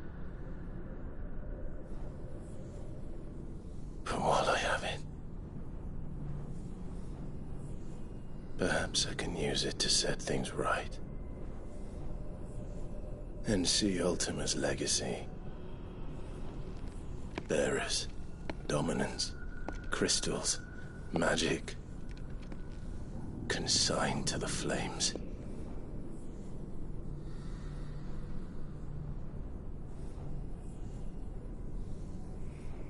Even if it means the end of me.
Can you see it too? Jill.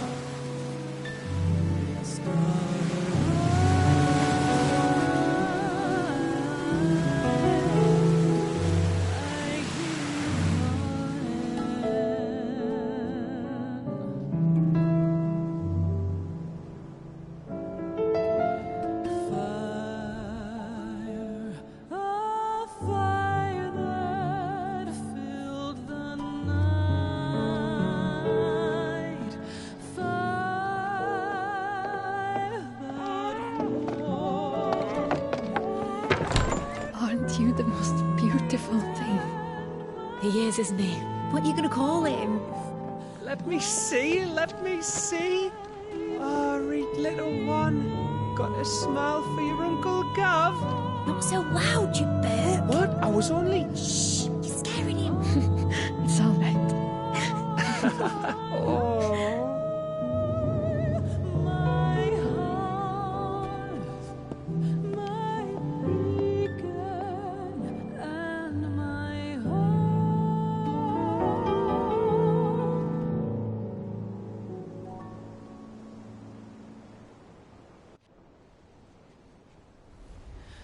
A sky of scattered tears, 1,000 years apart. Should they fade, I will not be afraid of the dark. For If you need a rest, I can take him. I'll hold you to that. deep within my heart, showing The world's yours now. Yours to do with as you please. That's what Sid wanted. That's what they both wanted.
Oh.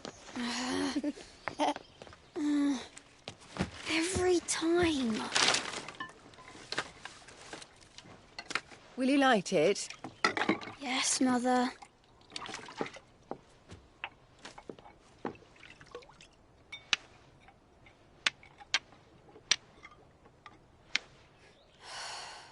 Come on.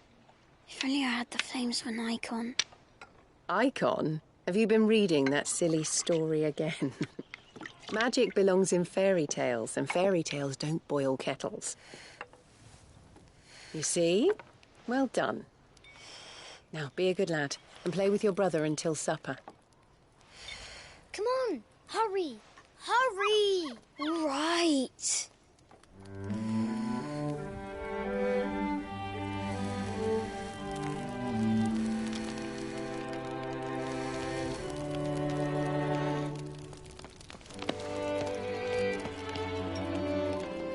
Right, let's play the Saint in the Secretary. No, I don't want to be Madu. What do you want to play then? War of the Icons! Again? Oh, right. And I get to be a freak. Right, I'm the older brother. Because the Hermit says so.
How do they expect us to kill something that can do this? They don't.